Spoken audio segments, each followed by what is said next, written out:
Welcome to the Pencil Bob channel. I hope you enjoy my stories. The Auster was not a pretty ship, and nobody who worked her had any illusions about that. She was a mid-range salvage and recovery vessel, 30 years old if she was a day, and every one of those years had left a mark somewhere on her hull or her corridors or her equipment bays where something had been patched rather than replaced, because the company accountants back on Meridian Station had decided that patching was sufficient, and the people actually living aboard her could manage with sufficient. The crew had learned to live with sufficient the way people learn to live with a bad knee or a leaking roof, which is to say they complained about it constantly and adapted to it completely, and would have been genuinely disoriented if anything had ever actually been fixed. She was rated for a crew of 24 and was currently running 18, which meant certain compartments stayed locked and certain duties got doubled up, and certain people on certain watches were responsible for covering stations that ideally would have had their own dedicated personnel. Renova Extraction had submitted the paperwork for a full complement 3 times in the past 18 months, and each time, the request had come back approved in principle and unfunded in practice, which was Renova's way of saying yes without committing to anything, which was in turn Renova's way of doing most things. The crew had stopped expecting differently. Expectation on a Renova vessel was a luxury with a poor return on investment, and most of them had learned that early enough to stop wasting energy on it. The ship had a smell that newcomers noticed and veterans had long since stopped registering, a combination of recycled air and machine oil, and the particular staleness that accumulates in enclosed spaces where the ventilation is adequate but not generous. The corridors were narrow in the way that working vessels are narrow, built for function rather than comfort, with conduit runs and pipe bundles bracketed along the upper walls, and the kind of industrial lighting that illuminates everything evenly and flatteringly for nothing. The common areas were slightly better, a deliberate concession to the reality that people living in close quarters for months at a time needed somewhere that didn't feel entirely like the inside of a machine. But the concession was modest, and the furniture showed the history of every crew that had used it before this one. Captain Cassian Thorne was standing in the corridor outside the engine room at 6:15 in the ship's morning, holding a ceramic mug of coffee that had gone cold 20 minutes ago, listening to a sound coming from behind the bulkhead that he did not like the tenor of. It was a low, intermittent vibration, more felt than heard, the kind of mechanical complaint that could mean a dozen different things and only 2 or 3 of them were acceptable. He had been standing there for about 4 minutes, long enough for 2 crew members to pass him in the corridor and read his expression and decide they had somewhere else to be. He was 54 years old and looked it in some ways and didn't in others. The years had thickened him slightly through the shoulders and put lines in his face that hadn't been there a decade ago, but he moved with the unhurried economy of someone who had long since stopped wasting effort on motion that didn't accomplish anything.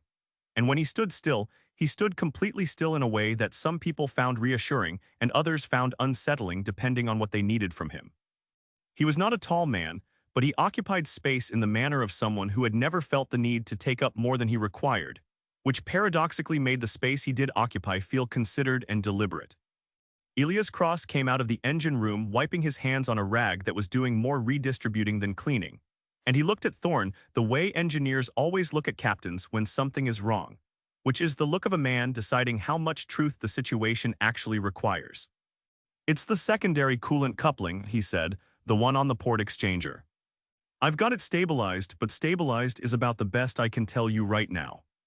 "How long has it been doing that?" Thorne said. "A few days. I wanted to be sure before I brought it to you."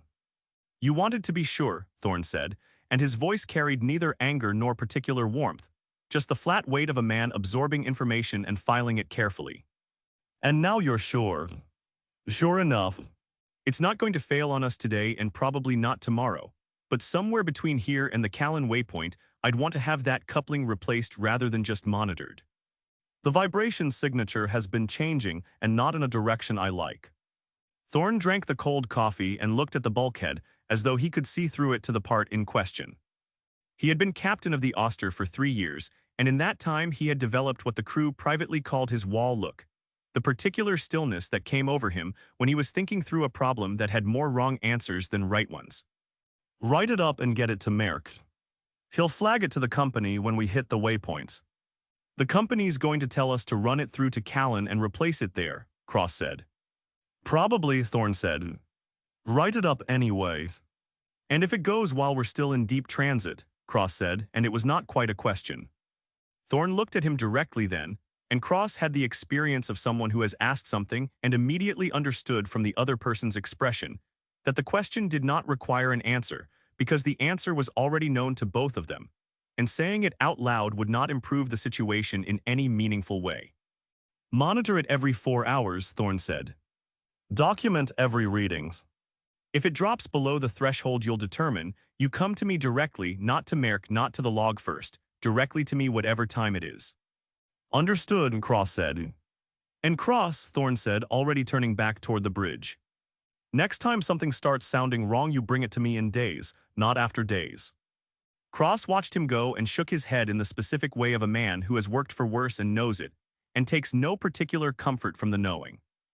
The Auster was 4 days out of Prentice Dock on a contracted run that was technically listed as materials recovery in the shipping manifest, which was accurate as far as it went and deliberately vague about how far it went. The company, Renova Extraction, had built its entire business model on the gap between what was technically legal and what was actively prosecutable, and they had been operating in that gap long enough that most of their crews had stopped noticing where one ended and the other began.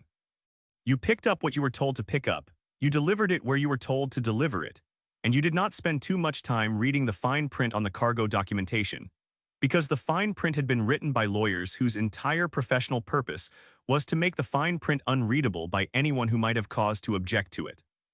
The current cargo was listed as decommissioned mining equipment recovered from the Harsel Belt, and that was probably even true of most of it. The rest of it was in 3 sealed containers in Bay 2 that nobody on the crew was authorized to open, and which had been loaded by Renova personnel at Prentice during mandatory crew stand-down, an arrangement that was not unusual for a Renova contract, and which the crew had learned to treat with the same studied-in curiosity they brought to most aspects of this job. Soren Miller had mentioned over dinner the first night out that the containers had a particular kind of lock on them that he recognized from his time doing customs inspection work, and the table had gone briefly quiet, and then someone had changed the subject and Miller had not raised it again, because that was how things worked on the Auster and on every ship like her.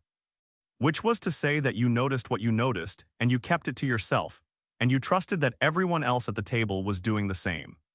Silas Merrick was on the bridge when Thorne came in, standing at the navigation console with a handheld and the particular posture of a man who has been waiting to have a conversation, and has spent the waiting time rehearsing it. He was 43 years old, and had the lean, careful look of someone who had survived a succession of bad situations by paying close attention to the details that other people found tedious. He was good at his job, genuinely good, and he knew it, and the knowing of it had curdled slightly over the years into something that was not quite arrogance, but was close enough to it that the distinction mattered considerably more to Merrick than it did to anyone else on the ship. Cross-talk to you, Merrick said. Just now, Thorne said, settling into the command chair with the ease of long habit. I've already flagged it to Renova. They want us to continue to Callan before any repairs. Thorne looked at him with the particular quality of attention he reserved for moments when someone had done something he had not asked them to do. I just told Cross to write it up and send it to you. I anticipated, Merrick said, and there was something in the word that sat slightly wrong, a precision to it that was either efficiency or something else depending on how you chose to read Silas Merrick on a given morning. We're behind the delivery window already. Renova doesn't want another delay on their books. Renova's books are not the primary concern when we're talking about a coolant coupling failure in deep transit, Thorne said. I told them that. They want to continue to Callan's. Thorne set his mug down on the console beside him and looked out at the star field through the forward viewport for a moment, the long dark between Prentice and the waypoint that held nothing of interest, and offered no opinions on coolant couplings or company delivery windows. Then we continue to Callan, he said, and Cross monitors it every 4 hours and documents every reading, and if it degrades past the threshold he determines, we stop and we fix it regardless of what Renova wants on their books. And if Renova disputes the stop, Merrick said, then Renova can come out here and fix it themselves, Thorne said, and picked up his mug again and the conversation was finished. Merrick nodded and made a note on his handheld and said nothing further, which was its own kind of statement, and Thorne looked at the star field a moment longer and then turned to the morning's navigation reports, and the conversation settled into the background of the ship's ordinary noise. The rest of the morning watch passed in the rhythms that a working ship develops over time, and that becomes so ingrained they are less a schedule than a physical property of the vessel itself. Nick Sutherland ran diagnostics on the recovery equipment in Bay 2 with the thoroughness of someone who has learned not to trust that anyone else will do it properly, filing reports that would sit unread in the system, until something broke and someone needed to establish a maintenance history. She had been on a ship once where the official maintenance records and the actual condition of the equipment had diverged so comprehensively that the divergence had become the single most relevant fact about the situation by the time anyone thought to check. And she had not worked on a ship since without keeping her own parallel record of every discrepancy and every deferred item, a private log that lived on her personal device, and that she had never shown to anyone and did not intend to. Ronan Graves relieved the overnight navigation watch, and immediately began recalibrating the long-range sensors with the focused irritability of a man who believes the previous watch never does anything correctly, which in this case meant Eris Valen, who was competent enough at the operational fundamentals of his job and considerably less reliable about the maintenance disciplines that kept equipment properly calibrated and logged. Valen understood this about himself and considered it a minor personal failing roughly equivalent to leaving dishes in the sink, while Graves considered it a character deficiency of meaningful proportions, and they had been conducting this disagreement for the better part of 8 months, with neither side showing any sign of reconsidering their position. Veda Rain ran the morning medical checks in the infirmary that smelled of antiseptic and recycled air, and served 18 people with equipment that represented the absolute minimum Renova's supply budget would support. She had 3 items on backorder that she had been formally requesting for 4 months, including a tissue regenerator she genuinely needed and 2 medications she needed somewhat less urgently, but had elevated in her priority requests as leverage, hoping to use approvals on the lesser items to apply pressure on the critical one. It was the kind of bureaucratic maneuvering that consumed a significant portion of every working day on a Renova vessel, and which nobody had mentioned to her when she had signed the contract, and which she suspected nobody would have mentioned even if she had asked directly, because Renova's recruitment materials had a studied vagueness about the operational realities of life aboard their vessels that was a close cousin to the studied vagueness in their cargo manifests.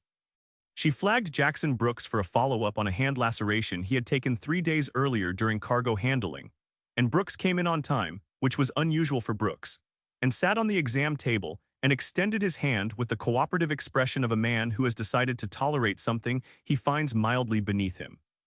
"It's fine," he said before she had looked at it. "I can see that from here," she said, and looked at it anyway because that was the job. The laceration was healing cleanly, and the surrounding tissue showed no inflammation, and the closure had held without any of the separation she had been slightly concerned about given how Brooks had been using the hand since. "You've been keeping it clean."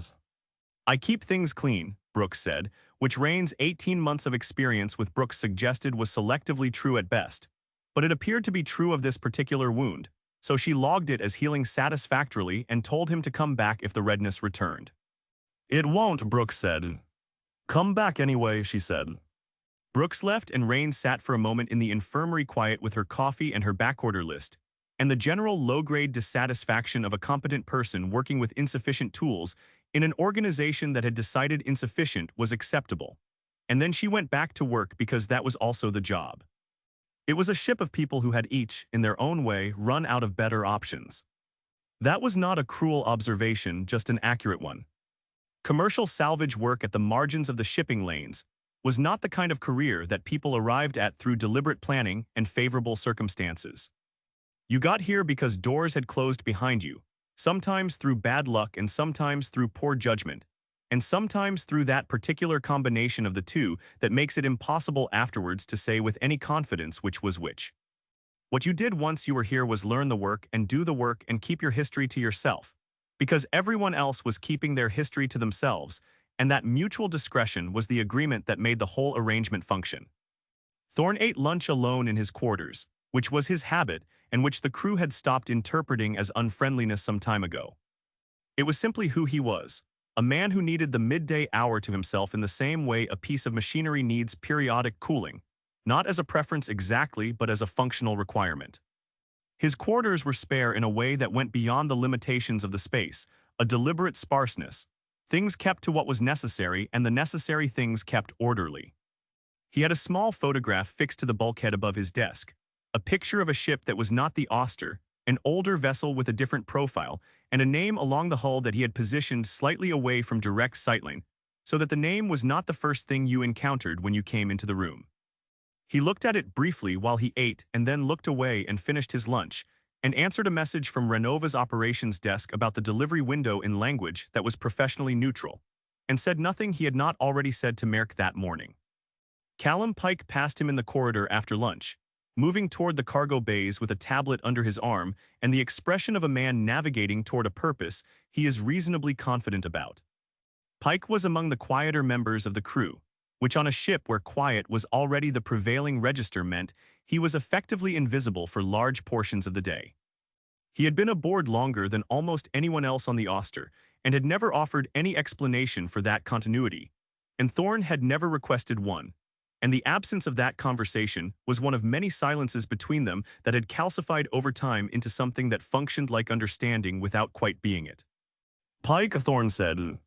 Pike stopped and turned with the unhurried patience of a man who is never startled. "Captain, tie-downs in Bay 3. When did you last check them?"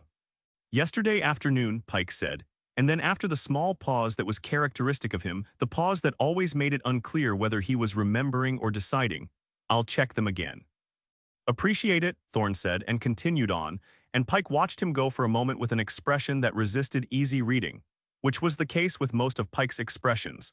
And then he turned and went to Bay 3 and checked the tie-downs and found 2 of them that had worked loose and needed retentioning.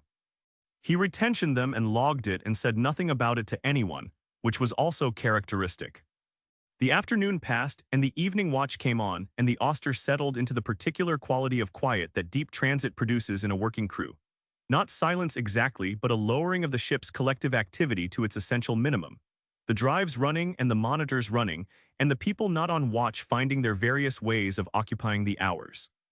In the common area off the crew quarters, Lyra Halloway and Marin Drain had been engaged for 2 days in a card game of accumulating complexity, its original rules long since buried under layers of side arrangements and running tallies that had developed their own internal logic. Harataro was reading at the far end of the same table and offering periodic commentary on the game that neither player had solicited, and both acknowledged with the equanimity of people who have shared close quarters long enough that unsolicited commentary has become part of the ambient texture of existence. Kira Sterling was on the bridge for the first part of the evening watch, running the routine monitoring that deep transit requires, and that requires very little of the person running it beyond presence and the capacity for intermittent attention. She was better at the job than her official rating indicated, one of several people on the Auster whose actual capability exceeded what was on paper, people who had arrived here not through any deficiency of skill, but through the circumstances that skill alone had proven insufficient to overcome. Sterling had her version of that story and kept it in the same place everyone else kept theirs. Merrick came onto the bridge at 2000, which was not unusual, and stood at the navigation display studying readings that did not warrant the duration of his study, which was marginally unusual, and then said without turning, "We're going to be reassigned at Callan." Sterling looked up from her console. "Reassigned how?" "New contract." Renova flagged it this morning after I spoke with them about the coupling situation. Completely different run, different destination. He paused with the specific quality of someone who has more information than they are presenting and is making a considered decision about how much of it to release. "Better money." "How much better?" Sterling said. "Significantly," Merrick said, and the word carried the precise weight of a figure that would cause people to stop asking follow-up questions, and for a moment it did exactly that. Sterling looked at him for slightly longer than the exchange required, something moving briefly across her face that lived between suspicion and calculation without settling cleanly into either, and then she turned back to her console. "Does the captain know?" she said. "Not yet," Merrick said. "I wanted to understand the full parameters before bringing it to him." Sterling said nothing to that. She turned it over once in her mind and left it where it landed, because the parameters was an interesting construction from a first officer whose function was to carry information to the captain rather than to shape it first and present a curated version second. And she noted that the way she noted things that seemed worth keeping, quietly and without drawing attention to the noting of it. Merrick left the bridge a few minutes later, and Sterling sat alone with the quiet of the watch and the unchanging dark of the transit lane and the low, steady readings on her console that reported nothing wrong with anything aboard the Auster. and she thought about significantly better money on a Renova contract and what that phrase had meant in her experience, and in the experience of people she had worked with, and what it tended to look like on the other side of the job it was attached to. And none of what she thought made her feel particularly easy about the waypoint ahead or what was waiting for them there. Callan Waypoint was nobody's idea of a destination. It existed because the shipping lanes needed it to exist, a mid-transit service platform bolted together from 3 generations of modular sections that had never quite been designed to connect to each other. And the result was a structure that looked from the outside like something that had survived a collision and decided to call it architecture. It serviced maybe 40 vessels a month, had a permanent staff of 11, a bar that was technically called the Meridian Lounge and that everyone called the Drain, and a repair facility that could handle most things if you weren't in a hurry and didn't ask too many questions about where the replacement parts had originated. The Auster docked at 3:40 ship time, which meant most of the crew came off a full sleep cycle to find themselves already berthed, and the repair crew already aboard and Cross already deep in a disagreement with the lead technician about the correct procedure for the coupling replacement. The disagreement was professional in tone and absolute in substance, and had apparently been running for 20 minutes before anyone else was awake. Thorne heard it from the corridor outside the engine room and stood there with his coffee, which was hot this time, listening to the specific register of 2 engineers who respect each other's competence and disagree completely about its application. "I'm telling you the housing needs to come out first," Cross was saying, his voice carrying the flat certainty of someone who has already done the math and is simply waiting for the other person to catch up. "And I'm telling you that's 3 hours of work you don't need to do," the technician said. His name was brought, according to his coverall patch, and he had the patient tone of a man who has had this exact conversation many times with many engineers on many ships, and has long since stopped finding it interesting. "We do it inline all the times." "Not on this configuration you don't," Cross said.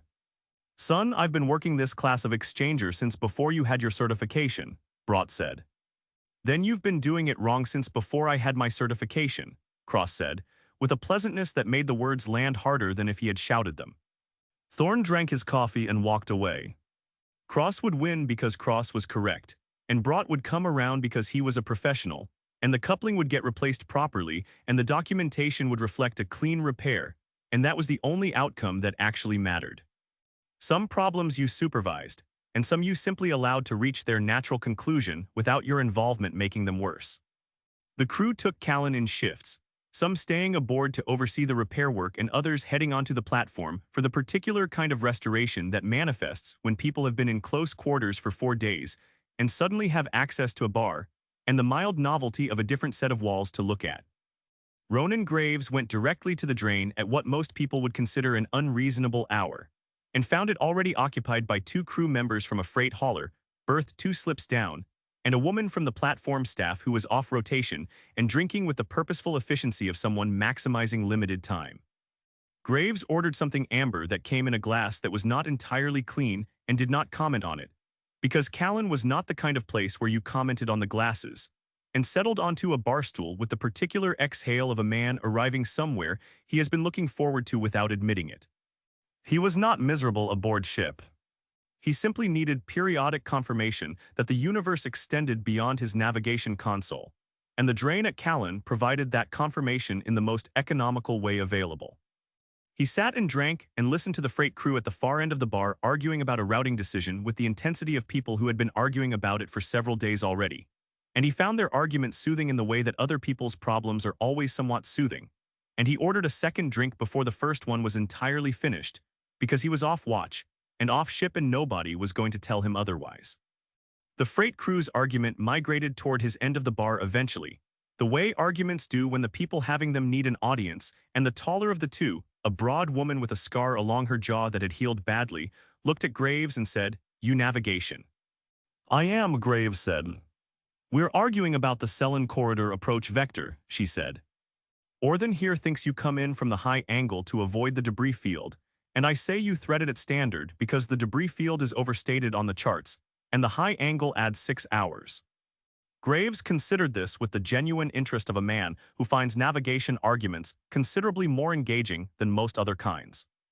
"How old are your charts?" he said. "Current issue," the woman said. "Then Orthan is wrong," Graves said, because the debris field was restated downward in the last revision and the standard approach has been clean for 14 months. Threaded. Save your 6 hours. The woman looked at Orthan with the expression of someone who has just won an argument they have been having for 3 days and intends to make the most of it. And Orthan looked at Graves with the expression of someone who has just been defeated by a stranger in a bar and is deciding whether to be gracious about it. And after a moment, Orthan said, "Fair enough," because he was apparently that kind of person, and bought Graves a drink, because he was apparently that kind of person too. And the three of them sat and talked routing and corridor approaches for an hour, and Graves went back to the Auster in a considerably better mood than he had left it. Nick Sutherland did not go to the drain. She went directly to the platform's supply office with a printed copy of her 6-week-old parts requisition, and the focused energy of someone who has decided that today is the day this gets resolved regardless of what the supply office would prefer. The clerk on duty was a young man named Paris who had the look of someone who had been told no by enough people that saying no had become his default setting. And Sutherland sat across from him and went through her list item by item with a patience and specificity that gave him very little room to deploy his default. "The regenerative filter housing," she said, pointing to item 3 on her list. "You have 4 of these in physical inventory right now, because I checked the platform manifest before I came in here." Paris looked at his screen. "Those are allocated to standing orders," he said. "Show me the standing order that has priority over a 6-week-old active requisition from a vessel currently in berth," Sutherland said, not unkindly but without any give in it either. Paris looked at his screen for a moment longer than the question required, and then released the filter housing because the filter housing was easier than continuing the conversation. And Sutherland moved to item 4 with the same even persistence, and came away from the supply office an hour later with 4 of the 7 items she needed, and a signed written commitment on a 5th that she had Paris date and initial, because a verbal commitment at Callan was worth considerably less than the recycled air it was spoken into. She logged everything before she stowed anything, sitting in the supply bay with her carry case open beside her and her tablet on her knee, because the log came first and always had and always would. And then she put everything away in its proper place and updated her private maintenance record and felt the specific satisfaction of someone who has taken a small piece of disorder and made it orderly, which was the closest thing to contentment that Sutherland's nature allowed. Jackson Brooks found a card game in one of the platform's common areas within 20 minutes of coming aboard, because Brooks had a gift for locating card games the way some people have a gift for finding water underground, a sense that operated below conscious awareness and delivered results without explaining its methodology. He sat down with 4 strangers and bought in for a modest amount and spent the first 3 hands reading the table with the unhurried attention of a man at a museum, taking in information without appearing to take in anything at all. By the 5th hand, he understood everyone at the table well enough to know what he could take and what he should leave, and by the 10th, he had made his assessment and was operating accordingly. He was not a cheat in any technical sense. He simply paid a quality of attention that other people didn't, and attention applied consistently over time produces outcomes that look like luck to everyone watching and feel like work to the person doing it. He won a comfortable amount over 2 hours, and then lost a deliberate portion of it back in a run of visible bad decisions that reset the table's mood from watchful to relaxed, and he cashed out with a net positive that was meaningful without being the kind of meaningful that follows you back to your ship, and he went and bought himself a meal with some of it, and felt the remainder in his pocket the way you feel money that has been earned in a manner that most people wouldn't entirely approve of. Which is to say, he felt it with a satisfaction that had a small edge of something else in it that he didn't examine too closely. Veda Rain restocked her medical supplies from the platform pharmacy with the grim efficiency of someone spending their own money on someone else's responsibility, because the platform's prices were what they were and Renova's procurement authorization process was what it was, and the patients on the Auster needed what they needed regardless of the bureaucratic distance between those two realities. She submitted the expenditure report to Renova's account system before she left the pharmacy, and received an automated response about non-standard procurement before she reached the cafeteria, which was a new record for administrative obstruction even by Renova's standards. She bought herself a meal in the platform cafeteria and sat alone and ate it without rushing, which was rarer than it should have been and which she had learned to treat as a genuine restorative rather than simply the consumption of food. The cafeteria had a viewport that looked out at the docking arms, and she sat facing it and watched the ships and the movement of service vehicles and the slow, patient work of people maintaining things that needed maintaining. And she thought about nothing of particular consequence for 30 minutes, and came back to the Auster feeling marginally more like a person and marginally less like a function. Callum Pike walked the platforms. Just walked it, the corridors and the common areas and the observation deck that looked out at the berths, with no destination and no particular purpose beyond the walking itself. He bought a coffee from a vending unit near the observation deck that produced something that was coffee in the same way that the drain was a lounge, technically accurate and experientially approximate, and he stood at the viewport with it and looked at the Auster sitting in her berth. She looked smaller from the outside, the way ships always do, the interior sense of scale reversing completely when you step back far enough to see the whole thing. Pike had noticed this on every ship he had ever served on and had never entirely reconciled it. The way a place could feel large enough to get lost in and small enough to hold in your eye at the same time. He watched the repair crew working around the engine section access panel and watched the light shift on the hull as the platform's slow rotation changed the angle of the ambient illumination. And he finished his coffee and stood there a while longer than the coffee warranted. And then he went back aboard because that was where he belonged, and the platform was just an interruption in a succession of places he had passed through without leaving much of himself behind. Torrin Hale arrived at 1400. He came off a transit shuttle with 2 hard-sided cases and a carry bag, and moved through the docking collar with the manner of a man accustomed to arriving places and finding arrangements already made. He was mid-40s, well put together in a way that suggested both resources and attention, with a face that was pleasant enough feature by feature and somehow assembled into something you didn't entirely trust when you saw it as a whole. His clothes were better than the situation called for, a fact that was either a habit he hadn't adjusted or a statement he hadn't bothered to conceal. Merck was waiting at the collar and greeted him with a handshake and a familiarity that ran about 20 degrees warmer than a first meeting between professionals typically produces. Thorne was standing back far enough to watch without appearing to watch, and he noted the warmth of the handshake and the ease of the body language between the two men, and he filed it in the same place he filed things that were worth coming back to. Hale saw Thorne and came toward him with his hand extended, and a smile that arrived fractionally ahead of the warmth that was supposed to accompany it. Captain Thorne, he said. Torrin Hale. I appreciate you accommodating the schedule adjustment. We accommodate what Renova asks us to accommodate, Thorne said, shaking the hand, which was a true statement and also not quite a response to what Hale had actually said, and Hale's smile held without adjustment, which told Thorne something about how frequently Hale encountered responses that weren't direct answers and how comfortable he had become with that frequency. Of course, Hale said. I've heard good things about your crew, Captain. Experienced group. Adaptable. Adaptable covers a lot of ground, Thorne said.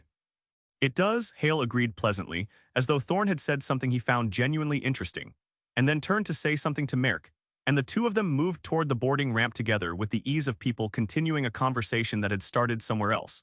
And Thorne watched them go and thought about the word anticipated and the warmth of handshakes between men who were supposedly strangers. The contract briefing happened in the Auster's conference room at 1600, the 3 of them around a table that was slightly too small for the conversation, with Hale running a display off his personal tablet and the screen showing coordinates and approach data and a salvage assessment document that was impressively thorough about certain things and carefully incomplete about others. The target is a derelict vessel, Hale said, pulling up the long-range scan imagery on the display. Unregistered, no active transponder, no response to hailing on any frequency we've attempted across 18 months of periodic contact attempts. She's been sitting at these coordinates for at least that long based on our first confirmed detection, possibly considerably longer. Thorne looked at the imagery. The resolution was limited, but the general profile was visible, and it matched nothing in his considerable mental inventory of vessel classifications. What class, he said. Unknown, Hale said. Unknown meaning classification pending or unknown meaning it doesn't correspond to anything registered, Thorne said. Hale paused with the particular quality of someone selecting which true thing to say. The latter, he said. Which is a significant part of why the salvage valuation is what it is. And what is it, Thorne said. Hale named the figures. Merck's face did not move, which told Thorne he already knew it. Thorne looked at the number for a moment, and then looked back at the scan imagery, and then looked at Hale with the direct attention of a man who has decided to ask the question plainly and see what happens. What aren't you telling me, he said. There's a considerable amount I don't know myself yet, Hale said, which was constructed with such precision that it was almost honest. The kind of answer that is technically accurate and practically evasive and knows exactly what it is doing. What I can tell you is that Renova's assessment indicates substantial recoverable material, and that your crew's operational profile is well suited to what this job requires. Our operational profile, Thorne said. Experienced, practical, Comfortable working outside standard parameters, Hale said. Thorne looked at him steadily. Outside standard parameters was doing considerable work in that sentence, and Hale had placed it there with the ease of someone who had used it before and found it covered ground without committing to specifics. I'll want full telemetry from every survey Renova has conducted on this vessel, Thorne said. Not a summary document. Everything. I'll have it transmitted before we depart Callan, Hale said. And I want time to review it before we set a departure, Thorne said. We don't leave until I've gone through it. Hale nodded with the agreeableness of someone who has already calculated that this condition costs him nothing significant. Absolutely, Captain, he said. The briefing wrapped up and Merrick walked Hale to his assigned quarters, which Thorne noticed were the best available on the Auster, a detail that had been arranged before Hale arrived. And Thorne went back to the bridge and sat alone for a while doing nothing in particular, which was his way of thinking through things that didn't yet have enough shape to think about directly. The telemetry arrived at 1940 and Thorne sat with it for 2 hours and found it exactly what he had expected, comprehensive where it was easy to be comprehensive and thin precisely where the important questions lived. The vessel's external dimensions were thoroughly documented. Its material composition registered as inconclusive on every spectrographic analysis. Its internal layout was described as unmapped. The section covering operational risk assessment was 4 paragraphs long and written in the careful passive language of someone who has been told to include a risk section, and has done so in a way that discharges the obligation without actually communicating anything. Thorne put the tablet down and sat looking at the photograph on his wall for a while, not reading it exactly, just letting it occupy his field of vision while he thought about figures with multiple zeros and vessel classifications that didn't correspond to anything registered, and first officers who greeted company contractors like old acquaintances, and risk assessments written by people whose primary goal was to avoid being blamed for what the risk assessment failed to mention. Then he went to find Cross to confirm the coupling repair had been completed to specification, because Cross would give him a straight answer, and the coupling was a problem with a known solution and some nights that had to be sufficient. Cross was in the engine room writing up his post-repair documentation with the thoroughness he brought to everything, and he looked up when Thorne came in and said, "It's done, and it's done right." Brought came around once he actually looked at the housing configuration. I assumed he would, Thorne said. He's not bad, Cross said, which from Cross was a meaningful endorsement. Just used to a different setup. He looked at Thorne with the attention of someone who notices things about people and generally keeps what he notices to himself. We good to depart. Tomorrow, Thorne said. Get some sleep. You too, Captain, Cross said, and then appeared to think better of adding anything further and turned back to his documentation. And Thorne went back to his quarters and sat with the telemetry for another hour without finding anything in it that made him feel better about where they were going. And eventually he put it down and turned off the light and lay in the dark listening to the sounds of the platform around the ship, the distant mechanical activity that never entirely stops on a working waypoint. And thought about a figure with multiple zeros and an unregistered vessel and the particular smoothness of a man who answers questions without answering them. And eventually, because there was nothing else to do about any of it tonight, he slept. The transit from Callan to the salvage coordinates was 11 days, which was long enough for the novelty of Torrin Hale's presence to wear off and the reality of it to settle in like a splinter that keeps working deeper without announcing itself. He ate in the common area with the crew at most meals, pulling up a chair with the ease of a man who has never spent much energy worrying about whether he was wanted at a particular table. And he asked questions the way certain people ask questions, with the patience of someone who already knows some of the answers and is taking the temperature of the rest. On the third evening out of Callan, he sat across from Soren and Jackson and asked Soren how long he had been working salvage. 8 years, Soren said. More or less. And before that, Hale said, his voice carrying the pleasant curiosity of a man at a dinner party rather than a company contractor on a working vessel. Afraid. Customs inspection before that. Soren picked up his coffee and looked at Hale over the rim of it. Before that, things that don't go on forms. Hale smiled the smooth professional smile that arrived on schedule and departed the same way.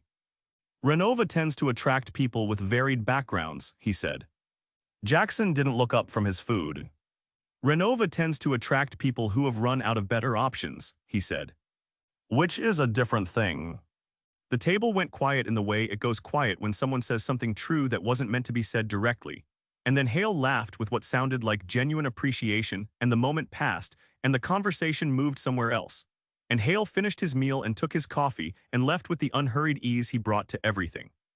Soren watched him go and then looked at Jackson. He filed that away, Soren said. I know he did, Jackson said, finally looking up. I wanted him to know I knew what he was doing. Doesn't stop him, but it costs him something. Hera looked up from her tablet at the far end of the table. She had the quality that certain quiet people have of absorbing everything in a room while appearing to be elsewhere. He already knew you knew, she said. Men like that always do. Doesn't mean it wasn't worth saying. Jackson considered that and decided she was probably right and went back to his food, and the table settled into the ordinary sounds of people eating and the distant hum of the drives carrying them all forward toward something none of them had the full picture of yet.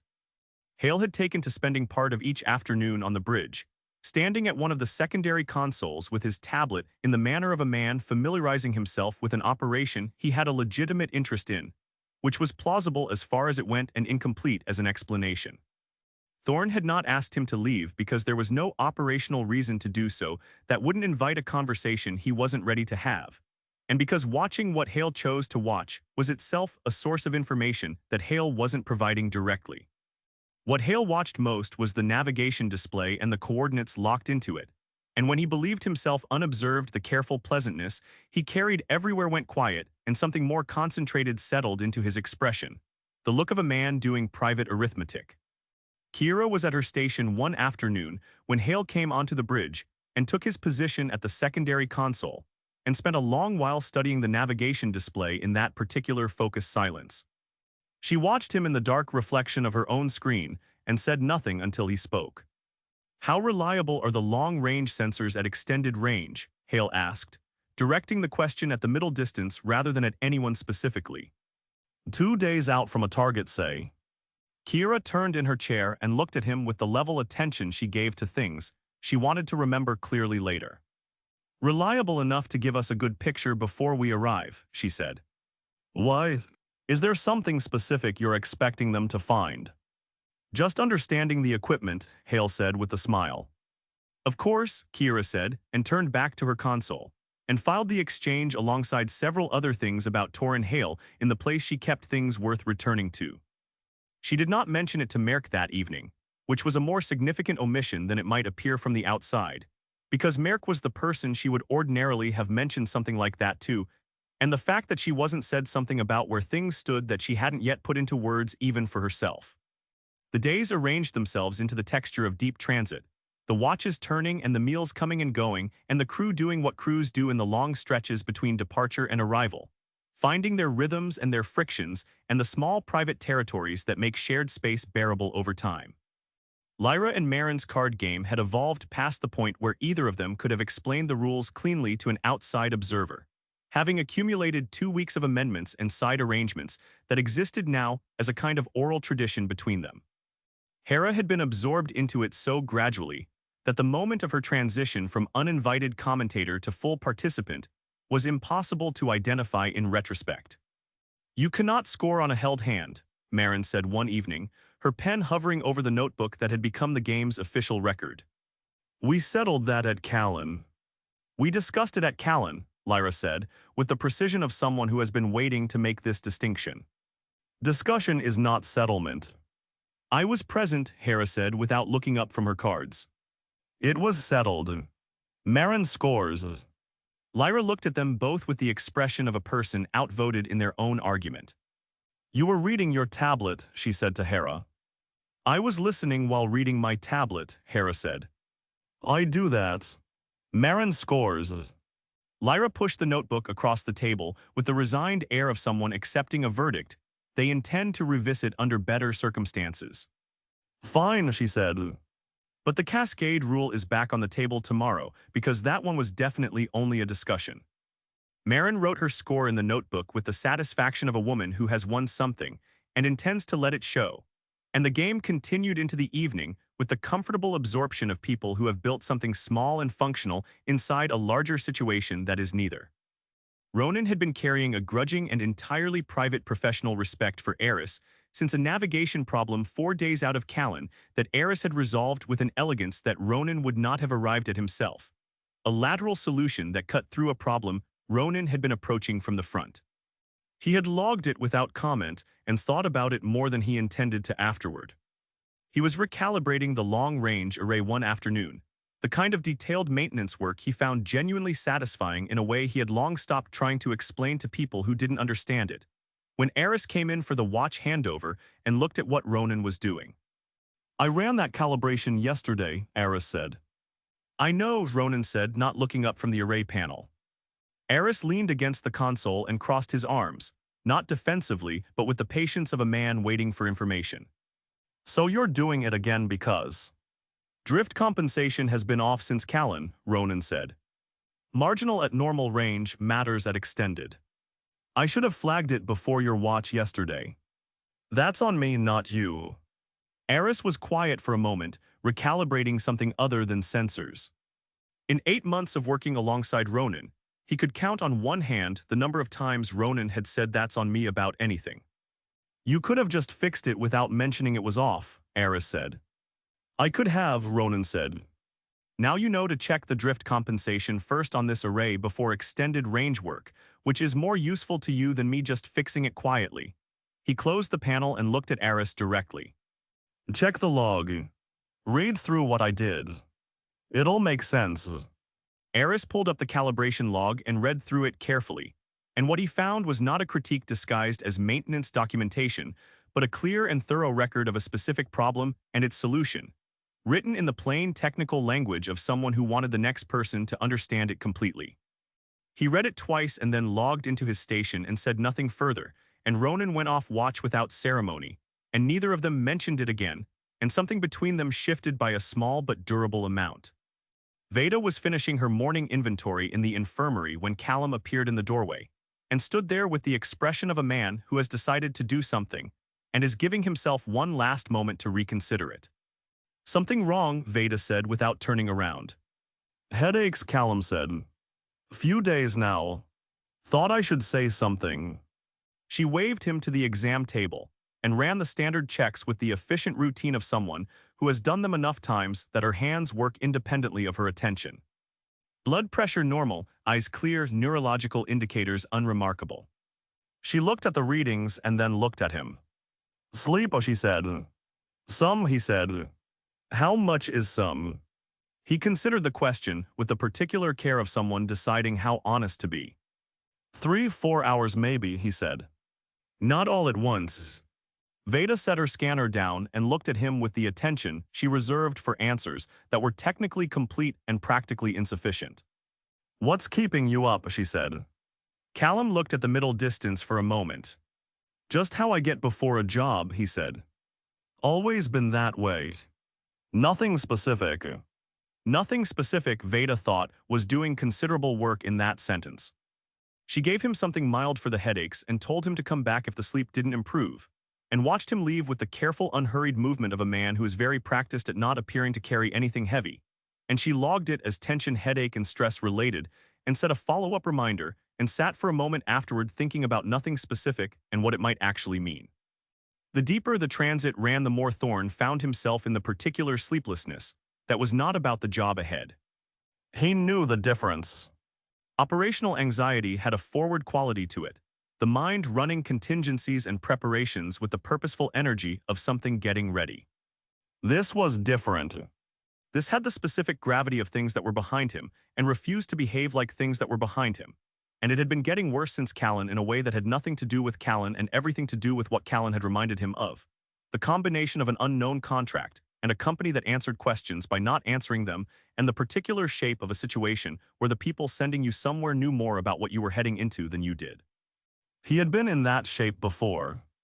He had been in it on the Cassian. The photograph on his bulkhead was of the Cassian.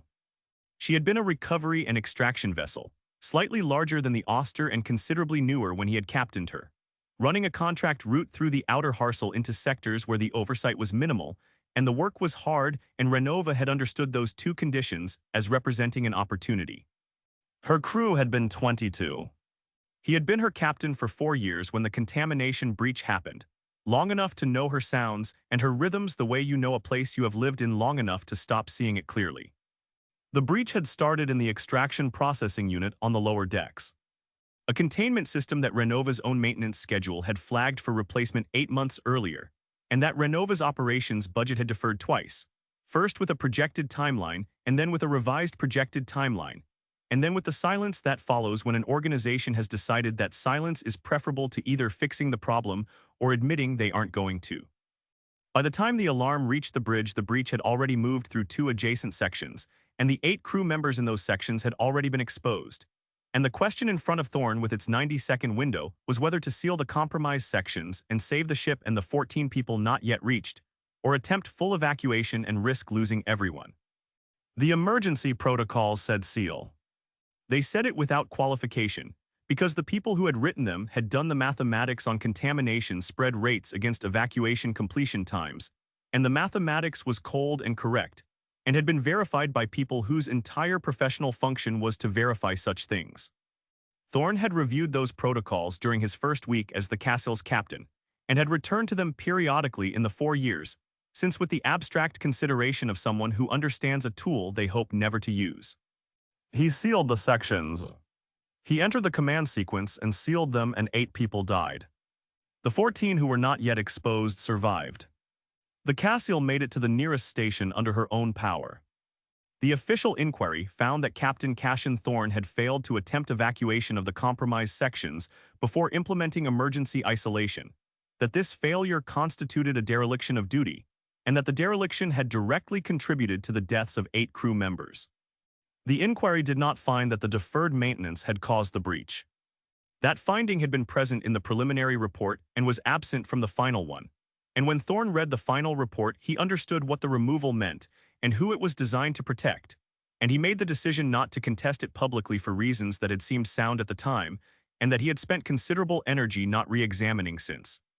What the inquiry also did not find, because it did not look and Thorne did not offer it, was that 3 of the 8 had not died from the contamination itself.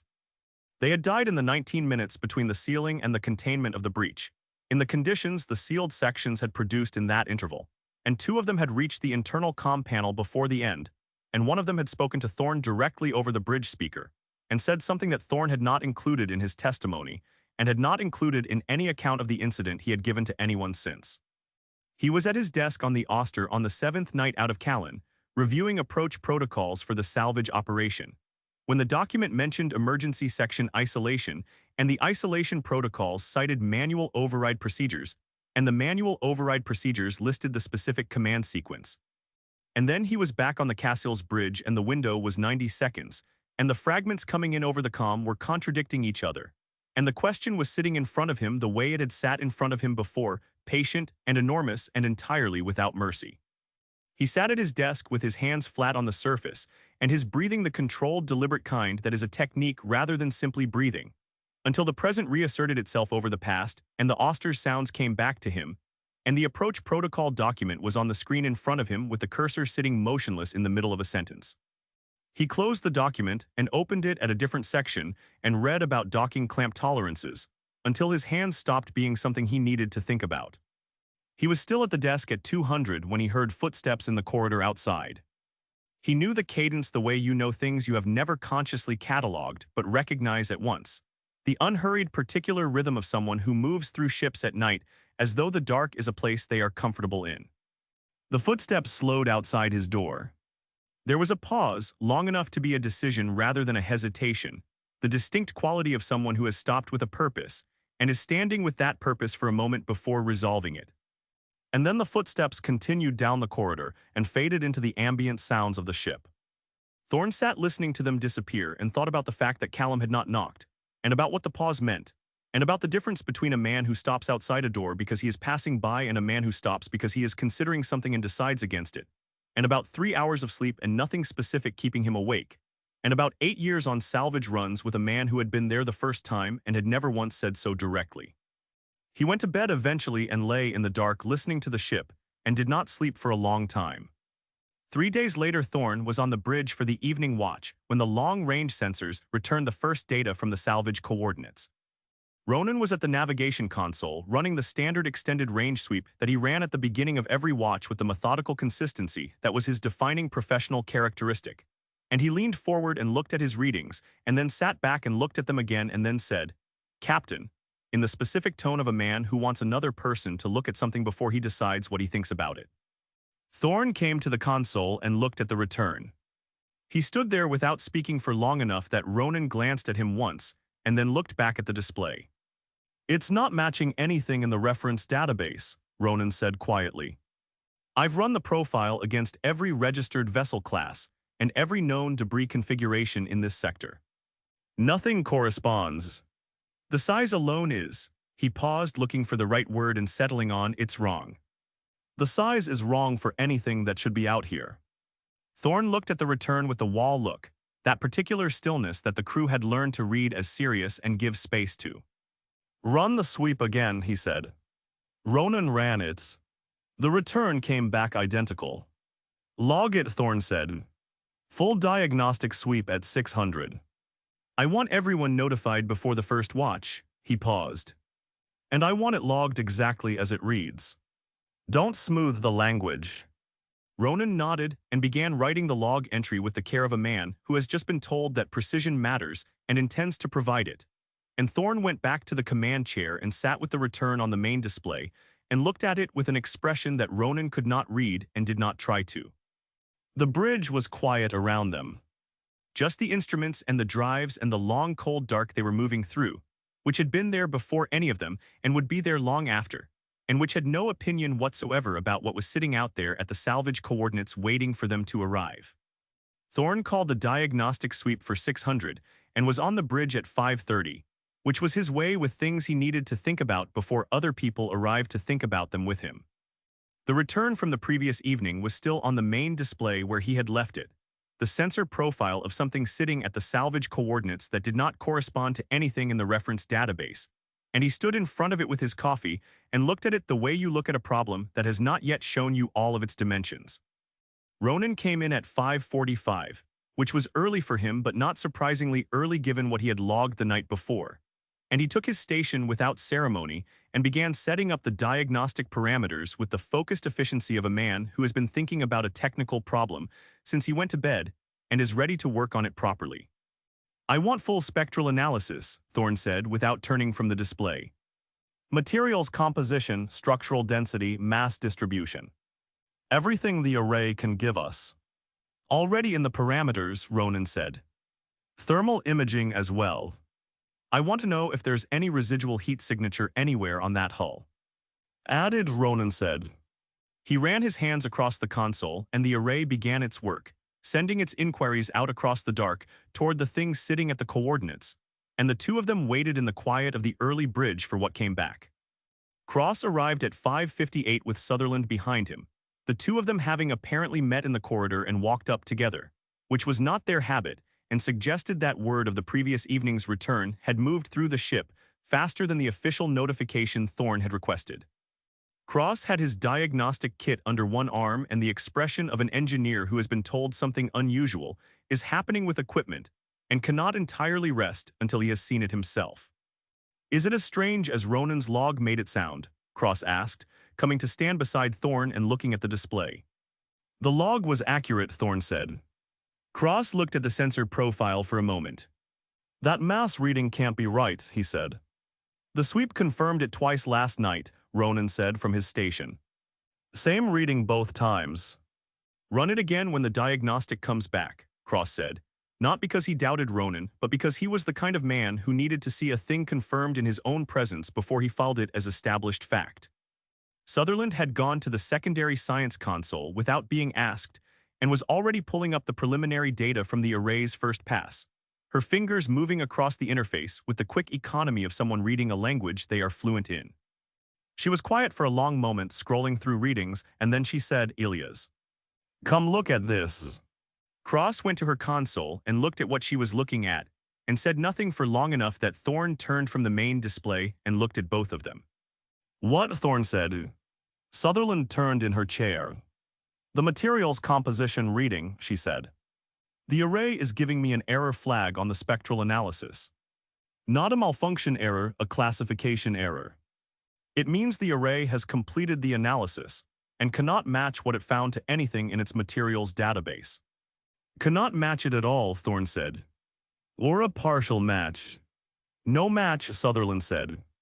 Not partial, not approximate. The spectral signature of whatever that hull is made of does not correspond to any material in the database. Not any metal alloy, not any composite, not any ceramic compound, not anything. She paused and then said, with the careful precision of someone who wants to be accurate rather than dramatic, the database covers every construction material used in human shipbuilding going back 160 years. Every alloy, every synthetic, every experimental compound that ever made it to application. None of them matched. The bridge was quiet for a moment. Instrument error, Cross said, but he said it in the tone of a man suggesting a possibility he doesn't entirely believe in rather than one he's confident about. I'll run the array diagnostics alongside the sweep, Ronan said. If it's an instrument problem, we'll find it. Do that, Thorne said. He looked at the mass reading on the main display and then at the size profile beside it, and then at the thermal imaging that was just beginning to resolve, and he thought about Torin Hale and outside standard parameters and the telemetry document that had been thorough about everything that was easy to be thorough about. Someone find Hale, he said. Tell him I want him on the bridge when the full diagnostic comes back. Eris, who had been quietly at his station through all of this, got up and went to find Hale without being asked twice. The full diagnostic took 2 hours and 20 minutes, and by the time it was complete there were 7 people on the bridge, which was most of the crew that had any business being there, and 2 or 3 who had found reasons to be there that were not strictly operational. Jackson was ostensibly checking a communications relay at a station near the back of the bridge. Soren had come up with a maintenance report for Ronan that could easily have been sent electronically. Marin had no explanation for her presence that she offered to anyone, and nobody asked her for one because the mood on the bridge was the mood that forms when something unusual is happening, and people want to be where the information is. Hale arrived at 8:20 and stood near the main display with his tablet and his careful pleasantness, and looked at the diagnostic results as they compiled with the expression of a man reviewing something he finds interesting rather than something he finds alarming, which was itself a kind of information.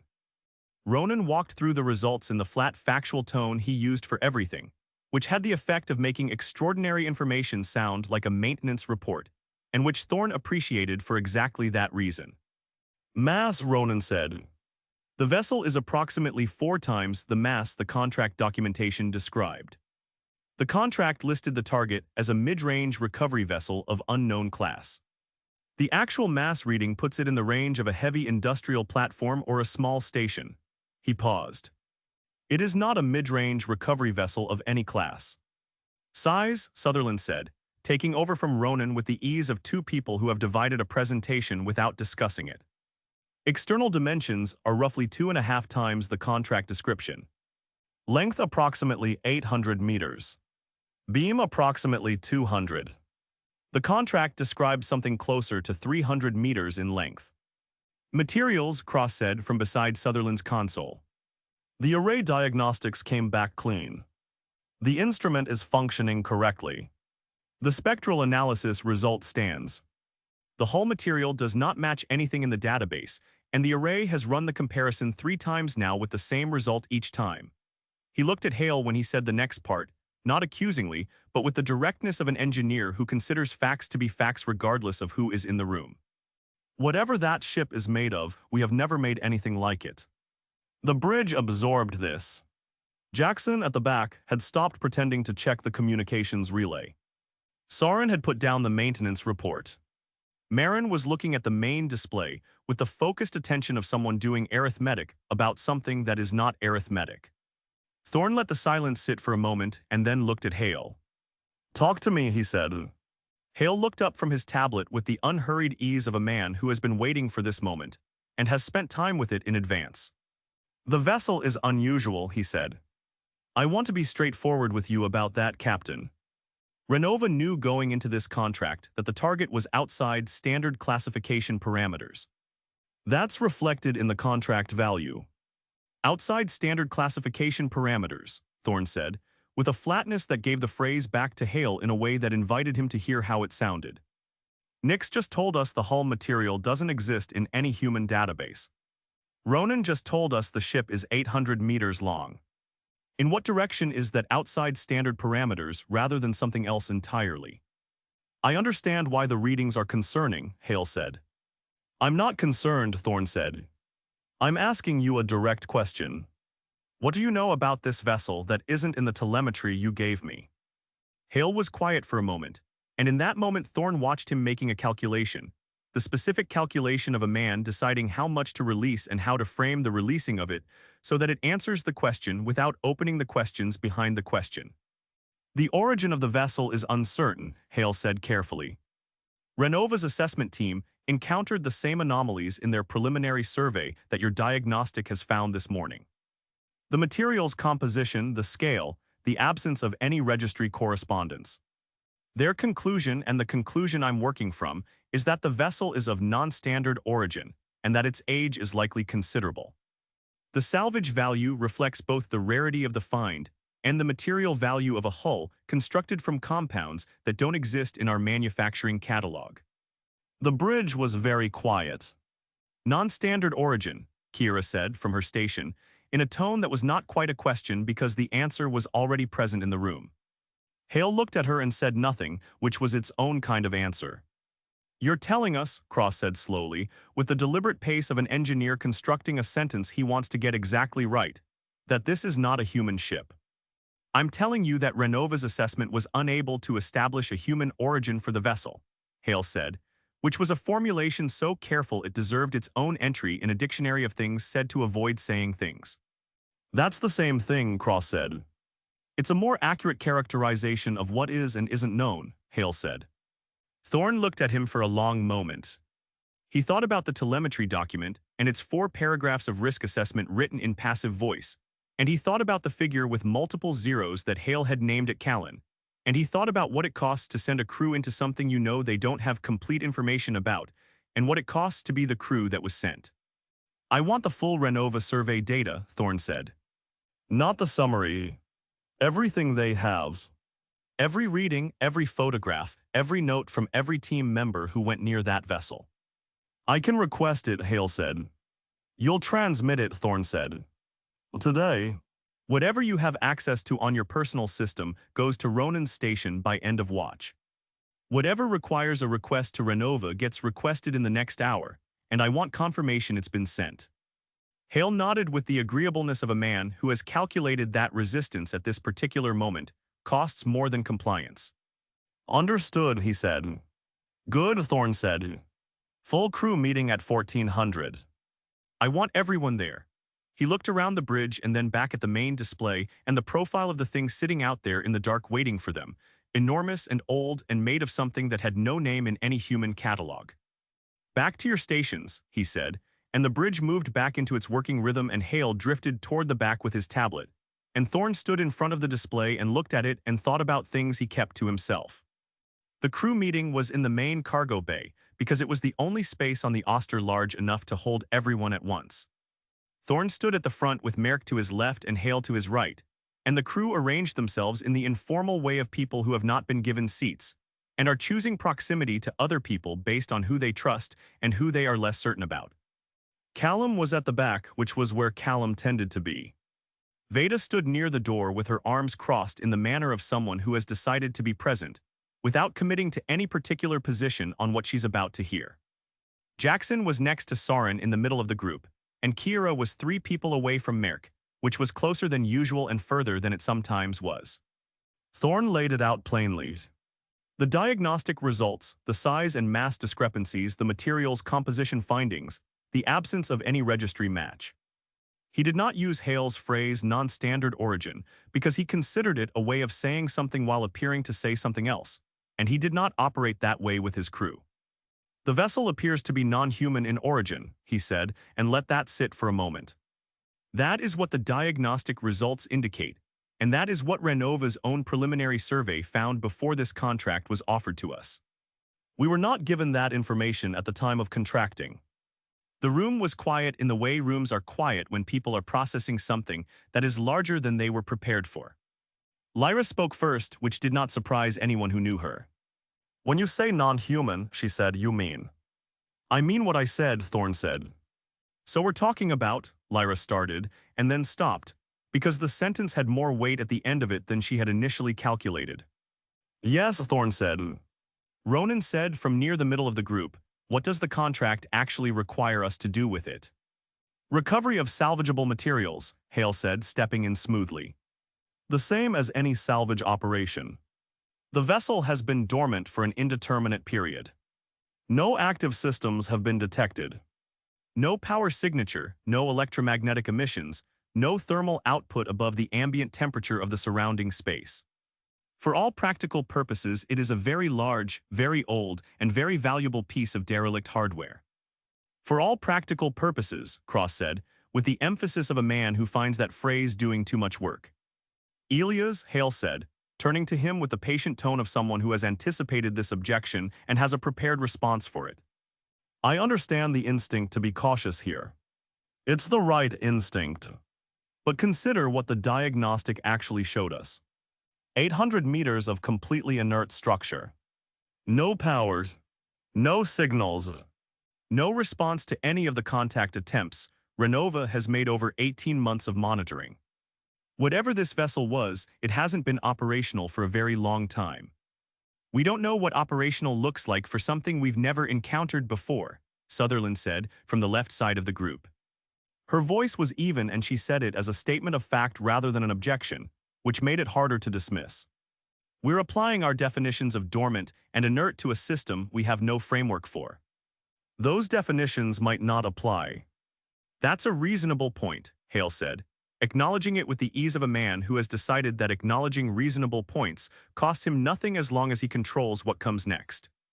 Which is why the operation will be conducted with full safety protocols, staged entry, continuous monitoring of the structural environment, and immediate withdrawal procedures if any anomalous readings emerge. Renova's survey team entered the vessel on 3 separate occasions without incident. How far in did they go? Thorne asked. Hale paused. The outer sections, he said. They did not penetrate to the interior. So we know the outer sections are stable, Thorne said. We know nothing about the interiors.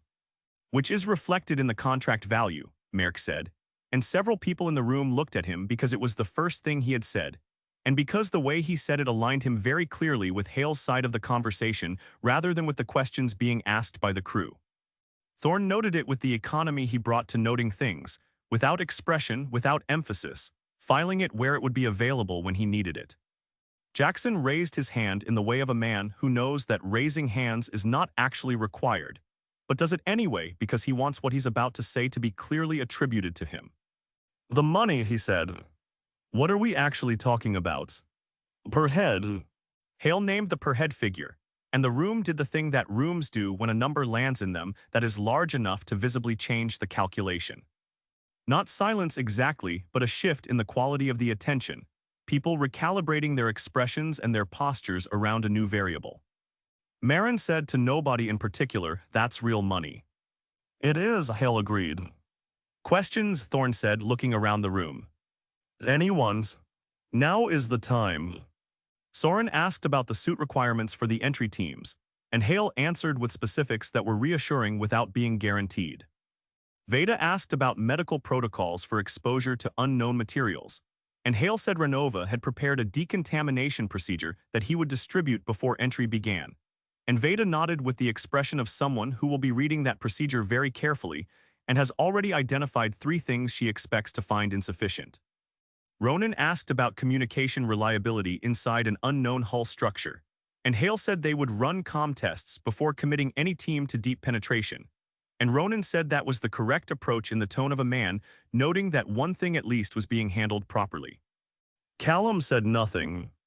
He stood at the back of the room through the entire meeting with his arms at his sides, and his face doing the thing it always did, which was to remain readable only to the extent that it told you he was present and listening, And when Thorne scanned the room at the end of the meeting, his eyes found Callum for a moment, and Callum met his look, and then looked away with the unhurried patience of a man who has a great deal to say and has decided that none of it belongs in this room. The meeting broke up in the way that crew meetings break up when the information has been delivered and the questions have been answered, and people are left with the private work of deciding how they feel about what they've heard.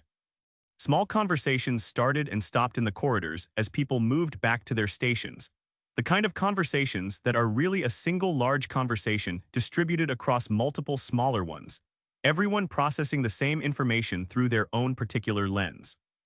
Cross fell into step beside Sutherland on the way back to the engine room and said quietly, "Non-standard origin." "I know," Sutherland said. "We're going to board an alien spacecraft," Cross said, and it was neither a question nor an objection but something that sat between the two, the statement of a man testing how the words feel when he says them out loud. "Apparently," Sutherland said. "For salvage," Cross said. "For a figure that would clear my debts and leave enough to start something else," Sutherland said, and looked at him with the steady pragmatism that was her defining characteristic. "Which doesn't mean I'm not going to read every piece of data we have on that hull 3 times before I set foot in it." "But there it is." Cross nodded slowly. "3 times minimum," he said, and they went back to the engine room and the Auster continued its approach. By 1800, the target was close enough that the main display showed not a sensor return but a visual, the shape of the vessel resolving out of the dark like something emerging from deep water, slow and enormous and utterly unlike anything the Auster's crew had been trained to expect at salvage coordinates. 800 meters of hull that caught the distant starlight in ways that metal should not catch light, not reflecting it cleanly but doing something more complex with it, something that made the surface look different depending on the angle and that none of them had a word for. Ronan, who had been at his console for most of the day and had the focused exhaustion of someone who has been paying close attention to something difficult for a long time, looked at the visual on the main display and said, without drama, "There it is." Thorne stood at the front of the bridge and looked at it and said nothing. Hale, standing behind him, was also silent, and his silence had a different quality to it than the silence of the rest of the bridge. The quality of a man looking at something he has known was coming and is now confronting in its full dimensions for the first time, and finding that the full dimensions are larger than the knowing of them had suggested. Thorne looked at it for a long time. He looked at the scale of it and the age of it, and the way it sat in the space around it, as though the space had organized itself around the fact of its presence rather than the other way around. He looked at it and thought about dormant and inert and the outer sections and the interior that nobody had mapped, and he thought about 18 people on a ship that was a third of its length going inside it looking for things to take. "Begin docking approach," he said. "Standard protocol. I want full sensor monitoring throughout the approach, and I want anything anomalous reported directly to me regardless of how minor it seems." Ronan began the approach sequence, and the Auster moved forward through the dark toward the thing waiting for them, steady and unhurried, the way she moved toward everything, and the bridge was quiet around the sound of her drives and the soft percussion of Ronan's hands on the console. And outside the viewport, the alien vessel grew slowly larger until it filled the display entirely and there was nothing else to look at. They suited up in Bay 1 at 700 the following morning, 7 people pulling on environment suits in the particular silence that precedes doing something nobody has done before. The suits were standard salvage configuration, full environmental seal with integrated comm, tool harness, and the helmet lighting array that turned the wearer's head into something that looked faintly insectoid, and that everyone found mildly ridiculous until they were somewhere dark enough to need it, at which point the ridiculousness ceased to matter. Thorne ran the team check himself, going down the line and checking seals and comm links and oxygen readings with the hands-on thoroughness that some captains delegated and that he had never been able to. Cross was on his left, then Sutherland, then Kira, then Jackson, then Ronan, and at the end of the line Torrin Hale in a suit that was slightly better specification than the rest of them, newer and with additional sensor integrations on the forearm panel that Thorne had not seen on standard Renova issue before and had noted without commenting on. "Comms check," Thorne said. One by one they confirmed, and he listened to each voice in his helmet and made sure the signal was clean and the channel identifications were correct. Because in an unknown structure with unknown materials, the comm system was the single piece of equipment he trusted least and wanted most. Marin was staying aboard as bridge watch with Ronan's console handed over to Aris for the duration, and she stood at the bay door with the particular expression of someone who is not sure whether they are relieved or disappointed to be staying behind. And she told them all to come back in one piece, with the lightness of someone making a joke that they half mean seriously. "We intend to," Cross said and pulled his helmet on. The docking connection between the Auster and the alien vessel had taken 3 hours to establish the previous evening, and the result was an arrangement that Ronan had described in his log as functionally secure and aesthetically concerning, which was accurate on both counts. The Auster's docking collar had been designed to interface with human-built airlocks of standard configuration, and the alien vessel's hull had no airlock in any configuration that corresponded to anything human-built. So what they had instead was a temporary pressurized tunnel sealed against the alien hull at a point where a structural depression in the surface had allowed the clamps to get a purchase. It held well according to every reading. It looked from the inside like something that ought not to work. Thorne went through first because that was how he did things, had always done things. The philosophy being that if there was something wrong on the other side of a threshold, he wanted to encounter it before his crew did. The tunnel was 12 meters long, and at the end of it was the alien hull. And where the cutting team had worked the previous evening to create an entry point, there was now an opening approximately 2 meters high and 1.5 wide, the edges of the cut still carrying the faint residual glow of the cutting equipment's work. He stepped through into the alien vessel and stopped. The space he was standing in was a corridor, or something that functioned as a corridor, but the dimensions were wrong in a way that took a moment to fully register. It was wide enough for 4 people to walk abreast, and tall enough that his helmet light did not reach the ceiling, and the walls curved inward at the top in a way that was almost an arch and wasn't quite, the geometry sitting in the neighborhood of familiar shapes without committing to any of them. The material of the walls had the same quality as the hull exterior, catching the beam of his helmet light and doing something with it that was more complex than reflection, holding the light briefly before releasing it in a way that made the walls seem faintly luminous for a moment after the beam moved on. He stood there and breathed and looked at it and felt the specific feeling of being somewhere that was not made for him, not hostile exactly, but not made with him in mind either, the way an animal might feel inside a building, present and intact and entirely outside the purpose of the space. "Captain," Cross said from behind him, and Thorne stepped further in to make room for the rest of the team to come through.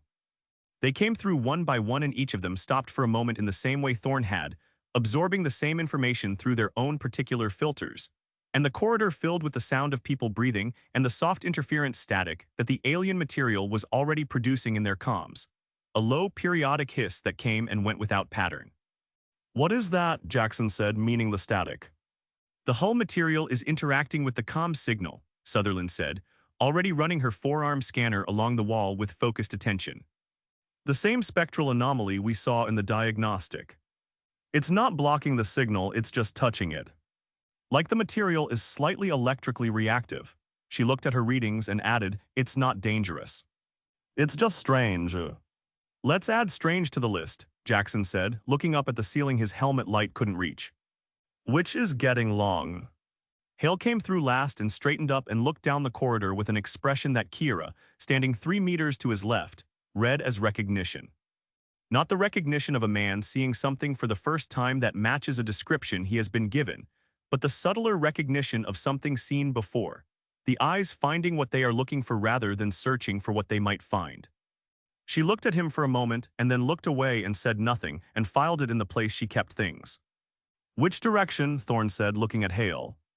Hale consulted his tablet, which he had been holding since before they came through and which he had not looked at while absorbing the corridor the way everyone else had, because he had not needed to absorb it. "Left corridor leads toward what the survey mapped as a central structure," he said. "That's where Renova's assessment identified the primary salvage concentration." "How far?" Thorne said.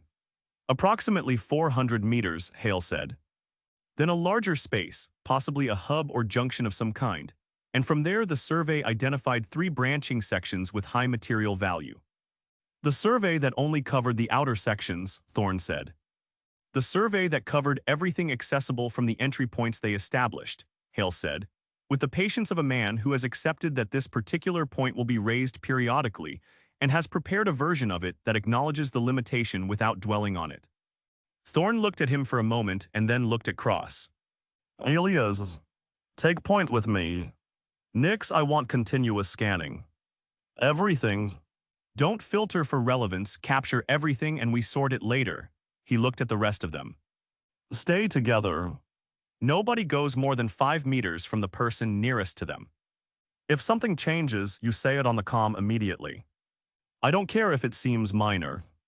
They moved left down the corridor in a loose group with Thorne and Cross at the front, and Sutherland maintaining her scanning rhythm, and the helmet lights throwing their overlapping beams ahead into a dark that was comprehensive and perfectly complete, the dark of a space that had been sealed for a very long time. The floor had a texture that was not quite smooth and not quite ridged, something between the two that gave the boots a purchase without being designed for boots specifically, and the sound of their footsteps was wrong, not an echo exactly but a reverberation that took slightly too long to resolve, and that came back from directions that didn't quite correspond to the surfaces that should have produced it. The acoustics are off, Ronan said from the middle of the group. He had his own scanner out, a navigation instrument repurposed for spatial mapping, and he was using it to build a continuous layout of where they were going. The sound is bouncing from surfaces that aren't where the geometry says they should be. Internal structure we can't see, Sutherland said, not looking up from her own readings. The walls might not be solid all the way through. Layered construction maybe. Different densities at different depths. Or the material propagates sound differently than anything we've built with, Cross said, running his hand along the wall as he walked and watching his scanner read the surface. I keep getting density fluctuations that don't correspond to a uniform solid. It's like the material is variably dense at a very small scale. Microscopically heterogeneous. In plain language, Jackson said. In plain language, it shouldn't feel as solid as it does when you touch it, Cross said, and Jackson looked at the wall beside him and decided not to touch it. They walked for what Ronan's mapper recorded as 380 meters, though the distance felt different to each of them in the way that distances in unfamiliar spaces always feel different to the person walking them. Longer and more significant somehow than the same distance walked somewhere familiar. The corridor was not straight. It curved in a long, gentle arc that was consistent enough to be deliberate and gradual enough that you were 30 meters into the curve before you noticed it, and Ronan recorded it in his mapper and said nothing about it until Kira said, "Are we turning?" We have been for about 100 meters, Ronan said. Gradual left curve. About 15 degrees off our entry heading so far. So the corridor is an arc, Thorne said. A section of one, Ronan said. If it continues at this rate, we'd complete a full circle in about 2,500 meters. He paused, doing the calculation. Which would put us back at our entry points. The outer corridor is a ring, Sutherland said, looking up from her scanner for the first time since they had entered. It runs around the perimeter of the vessel. All the branching sections run inward from it. She showed Thorne her scanner display, where the data she had been collecting was assembling itself into a partial map. Look, this is consistent with a radial structure. Outer ring spokes running inward and whatever is at the center. Thorne looked at the partial map and then looked at Hale. Did the survey identify this? He said. The radial structure was noted, Hale said. Oh yes, and in the telemetry you gave me, Thorne said. Hale was quiet for a moment. It was in the structural assessment section, he said. The structural assessment section of the telemetry you gave me was 11 lines long, Thorne said. I'll ensure you have the full structural data, Hale said, with the agreeableness that he deployed when the alternative was a conversation he wanted to avoid. They reached the hub. It opened without warning, the corridor simply ending and releasing them into a space so large that the first thing that happened was that everyone stopped walking because the human instinct in a suddenly large space is to stop and assess before proceeding. The hub was spherical or close to it, and the ceiling this time was visible, maybe 40 meters above them, and it was not a ceiling so much as a convergence, the point where the spokes met and resolved into each other in a geometry that was smooth and purposeful and that the human eye wanted to recognize as architecture and kept failing to, kept sliding off into the recognition that it was something else, something that had the same relationship to architecture that architecture has to a termite mound. Functional and coherent and organized by principles that were not the ones you knew. God, Kira said quietly, and nobody suggested she clarify what she meant because the space made the meaning obvious. The walls of the hub were not blank. They had surface features that might have been structural and might have been something else, regularly spaced elements that rose from the curved surface in forms that were neither quite panels nor quite projections. shapes that the eye kept trying to resolve into something familiar and kept failing at in ways that were interesting rather than disturbing. Sutherland went to the nearest one immediately and began scanning it with the focused energy of someone who has found exactly the kind of thing she wanted to find, and her scanner ran quietly over the surface and collected everything it could. 6 corridors opened from the hub at regular intervals, the spokes of the radial structure made real, each one heading inward toward whatever was at the center of the vessel. They were identical to the outer corridor in construction, the same curved walls and uncertain ceiling and the same floor texture, except that they were wider, built for something that needed more room than the outer sections. Jackson walked to the nearest spoke opening and looked down it, and then looked back at the group. "How far in does this go?" he asked. "The survey didn't map beyond the hub," Hale said. "So nobody's been down these," Jackson said. "Not from Renova's team," Hale said. "But you know the salvage concentration is in these sections," Jackson said, and there was something in his voice that was not quite an accusation and not quite a question, sitting in the space between the two with the patience of a man who is keeping his tone professional and his observation present. "The survey identified high-value material signatures from the hub," Hale said. "The signal concentration indicates the spoke sections." He looked at his tablet. "Specifically the 3 spokes on the port relative side of the hub. The signal there is significantly stronger." "Signal from what?" Cross asked. "What material are we detecting?" "The same compounds that make up the hull," Hale said. "At higher concentrations." "You want us to go into the interior sections of an alien vessel to recover hull material," Cross said, with the measured tone of a man ensuring that what he has understood is actually what he has been told. "Among other things," Hale said. "The survey indicated dense concentrations of the hull compound, and what may be additional materials unique to the interior sections. The specific composition of the interior materials is uncharacterized. That's part of what makes this contract what it is." Thorne had been standing in the center of the hub during this exchange, turning slowly and looking at the walls and the spoke openings, and the surface features that his eye kept failing to fully process, and he had been listening to it with the part of his attention he kept for things that were important and not yet fully formed. He looked at Hale when the exchange was finished and said, "Not today." Hale looked at him.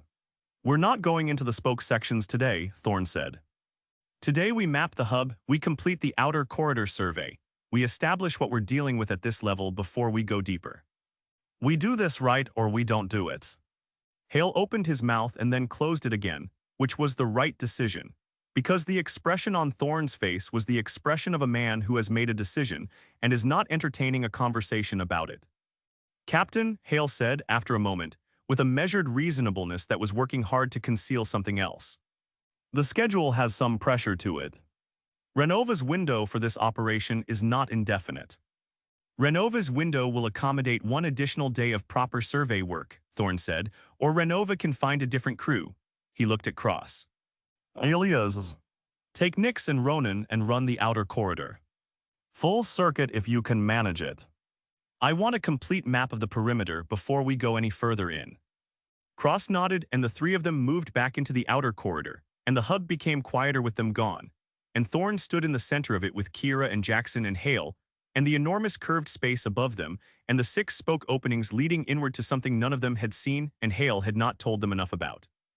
Jackson wandered to the nearest spoke opening again and looked down it for a long time without going in. The helmet light reached maybe 30 meters before the corridor bent, and the dark came back complete and total. "It doesn't feel threatening," he said to nobody in particular. "That's the thing. It just feels empty." "Empty is fine," Kira said from across the hub, where she was running her own scanner along one of the wall features. "Empty means nobody's home." "Nobody's been home for a very long time," Jackson said. "Whatever home meant to whoever built this." Hale said nothing. He stood with his tablet and his expression that had gone back to the careful pleasantness, and he looked at the spoke opening that Jackson was looking into, and Kira watched him in her peripheral vision and thought about recognition, and about the things you do not say when you are the only person in a room who already knows where the money is. They were back on the Auster by 1600, the outer corridor survey incomplete but substantially advanced, the hub fully documented, the spoke sections untouched and waiting for the following day. The team pulled off their suits in Bay 1 with the particular exhaustion of people who have been paying close attention to something strange for 8 hours. The mental fatigue that comes from sustained alertness in an environment that keeps asking your brain to process things it doesn't have the right categories for.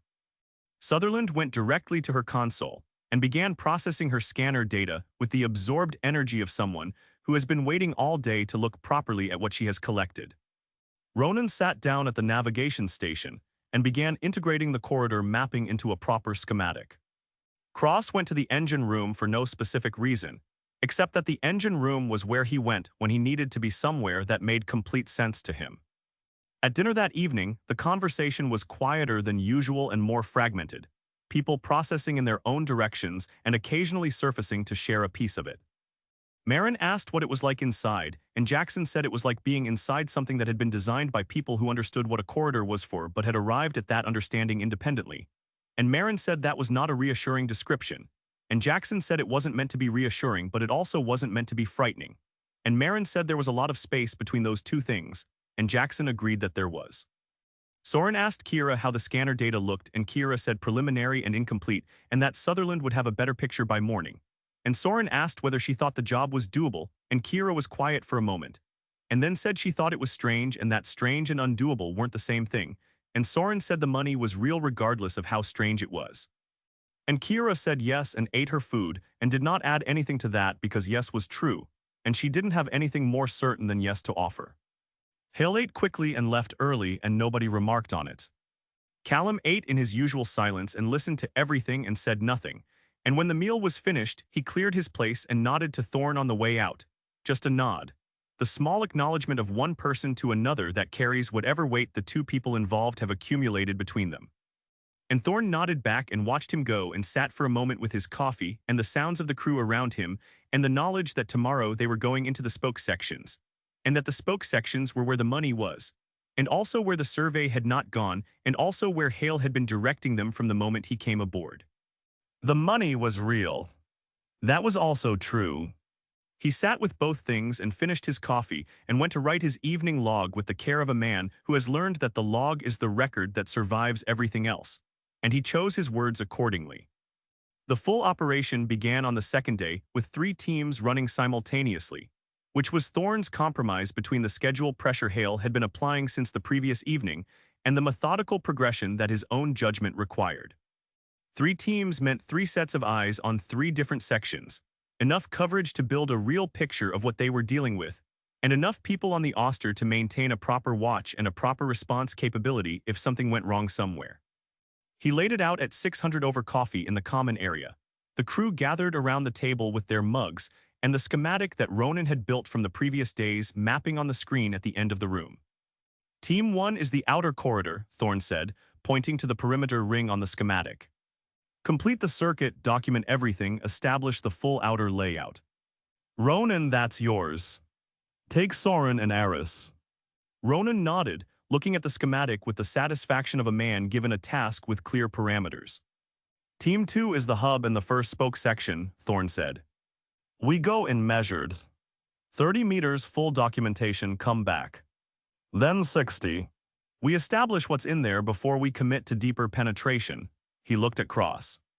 Alias, you're with me. Jackson and Callum. Callum at the far end of the table nodded once without expression. Team 3, Thorne said and looked at Kira. The port side spoke sections. Hale says the signal concentration is strongest there.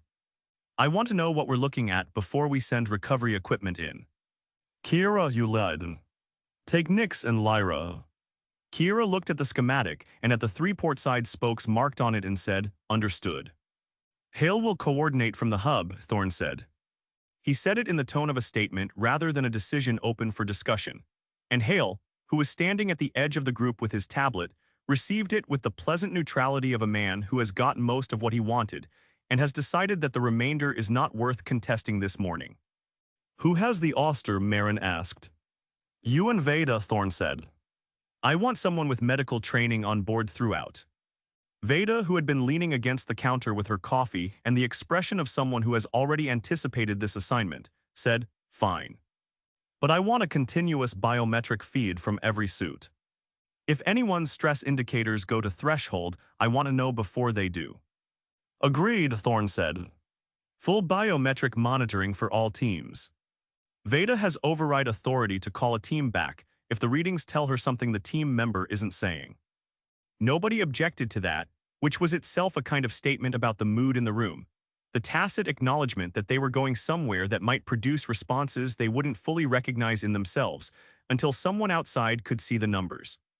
They went across at 7:30 and split at the hub, 3 teams moving in 3 directions with the particular focused silence of people who have had their briefing and are now inside the task.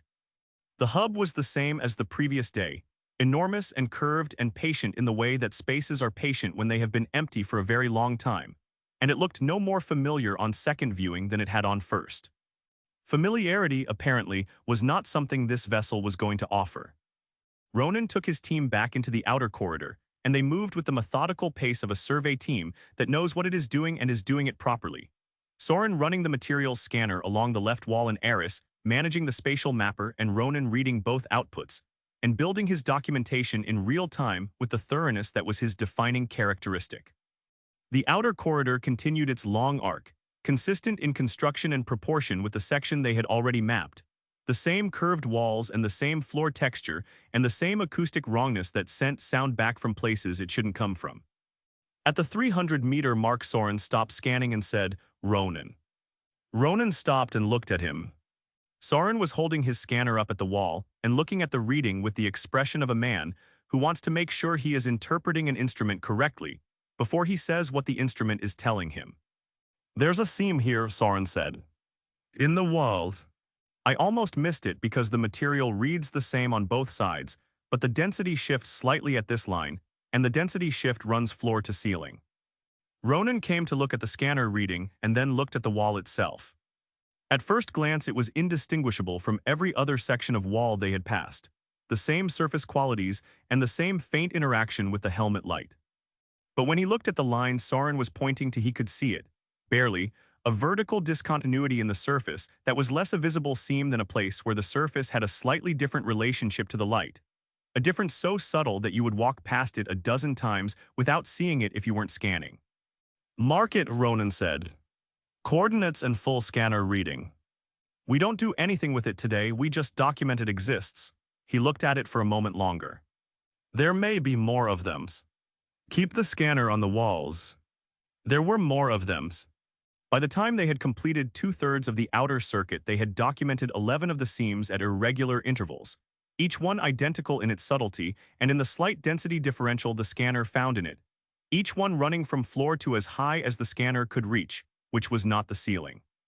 Ronan documented all of them and said nothing beyond the documentation, and let the question of what they were sit in the log where it could be examined later with more information than they had now. Team 2 went 30 meters into the first spoke section, and it was different from the outer corridor in ways that took a moment to categorize.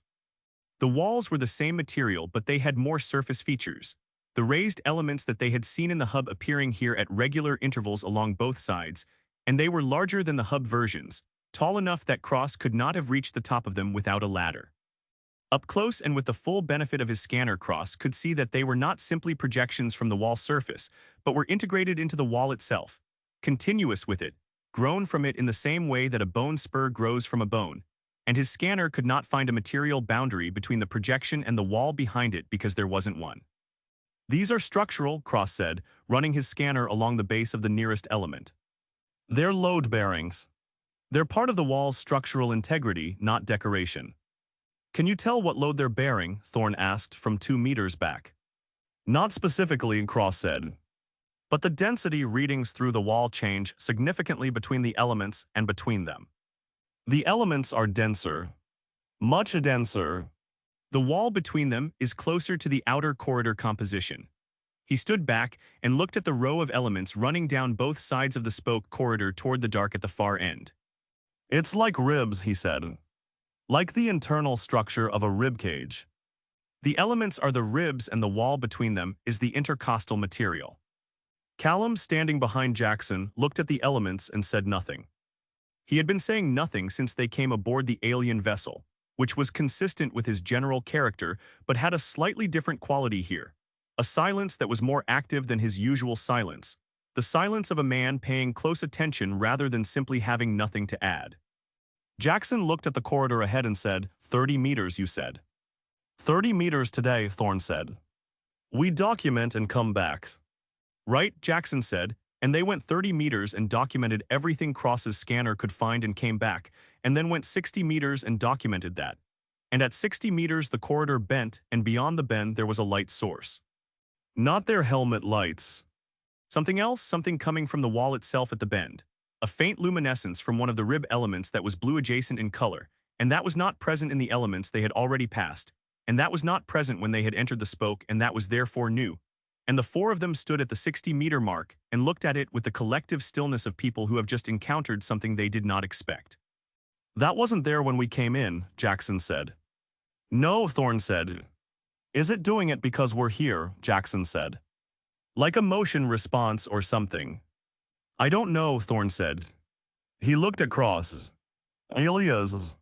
Cross already had his scanner directed at the luminescent element and was reading the output with the focused intensity of a man who needs more information before he can say anything useful. The element's temperature has not changed, he said. The luminescence is not thermal. The material composition reads the same as the non-luminescent elements. Whatever is producing the light, it's not a separate component, it's a property of the material itself being activated somehow. He lowered the scanner and looked at Thorne. I can't tell you what activated it. Thorne looked at the light for a moment. It was steady, not flickering, not brightening or fading, just present, as though it had always been present and they had simply not been there to see it before. Log it, he said. Full reading. We come back tomorrow. He looked at it once more and then looked away. Back to the hub. They went back to the hub, and Thorne reported the luminescence to the full team on the comm, and Hale, from his position near the hub entrance, said that Renova's survey had noted minor material activation responses, and that it was consistent with the known properties of the hull compound. And Thorne said it would have been useful to know that in advance, and Hale said he understood and that he would ensure the team had the full activation response documentation before tomorrow's entry. And Thorne noted the way Hale said it, the practiced smoothness of a man producing reassurance as a product rather than a response. Kira's team had gone into the first of the 3 portside spoke sections at 7:45, and by the time the luminescence conversation was happening on the comm, they were 120 meters in, and the spoke section was showing them things that the outer corridor and the hub had not. The spoke was wider than the others, wide enough that the 3 of them could walk abreast with room to spare, and the rib elements here were not just larger but different in configuration, paired on opposite walls and aligned with each other across the corridor in a way that created a series of transverse frames, like walking through the interior of a ship's hull from the inside. Between each pair of frames, the ceiling dropped slightly and then rose again, creating a rhythmic compression and expansion of the space that Lyra found profoundly uncomfortable, and that she was managing by keeping her eyes on the floor. You all right? Kira asked her. Fine, Lyra said, eyes down. It's the ceiling. It keeps changing height and my brain doesn't like it. Don't look at it, Nick said, from Kira's other side, her scanner running continuously. Look at the floor. The floor is consistent. I'm looking at the floor, Lyra said. The floor is interesting anyway, Nick said, and she was right, because the floor in this section was different from the outer corridor floor. It had a directionality to it, a subtle texture that ran along the axis of the corridor rather than across it. And when Kira crouched and held her helmet light at a low angle, the texture resolved into a pattern that was regular and fine, and that her scanner identified as intentional surface modification rather than a manufacturing artifact. Something moved along this floor regularly, Kira said. This texture is wear. This is what this surface looks like after extended use. Nyx crouched beside her and looked at it. The wear pattern is consistent all the way back to the hub entrance, she said, running her scanner along the floor surface. Whatever moved through here a lot. For a long time. Lyra, still looking at the floor, said, Can we not think about what moved through here? We're going to have to think about it eventually, Nyx said, not unkindly. Eventually is fine, Lyra said. Not right now. They went deeper. At 150 meters, the spoke section opened on the left side into a subsidiary space. Not a full room exactly, but a widening. a deliberate enlargement of the corridor that created an alcove approximately 8 meters deep and 12 meters wide. The alcove was empty of anything freestanding, but its walls were covered floor to ceiling in the surface features they had been seeing throughout the vessel, except that here they were different in character, smaller and more numerous, and arranged in a density that was overwhelming in the same way that a page covered entirely in text is overwhelming before you find the place to begin reading it. Kira stopped in the entrance to the alcove and looked at the walls, and felt something that she would spend some time afterward trying to name accurately. It was not fear. It was the feeling that precedes the recognition of something significant, the moment before you understand what you are looking at, when the understanding is present but has not yet resolved into language. She stood in the entrance for a long time and looked at the walls and let the feeling be what it was. This is different, she said. Yes, Nick said, already scanning. This was used differently than the corridor, Kira said. The corridor was transit. This was something else. The surface feature density is about 40 times higher than anywhere else we've been, Nick said, reading her scanner. And the material composition in this section shows trace variations from the standard hull compound. Very small variations but present and consistent throughout the alcove. She looked at Kira. Whatever this space was for, it was built differently than everything around it. Built for something specific. Kira stood in the entrance for another moment, and then made a decision she would later describe differently than it happened. A decision she would characterize at the tribunal as a routine survey entry, and that was in fact something more considered than that.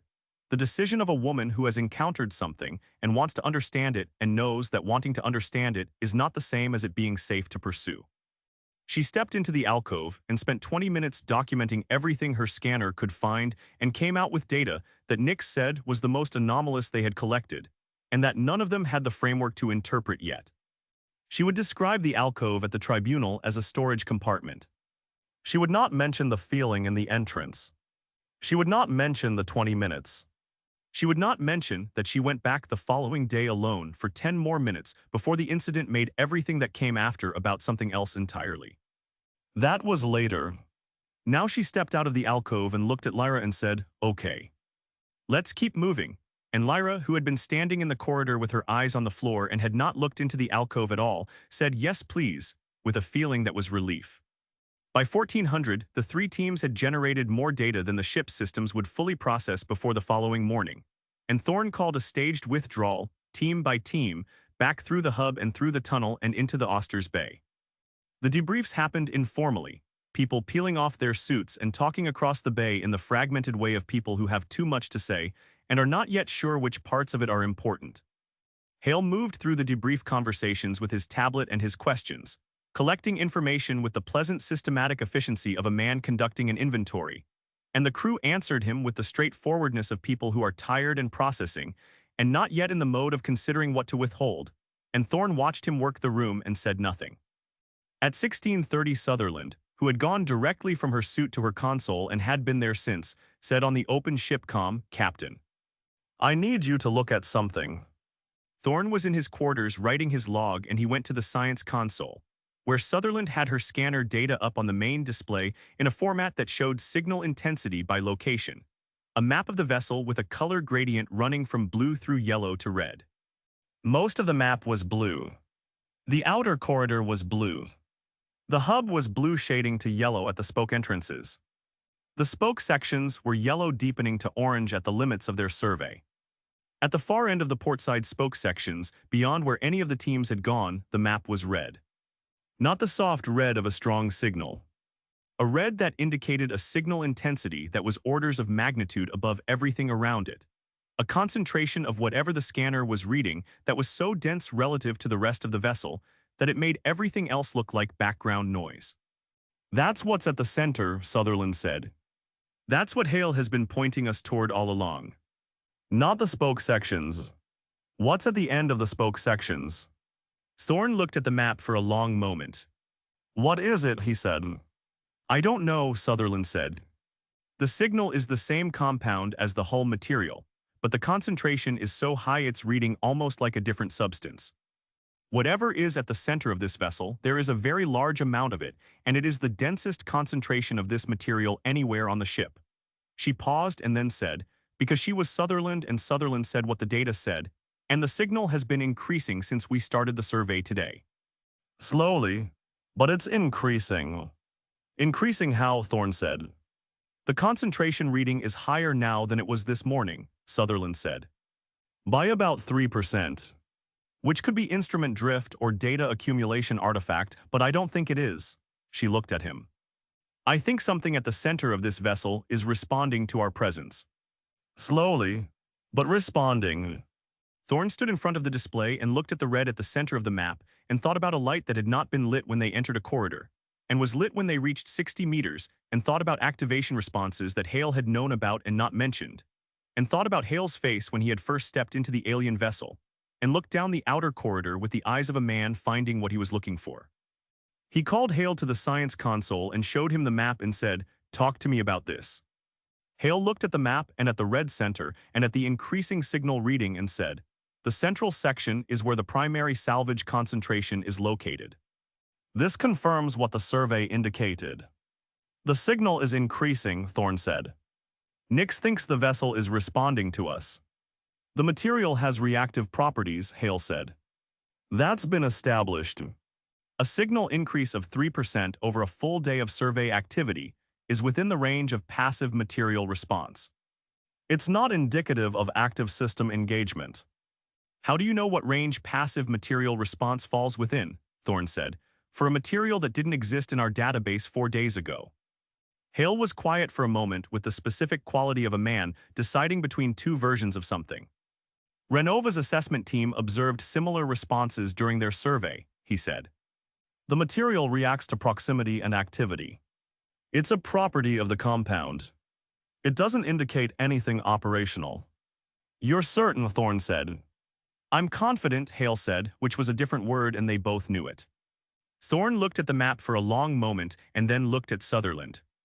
Continue monitoring, he said. I want a reading every 2 hours through the night cycle. If the signal increases by more than another 3%, I want to know immediately. Understood, Sutherland said.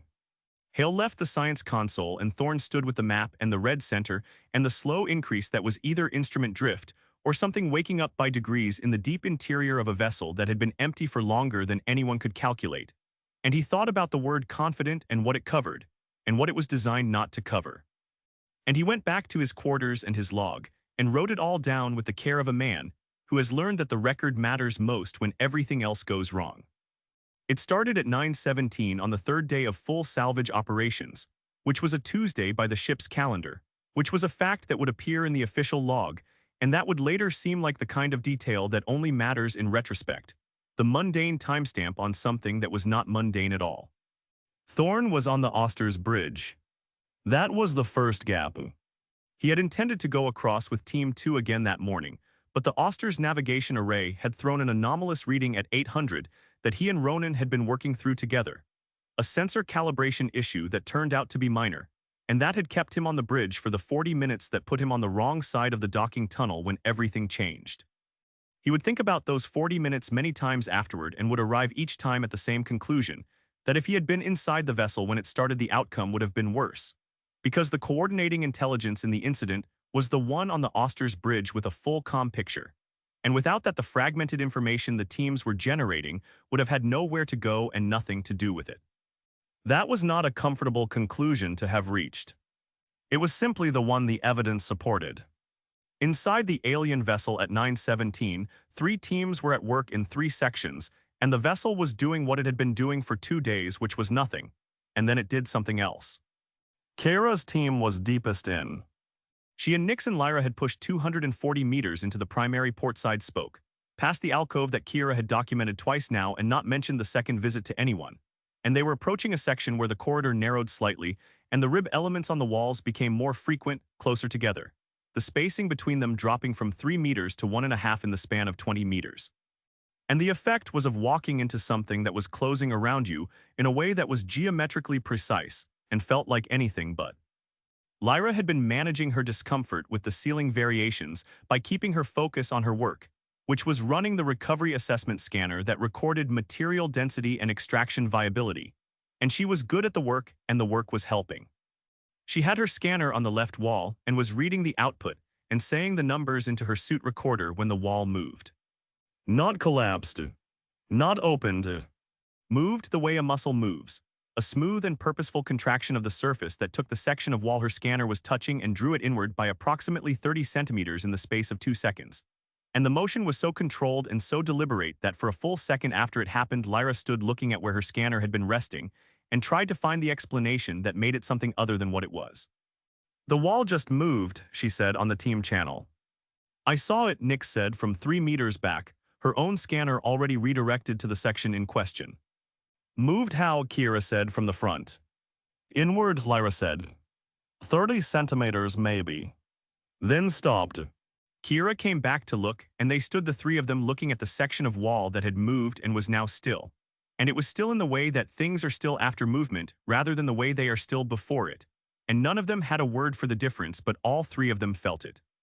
Then the rib elements on both walls began to change color. Not all of them. The ones closest to the section that had moved, 4 on each side, shifting from the baseline gray adjacent color that they had been since the first entry to a deep blue that was the same shade as the luminescence Thorne's team had found in the spoke on the first day, deepening quickly through blue to something that had no good name in the spectrum of colors that human eyes were accustomed to reading. Kira, Nick said, with the specific quiet of a person keeping their voice level by conscious effort. I see it, Kira said. All teams, this is Team 3, we have material activation in the primary port spoke. Multiple elements, coordinates 240 meters from hub. All teams report status. The response from Team 2 came back immediately, Jackson's voice, because Jackson was the one with his hand on the comm at that moment. Team 2 is in spoke 1 at 90 meters, no activation visible, we copy your report. The response from Team 1 took 4 seconds longer than it should have, which was the first gap in the information picture that Thorne was beginning to build on the bridge. And when Ronan's voice came back, it had something in it that was not quite alarm and was not quite nothing. Team 1 is in the outer corridor at the 700-meter mark.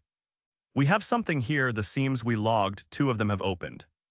Not wide, maybe 10 centimeters each, but they were sealed yesterday and they are not sealed now.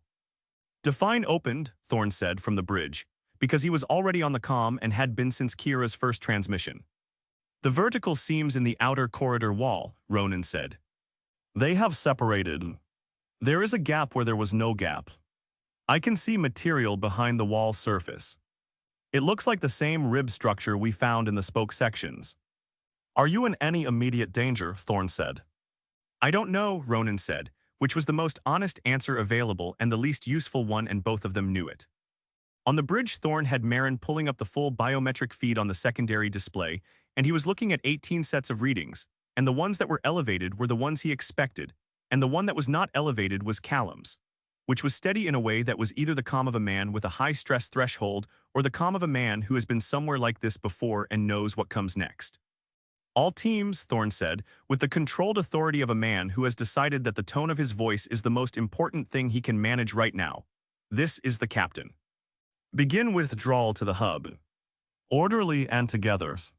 Nobody runs, nobody separates. Team 3, you are deepest, you move first. Teams 1 and 2 hold position and maintain calm. Captain Kira said the activation is spreading. The elements further back toward the hub are starting to change color. Then move toward the hub now, Thorne said. Kira, move your team. Moving, Kira said. What happened in the next 4 minutes would be reconstructed afterward from suit recorder data and biometric logs and the comm transcript and the accounts of the people who survived it. And the reconstruction would not be complete because some of the suit recorders were not recovered, and some of the accounts contradicted each other, and some of what happened had no witness who was both present and alive to describe it afterward. At 9:21, 4 minutes after Lyra observed the wall movement, the alien vessel did the thing that the vessel did, and it did it all at once and everywhere simultaneously. And the simultaneity was the thing that broke the information picture apart, because there was no sequence to follow and no cascade to trace backward and no single originating event to point to. There was simply the before and then the after with no comprehensible middle. The seams in the outer corridor sealed. Not the 2 that had opened, but all of them. Every seam that Ronan's team had documented across the full surveyed length of the outer corridor. And they did not close back to the barely visible discontinuities they had been. They sealed completely, material flowing across the gaps with the smooth purposefulness of something that had been waiting to do exactly this. And when they sealed, they divided the outer corridor into sections, 8 sections based on the seam distribution that Ronan had logged. And Team 1 was in one of those sections, and the section was sealed, and the section was approximately 40 meters long. Ronan hit the comm at the same moment the seals completed and said, "We're cut off," with the flatness of a man delivering a fact, and then said, "The wall sealed behind us and in front of us. We are in a contained section of the outer corridor." A pause. "Soren and Aris are with me. We are uninjured." "Ronan," Thorne said, "dimensions of your section." 40 meters long, Ronan said. "Full corridor width and height. The seals are flush with the wall surface." "I cannot find the seam." "Air supply," Thorne said. "Suit supply, we're not on ship air in here," Ronan said. "We have 6 hours at current consumption. More if we reduce activity." "Reduce activity," Thorne said. "Conserve everything. I'm coming for you." In the portside spoke, Kira's team was moving and the spoke was moving with them.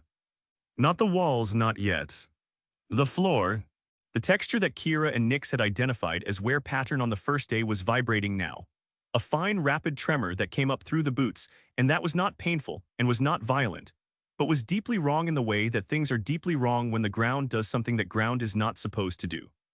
Lyra made a sound that was not a word and Kira said, "Keep moving, Lyra, keep moving." And Lyra kept moving because Kira's voice had the quality that some voices have in emergencies, the quality that bypasses the thinking part of the brain and speaks directly to the part that knows how to put one foot in front of the other. The color change in the rib elements was complete now throughout the section they were retreating through. Every element on both walls, the deep nameless color that was past blue, and the elements were not just colored but doing something else, something that the suit sensors were recording and that Nyx was watching on her forearm display as she moved. A field emission that the sensors could detect but not characterize, a property of the activated material that was adjacent to electromagnetic and not quite that. Something the instruments had no clean category for. "Nyx," Akira said. "I know," Nyx said. "I'm reading it. Keep moving." At 9:23, the first deaths happened, and they happened in Spoke Section 2, where Team 2 had been holding position at 90 meters and waiting for the withdrawal order that was already in progress.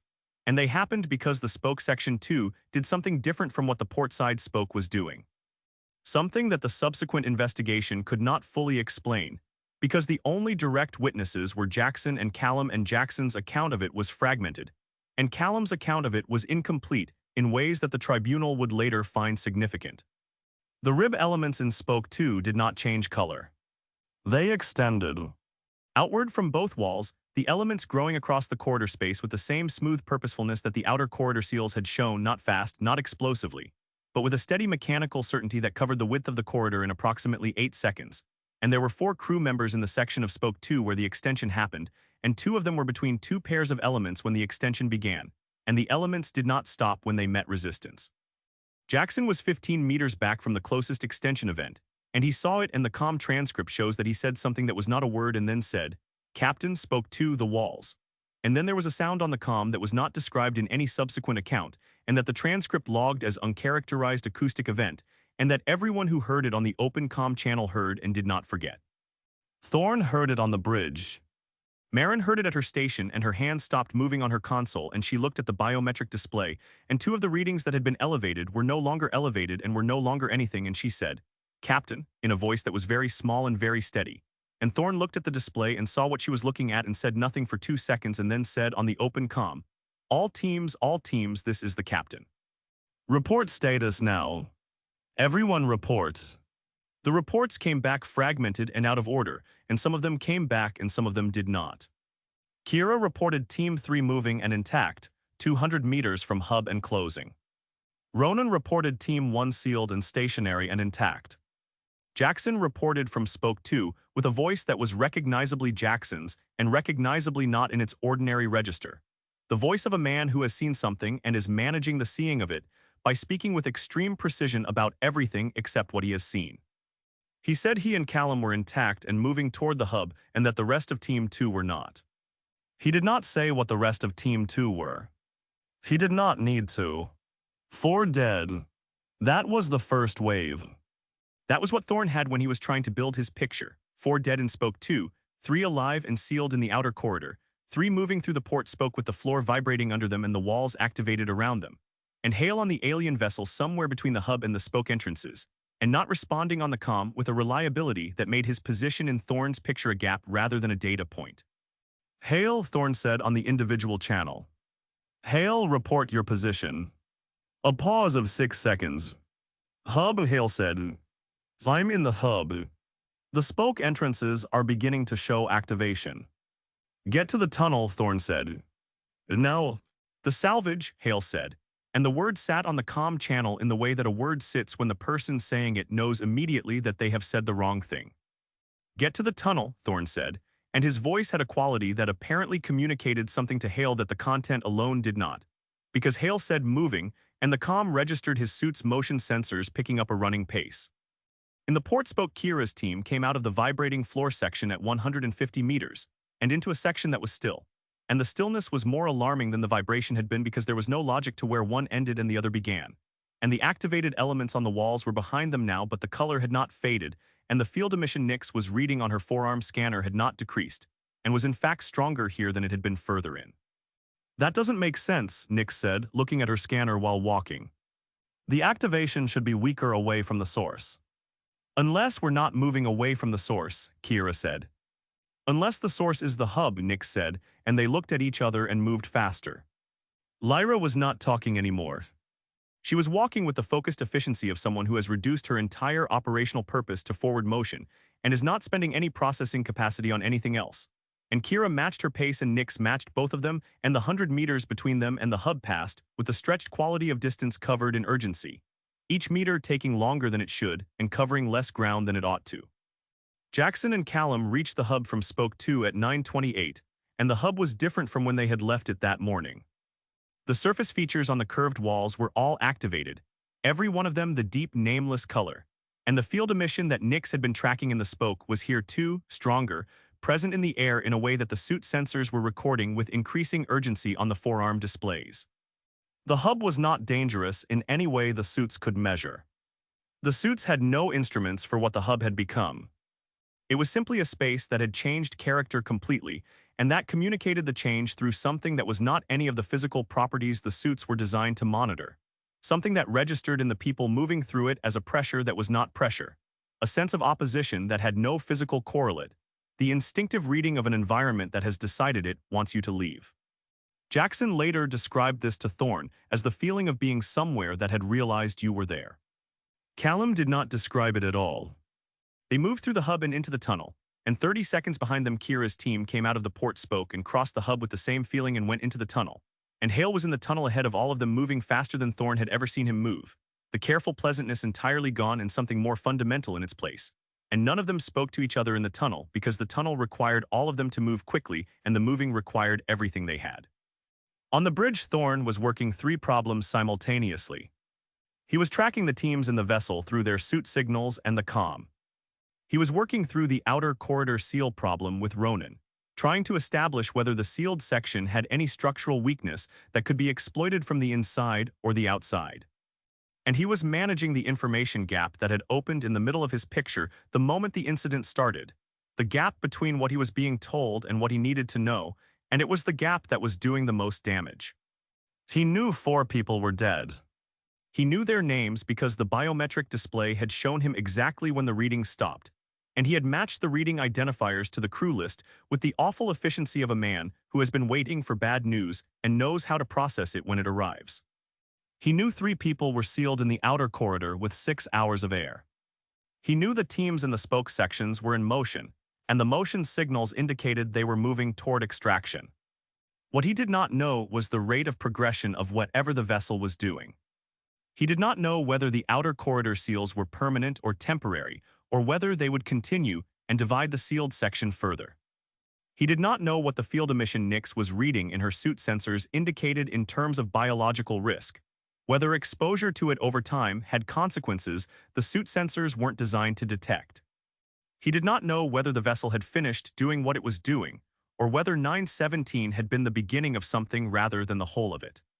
He did not know because nobody had told him and the telemetry had not covered it, and Hale had said passive material response.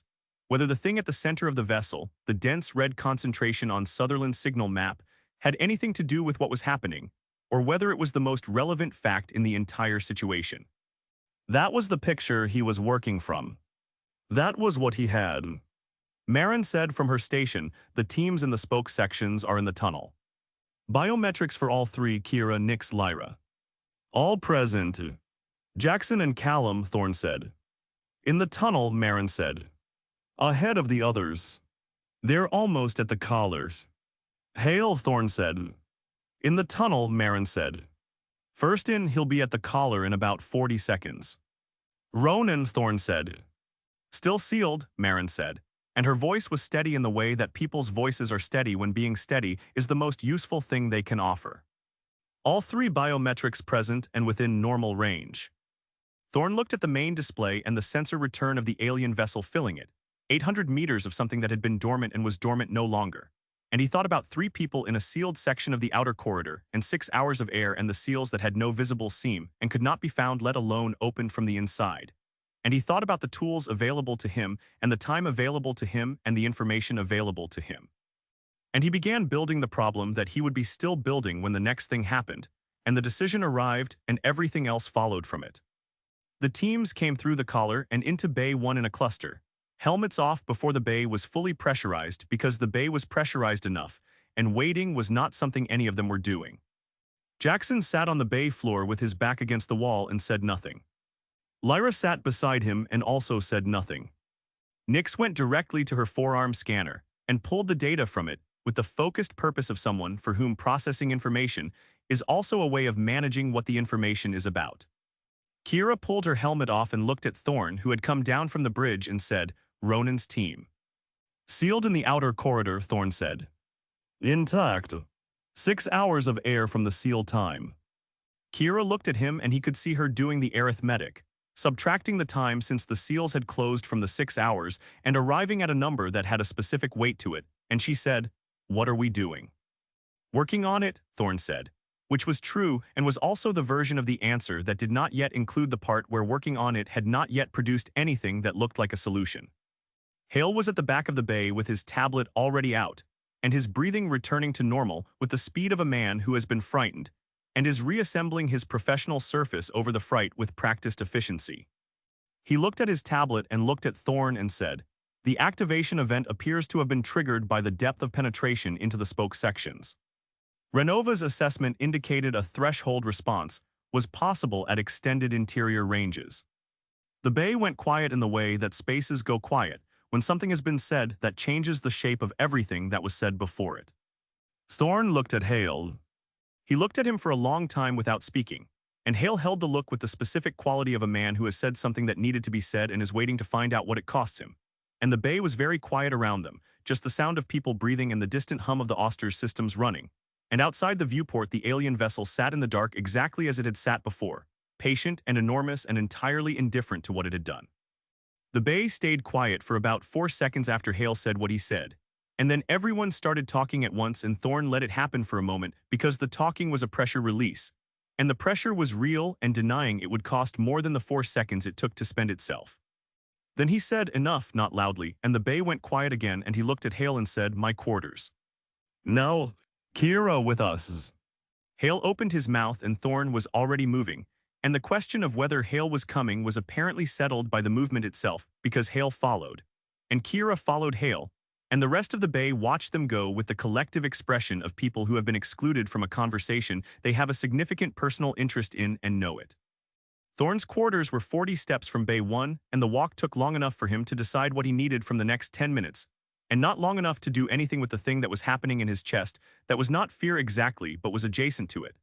The specific physical response of a man who is holding multiple urgent problems simultaneously and whose body has an opinion about that which his mind is currently overriding. He closed the door and turned and looked at Hale and said, Talk. Everything. Right now. Hale sat down without being invited and put his tablet on the desk and said, The activation threshold response was in Renova's assessment data. It was in the section on material reactivity. The section that was 4 lines long, Thorne said. It was characterized as a low-probability passive response, Hale said. The assessment team's interpretation was that the depth of penetration achieved during their survey, which was limited to the hub and the outer corridor, had not triggered any response, and that therefore the threshold, if one existed, was deeper than their survey had reached. "And you sent us deeper than their survey had reached," Thorne said. "The salvage concentration is at the center of the vessel," Hale said. "That was always where the operation was directed." "Without telling us that penetrating to that depth might trigger a response that seals sections and kills people," Thorne said, and his voice was very level, which was more alarming to Kira, standing near the door, than if it had not been level. "The probability assessment was low," Hale said. "There are 4 people dead in the spoke section," Thorne said. "Their names are Veda's problem now, and I will deal with that later. And I will deal with you later, and right now, I need everything you know about those seals, because I have 3 people in the outer corridor with less than 6 hours of air, and I need to know what opens those seals." Hale was quiet for a moment, and in that moment something shifted in his presentation. The professional surface that he maintained with such consistency developing a crack that was not guilt exactly, and was not quite fear. The expression of a man calculating the cost of what he knows against the cost of continuing to withhold it. "The seals are a defensive response," Hale said. "The assessment team's technical analysis described them as a compartmentalization mechanism. The vessel isolates sections in response to a perceived intrusion past a certain threshold depth. What opens them," Thorne said. "The assessment team's analysis suggested the mechanism is temporary," Hale said. "A response that holds until the intrusion stimulus is removed." "Until we leave," Kira said from the door. "Until the vessel no longer reads an active incursion," Hale said.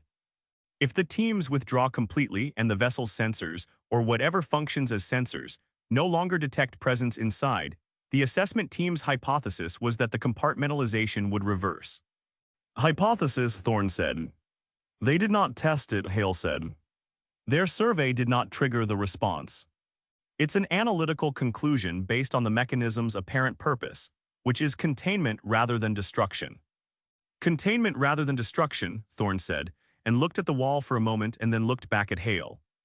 4 people died in Spoke 2. "The extension event in Spoke 2 was not predicted by the assessment," Hale said, and to his credit he said it without the smoothness he usually brought to difficult statements, said it with the flatness of a man acknowledging something he cannot reframe. "The Spoke 2 response was different from the port Spoke response, and different from the outer corridor response.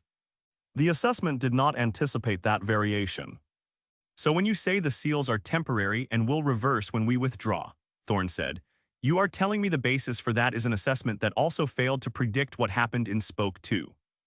Hale said nothing, which was the most honest response available to him. Thorne looked at Kira. "You were deepest in the port Spoke," he said. "What did you see in there?" Kira thought about how to answer that accurately. "The activation in the port Spoke was different from what Jackson described in Spoke 2, she said. In the port Spoke, the elements changed color and emitted a field that Nyx was reading on her scanner. It felt threatening in a way that wasn't physical. But nothing came out of the walls," she paused. "In Spoke 2, the elements extended physically. That's a different order of response." "Different trigger or different section," Thorne said. "I don't know," Kira said. "Nyx might have a theory when she's had time with her scanner data." "I don't have time," Thorne said, and looked at the bulkhead above his desk rather than the photograph beside it. The empty bulkhead that had nothing on it except the paint that was slightly less faded where something had once hung and been removed. He stood there for a moment with his back to both of them, and then he turned around and said, "Here is what I know. Ronan, Soren, and Eris are in a sealed section with approximately 5 hours and 40 minutes of air remaining from this moment. The hypothesis from Renova's incomplete assessment is that the seals reverse when we withdraw. We do not know if that hypothesis is correct. We do not know how quickly the reversal would occur if it is correct. We do not know if 5 hours and 40 minutes is enough time for the reversal to complete, and for 3 people to get from the outer corridor to the Auster." He looked at Hale. "What else do you have? Any other analysis, any other data, anything at all?" Hale looked at his tablet and then looked up and said, "There is one other element of the assessment, with the specific quality of a man who has been holding something and has decided the holding of it is no longer a viable position. The central concentration. The high-density signal at the center of the vessel." "What about it?" Thorne said. "The assessment team's analysis identified it as the primary mechanism hub," Hale said. The source of the compartmentalization response. If the central mechanism is the origin of the defensive response, then the assessment team hypothesized that disrupting the central mechanism would disable the response. The room absorbed this. Disrupting it how, Kira said. The assessment was not specific about methodology, Hale said. The hypothesis was theoretical. But you're telling me that if we could reach the central section and disrupt whatever is there, the seals might open, Thorne said. It's a hypothesis, Hale said, with significant uncertainty. So we have two hypotheses, Thorne said. One, we withdraw completely and wait for the seals to reverse on their own, hoping the reversal happens within 5 hours and 40 minutes. Two, we send a team to the central section to disrupt the mechanism, knowing that the port-spoke response was manageable and the spoke-2 response was not, and not knowing which of those we'd encounter going deeper. He looked at Hale. Is there anything else? No, Hale said. Get out, Thorne said. Stay on the ship. Don't touch anything. Hale left and Thorne stood in the middle of his quarters with Kira, and the two of them were quiet for a moment with the specific quiet of people who have just received the full dimensions of a problem and are now alone with it. What do you think, Thorne said. The question surprised her. Not its existence, but its directness, the fact that he was asking rather than telling, and she understood that he was asking because she had been deepest inside, and because she was the only other person in the room, and because he was a man who used available information rather than only the information that came from people he was supposed to consult. The withdrawal hypothesis is cleaner, she said. If it works without additional risk to anyone still alive. But it depends on timing we can't verify and a mechanism we don't understand working in the way an incomplete assessment predicted it would work. She looked at him. 5 hours and 40 minutes is not a long window if the reversal is slow. And the disruption hypothesis sends people back into a vessel that has just killed 4 of our crew, Thorne said. Through a section that didn't do what Spoke 2 did, Kira said. The port-spoke response was different. It was manageable. If the path to the center runs through the port-spoke. We don't know that it does, Thorne said. The schematic Ronan built from the outer corridor mapping puts the outer corridor seals dividing it into 8 sections. Ronan's section is on the opposite side of the vessel from the port-spoke. Even if we could reach the center through the port-spoke, I don't know what that does for a seal that's on the far side. The mechanism is the source, Kira said. If disabling the source disables all of the response, it doesn't matter where the seal is relative to where we enter. If, Thorne said. Yes, Kira said. If. They stood with that for a moment. There is a third option, Thorne said, and his voice had shifted slightly, the way a voice shifts when it is arriving at something the speaker has already reached and is now presenting for examination. External breach. We cut through the outer corridor wall from outside at the location of Ronan's section. Kira thought about it. The hull material, she said. We cut an entry point at the docking connection, Thorne said. The cutting equipment handled it. It was slow, but it worked.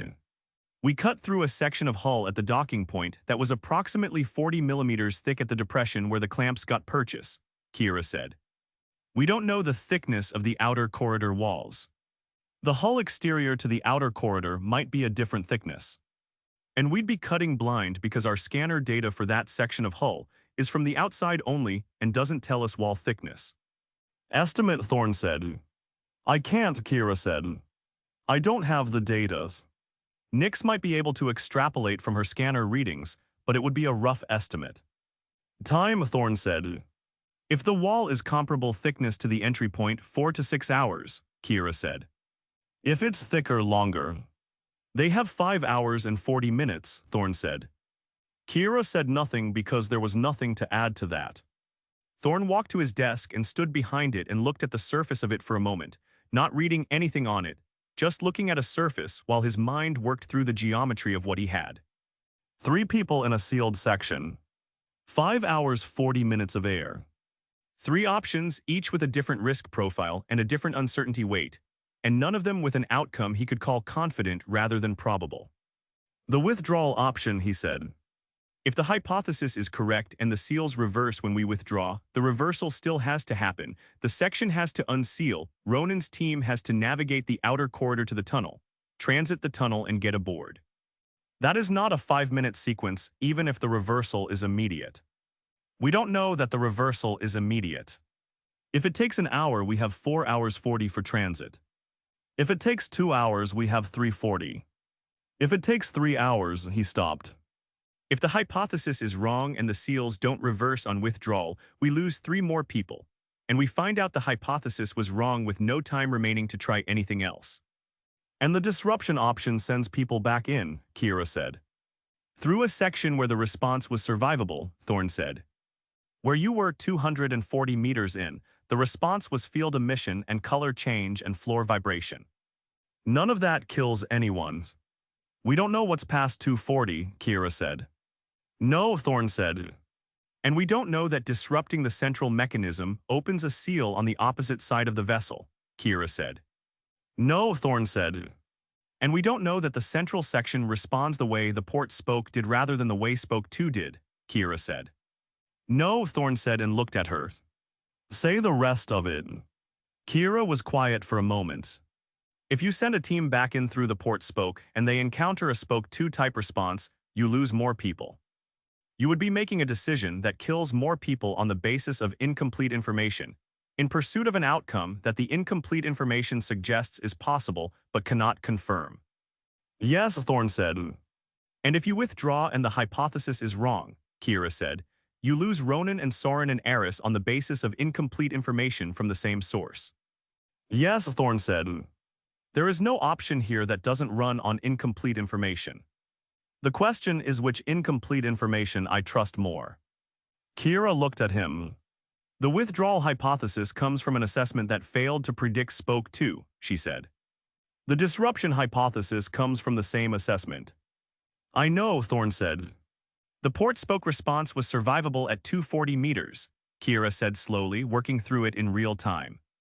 We don't know what's past 240. But we know the response at 240 was survivable. The withdrawal hypothesis has no comparable data point. It's purely theoretical. The external breach, Thorne said. Walk me through why it doesn't work. We might not have the time, Kira said. If the wall thickness is greater than the entry point thickness, and we have no data to say it isn't, we run out of time before we break through. And if we're cutting and we don't break through in time, we've spent the 5 hours 40 on something that didn't work and we've also withdrawn, which was the other option. So the external breach forecloses the withdrawal option, Thorne said. If we commit to it and it doesn't work in time, yes, Kira said. Thorne was quiet for a long time. Long enough that Kira counted the seconds without meaning to and reached 37 before he spoke. The port spoke response was manageable, he said. The section from the hub to 240 was manageable. If that pattern holds to the center, the team gets in and either the disruption works or it doesn't, and they come back out. The response in that section has already been survived once today. By a team that was moving away from the center, Kira said. Not toward it. I know, Thorne said. The response may intensify toward the center, Kira said. I know, Thorne said. I need to know if you'll lead the teams. The question landed with the weight of something that had been coming, and that she had known was coming, and that still landed with weight when it arrived. She looked at him and thought about 240 meters of manageable response, and the red concentration on Sutherland's map, and the alcove she had gone back to alone, and the feeling in its entrance that she had not described to anyone, the feeling that had not been threatening and had not been safe and had been something else. Something that she thought now might have been relevant information that she had kept to herself for reasons she was not entirely certain of. Yes, she said. I'll ask for volunteers, Thorne said. Nobody goes back in who doesn't choose to. All right, Kira said. And if I can't get volunteers, Thorne said and stopped. He looked at her directly. If I can't get volunteers, I withdraw and we wait on the seals, and I am accountable for that outcome whatever it is. Kira nodded. That, she thought, was the cleanest thing he had said in the last 20 minutes, the one statement that had no uncertainty in it, the one thing he knew for certain in a room full of things he didn't. He called the crew to the common area and he laid it out the same way he had laid it out to her, the same options with the same uncertainties attached to each of them, and he did not soften the spoke to deaths, and he did not oversell the disruption hypothesis, and he did not hide the possibility that the port spoke response might be different going deeper than coming back. He said what he knew and what he didn't know and what each option cost and what each option might save, and then he said he was looking for people willing to go back in. The silence that followed was the silence of people doing serious arithmetic about serious stakes with their own lives as one of the variables. Jackson said yes first, which surprised several people and surprised nobody who actually knew Jackson, because Jackson's public character was a man who looked after himself and his private character was something else, the thing underneath the card games and the careful self-interest, and the thing underneath said yes before the public character had finished calculating. Nyx said yes because Nyx had the scanner data, and the scanner data was her responsibility, and going back in was the logical extension of that responsibility, and she was a person who followed logical extensions. Callum said yes and said nothing else with it, and Thorne looked at him for a moment and nodded once.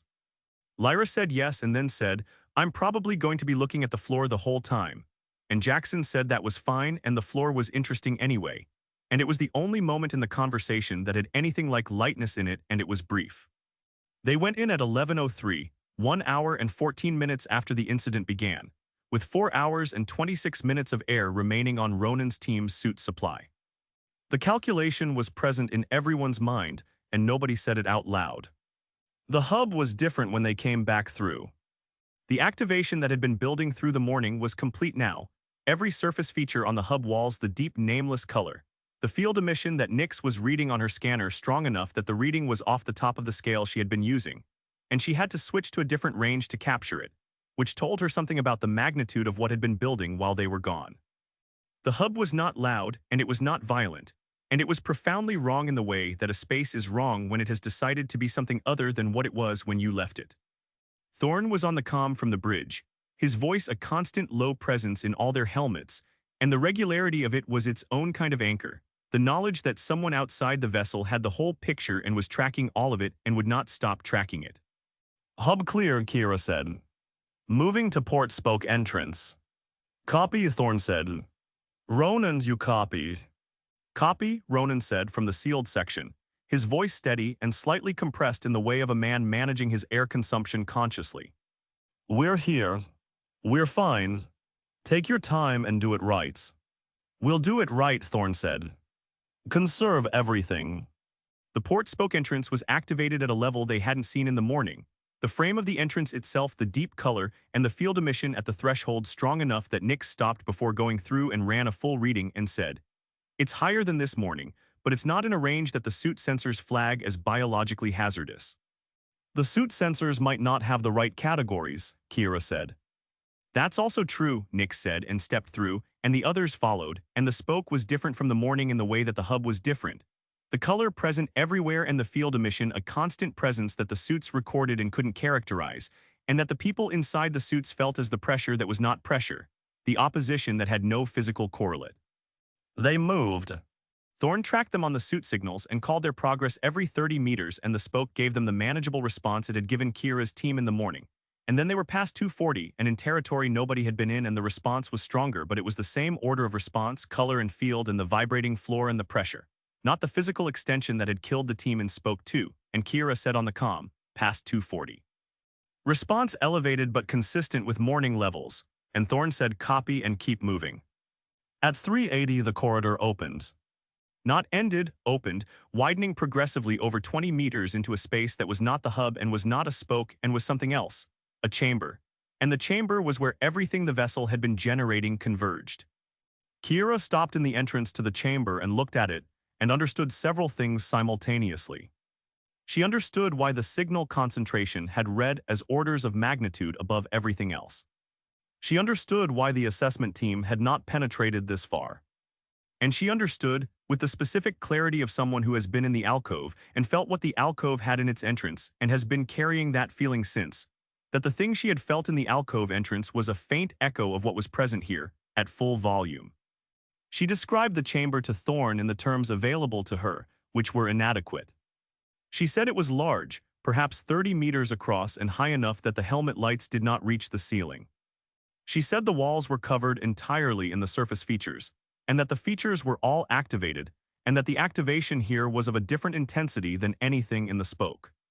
She said there was a central structure, a formation rising from the floor that was the source of the signal concentration, tall and complex and not describable in the vocabulary of human engineering.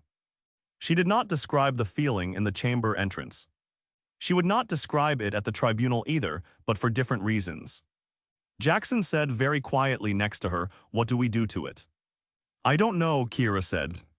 And then, because she was a person who trusted her own observations when her observations were the best available data, she said, "The alcove. The one I documented on the first day. It felt like a smaller version of this. The surface features there were denser than anywhere else and they were arranged differently." She looked at the chamber walls. "The same pattern is here. Denser and differently arranged." "Meaning what?" Jackson said. "Meaning this is the same type of space at a larger scale," Kira said. "And when I was in the alcove, the field emission was strongest at the surface features themselves. The features are the mechanism." "So we damage the features," Nick said from behind her, already reading her scanner at the chamber entrance. "The surface features are the active components of whatever this is. If the central structure is the source and the features are the mechanism, and we disrupt the features at the source." "It's a hypothesis," Kira said. "Everything today is a hypothesis," Jackson said. "They went in." What they did in the chamber took 11 minutes and was documented on suit recorders that were later reviewed, and that showed people making decisions in real time with insufficient information, in a space that was communicating its opposition through every channel it had available except the ones that would have stopped them. And that was either because those channels were not available to it, or because the decision they were making was not the one it was designed to stop. At the 9-minute mark, Nick said on the comm, "Captain, the signal reading is dropping." And Thorne said, "Copy," and in the sealed outer corridor section, Ronan heard it on the comm and sat up straighter and said nothing.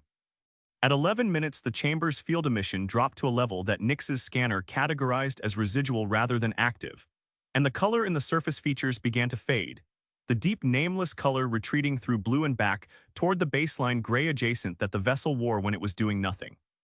At 13 minutes, Ronan said on the comm, with the careful voice of a man who will not allow himself to hope too completely until he has evidence, "The seal behind us.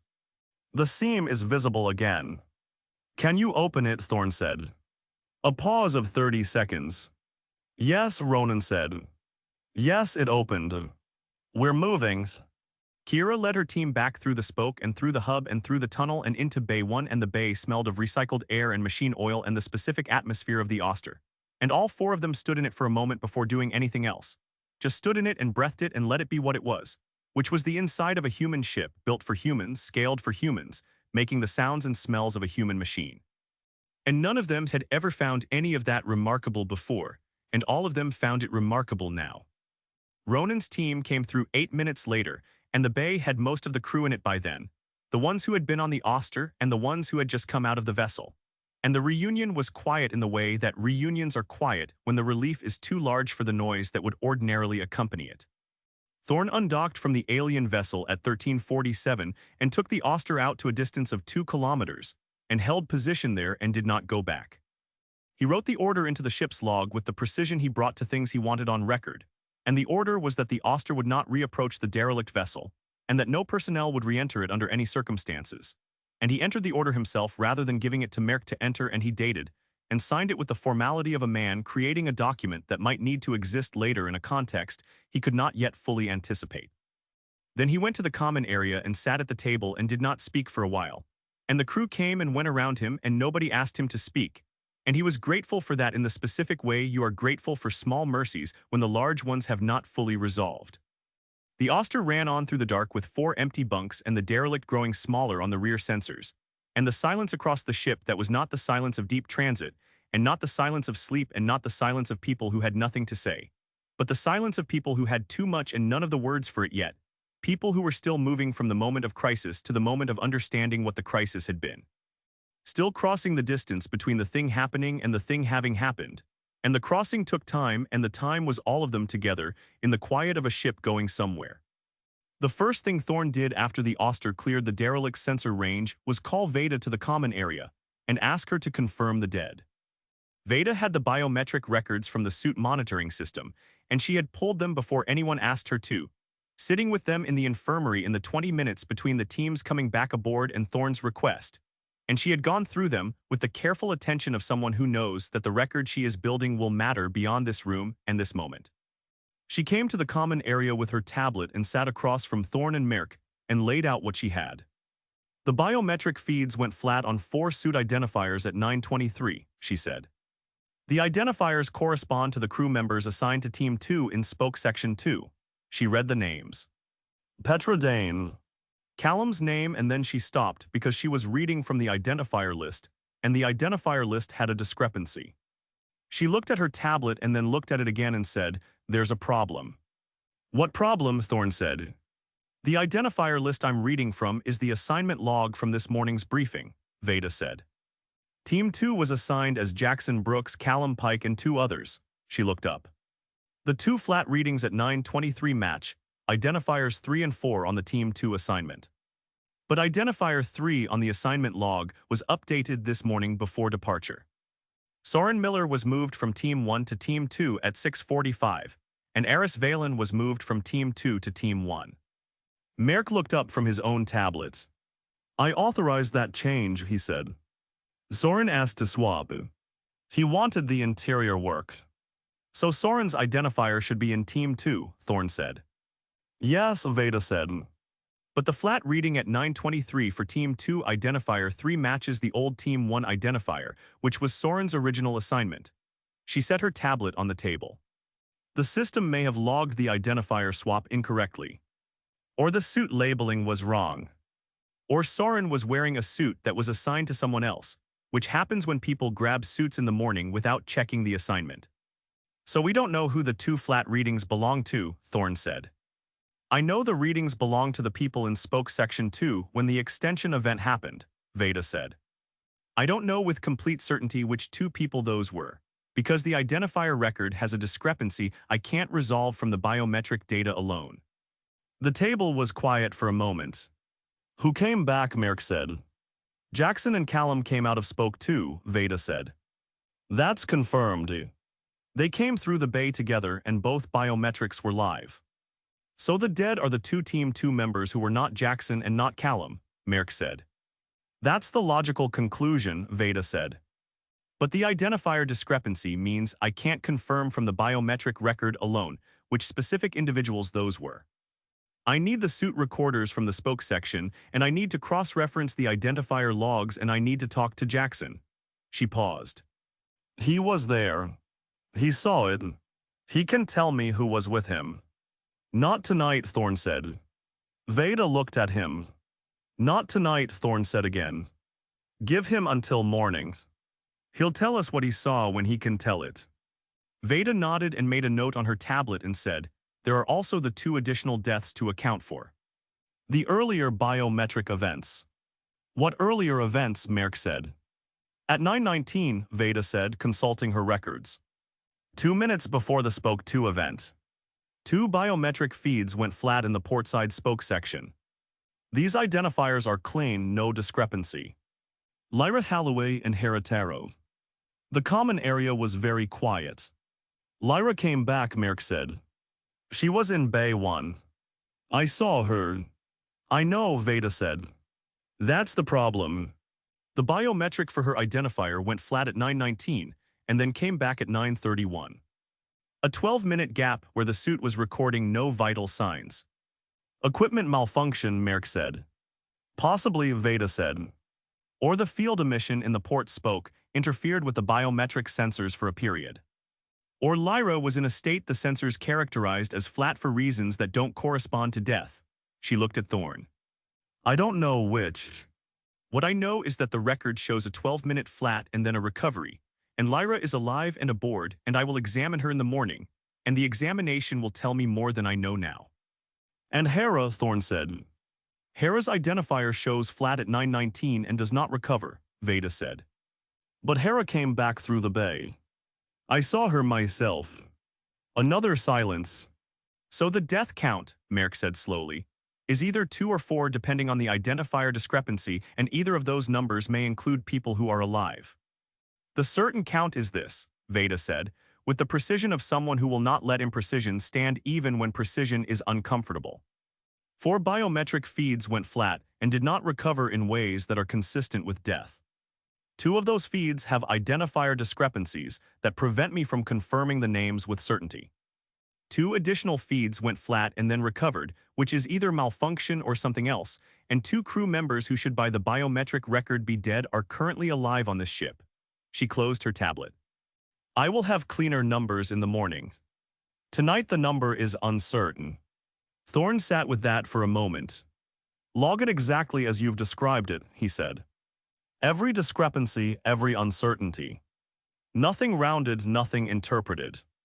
The record is the record. Veda left and Merck looked at Thorne and said, 4 dead is what I'll report to Renova. You'll report what Veda's record says, Thorne said.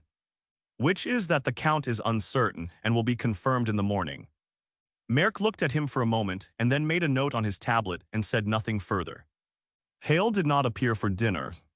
His door had been closed since he had left Thorne's quarters during the briefing, and it was still closed at 1800 when the rest of the crew came to the common area and moved around each other in the careful way of people sharing space while processing things they are not yet ready to share.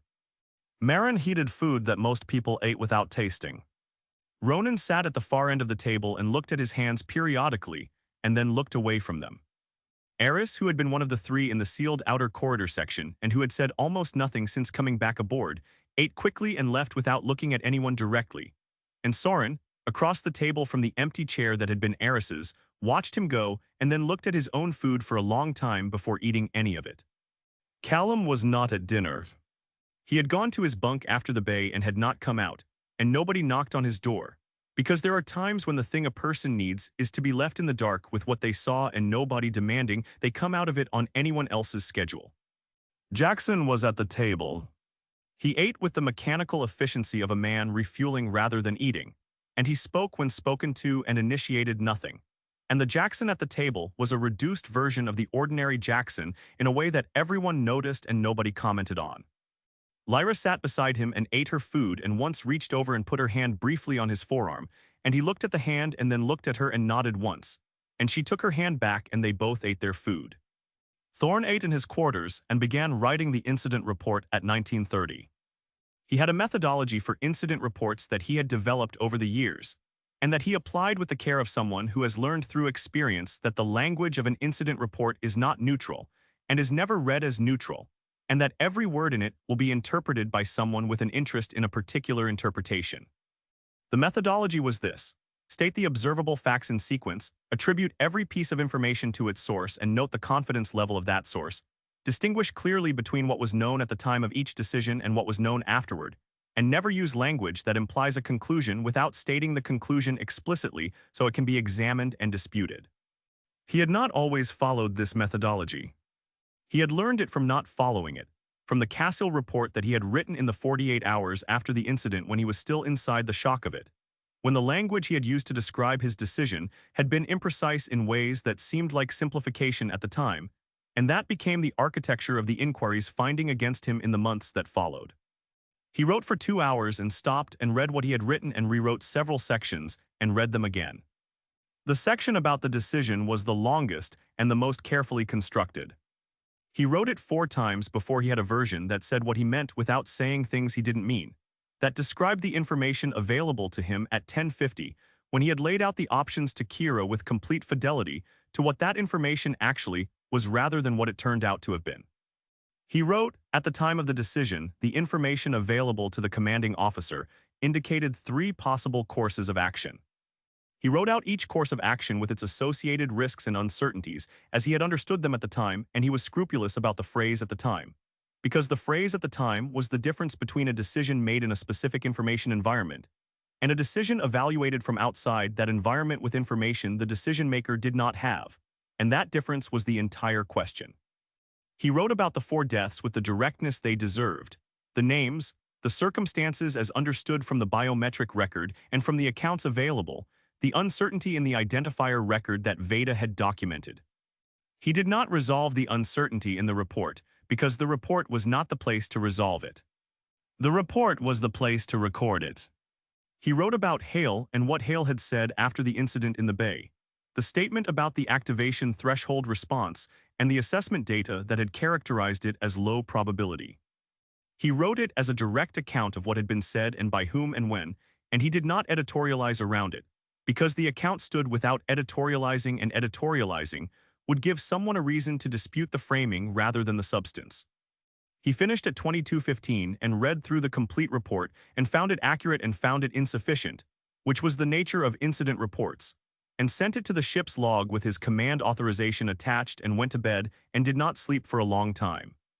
Merrick knocked on Jackson's bunk room door at 2100, 2 hours after dinner, when the ship was in its night cycle, and the corridors were quiet enough that the knock was the loudest thing in the section. Jackson opened the door and looked at Merrick with the expression of a man who was not asleep, and was not surprised to see someone at his door, and was not pleased about either of those things. "Sailors," he said. "Can I come in?" Merrick said. Jackson stepped back and Merrick came in and sat in the single chair, and Jackson sat on the edge of his bunk, and they looked at each other in the low light of the bunk room, which was the light of a space designed for sleep that was not being used for sleep. "How are you?" Merrick said. "I've been better," Jackson said. "I know," Merrick said. "What you saw in that spoke. Nobody should have seen that." Jackson looked at him for a moment. "What do you want, sailors?" Merrick looked at him steadily. "I want to know what happened in Spoke 2, he said. "Not for the report. Not officially. I want to understand it." "Talk to Veda," Jackson said. "She has the biometric record." "I have the biometric record," Merrick said. "I want to know what you saw." Jackson was quiet for a long moment, and in the quiet Merrick waited with the patience of a man who has decided that patience is the correct tool for this particular conversation, and has the discipline to use it properly. "I saw the walls move," Jackson said finally. "I saw the elements come out and I saw what they did and I saw Callum pull me back." He stopped. "That's what I saw." "Callum pulled you back," Merrick said. "I wasn't moving fast enough," Jackson said. "I was looking at it and not moving and Callum grabbed my suit and pulled me back 15 meters in about 4 seconds and then we ran." He looked at his hands. "Callum didn't freeze." Everyone else in that section either didn't have time or did freeze and Callum didn't. Merrick nodded slowly. "Callum has good instincts," he said, with a neutrality that was carefully calibrated. "Callum has been in something like that before is what Callum has," Jackson said, and looked up from his hands at Merrick. "That's not an instinct. That's a memory." Merrick said nothing, which was its own kind of response, and then said, "The captain made a decision today that sent people back into that vessel. The captain made a decision that got Ronan and Soren and Eris out of a sealed section," Jackson said, with a flatness that closed a door. "4 people died before that decision," Merrick said. "4 people died because that vessel did something nobody told us it could do," Jackson said. "I was there. The captain was not there. He sent people in," Merrick said. "He asked for volunteers," Jackson said. "I volunteered. Are we done?" Merrick stood and looked at Jackson for a moment with the expression of a man who has collected what he came for and is filing it alongside other things he has collected, and he said, "Get some sleep," and left, and Jackson sat on the edge of his bunk in the low light for a long time after the door closed. Merrick knocked on Nix's door at 21:40, and Nix opened it already dressed and with her tablet in her hand, which meant she had been working, which was consistent with Nix in most situations and especially consistent with Nix after a day that had generated the volume of scanner data that this one had. "Silas," she said without inflection. "I wanted to check in," Merrick said. "Today was difficult." "Yes," Nix said. "Can I come in?" Merrick said. Nix considered this for a moment with the directness of a woman who does not feel social pressure as acutely as most people, and therefore responds to it less automatically. "What do you need?" she said. "I'm trying to understand what happened today," Merrick said. "From people who were inside." "Read the incident report," Nix said. "The captain will have filed it by now." "I want your account," Merrick said. "What you observed." Nix looked at him for a moment. She was a woman who trusted her instruments more than most things, and her instruments had been telling her things all day that she was still processing. And the processing was important, and this conversation was an interruption of it. And she decided to be brief so she could return to what mattered. I observed a field emission response in the portside spoke that increased with depth, she said. I observed the same emission in the hub and at elevated levels in the chamber. I observed the emission decrease when the team disrupted the surface features in the chamber. I have all of it on my scanner and I am currently analyzing it. She looked at him steadily. What specifically do you want to know? The captain's decision to send people back in, Merrick said. From your perspective, was it the right call?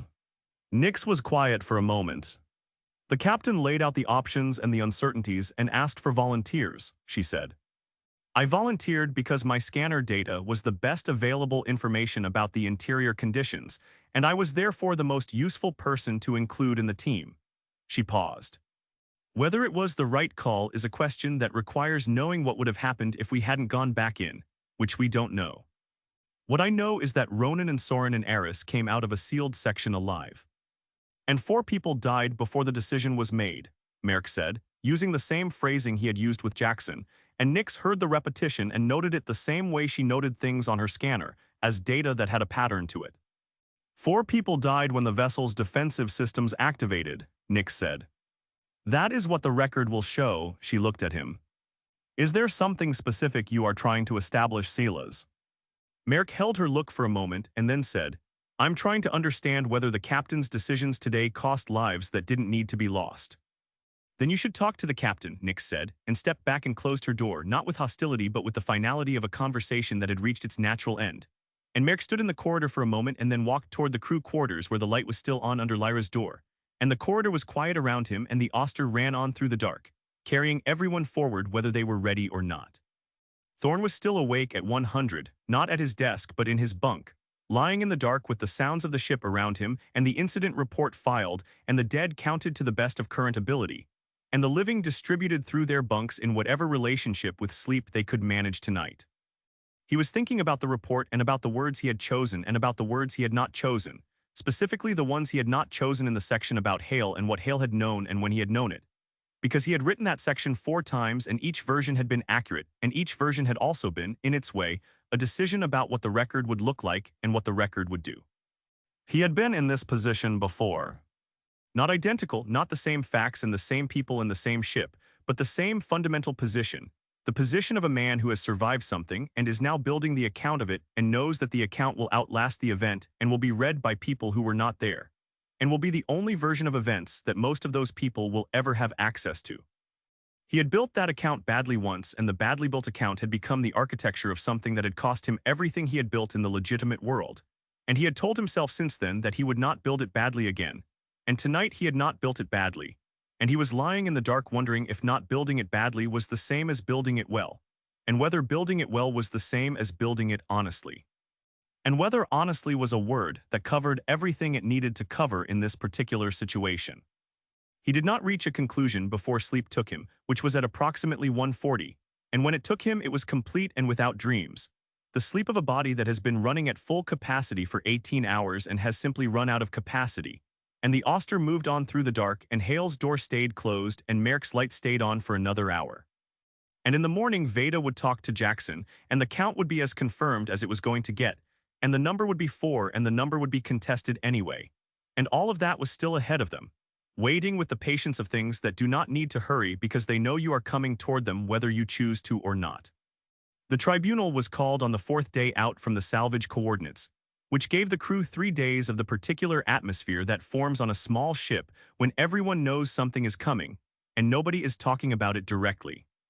The 3 days had a texture to them that was different from the aftermath silence of the first day, less raw and more considered, the silence of people who have moved from shock into position, who have decided where they stand and are now standing there quietly and waiting for the standing to mean something.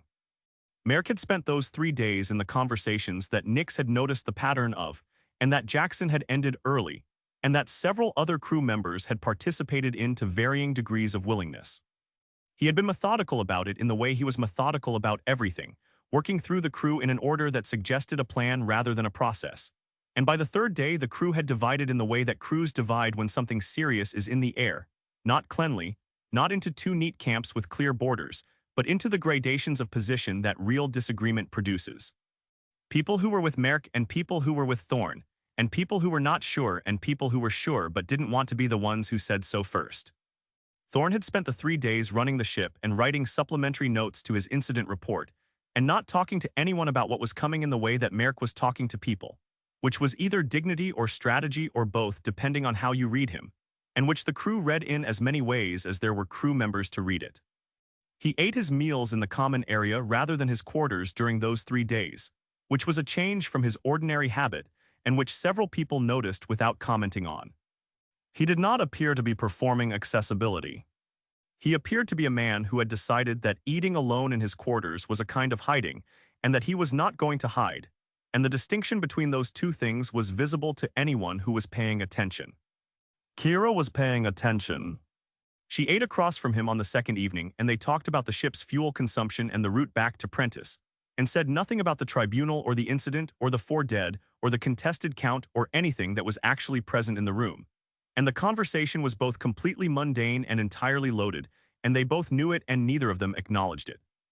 And when the meal was done, they went their separate ways, and Kira sat in her bunk for an hour afterward thinking about the alcove and the 20 minutes she had spent in it, and the 10 additional minutes she had not reported, and what those minutes would mean if they became part of the record. She had not decided what she was going to say when Merrick called her. She was still not decided on the morning of the 4th day when the notice came under her door. On the morning of the 4th day, Merrick slid a printed notice under every bunk room door on the ship, which was a formality that nobody had asked for, and that communicated more than its content, the act of printing and sliding being its own statement about the seriousness of what was being initiated. The notice said that a formal crew tribunal would convene at 1400 in the cargo bay to consider the actions of Captain Cassian Thorne in relation to the incident at the salvage coordinates, specifically the decisions made on the day of the incident that resulted in the deaths of crew members, and that the tribunal would determine appropriate accountability and consequences. Thorne read his copy at 700 over coffee and set it on his desk, and finished his coffee and went to the bridge and ran the morning watch. He did not tell anyone what he thought about it. He did not change his expression when he read it, or when he set it down, or at any point during the morning watch that followed. Eris, who was on the bridge with him for the first 2 hours of the watch, said afterward that the captain had been exactly as he always was, which was either the mark of a man with extraordinary self-possession, or the mark of a man who had known this was coming long enough to have finished being surprised by it. The cargo bay was the only space on the Auster large enough for the full crew, which meant it carried the same function it had carried for the pre-operation briefing, and which now carried a completely different weight in the same space. Merrick had arranged it during the morning watch, moving crates and equipment to create a cleared central area with 2 positions facing each other across approximately 4 meters of open floor, a chair on one side for the person being questioned and a standing position on the other for Merrick, and the rest of the space arranged for the crew to sit or stand as they chose around the perimeter. It was not a courtroom and did not pretend to be one, but it had the bones of an adversarial proceeding arranged in the bones of a neutral space, and the combination created an atmosphere that was both improvised and entirely serious. The cargo bay smelled of the salvage equipment they had brought back from the alien vessel, the tools and cases and scanner rigs that had been through the spoke sections and the hub, and that carried on them something of the vessel's particular quality, a faint trace of the material interaction that Nix's scanner had been documenting for 3 days. And several people who came into the bay for the tribunal noticed it and said nothing about it because there was nothing useful to say, and because the smell was a reminder that nobody in the room needed a reminder of.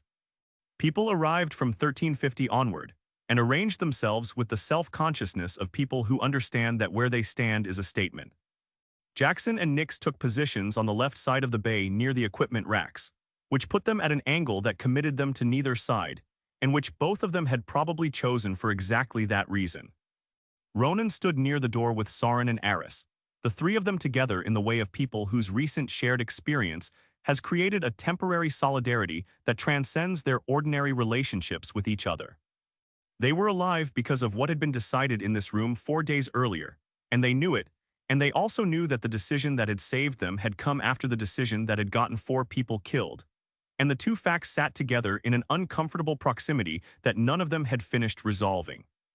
Lyra and Marin were near the center of the right side, Lyra with the expression of someone who has decided to be present without having decided what being present means yet, and Marin with the expression of someone who has decided and is waiting for the moment to matter.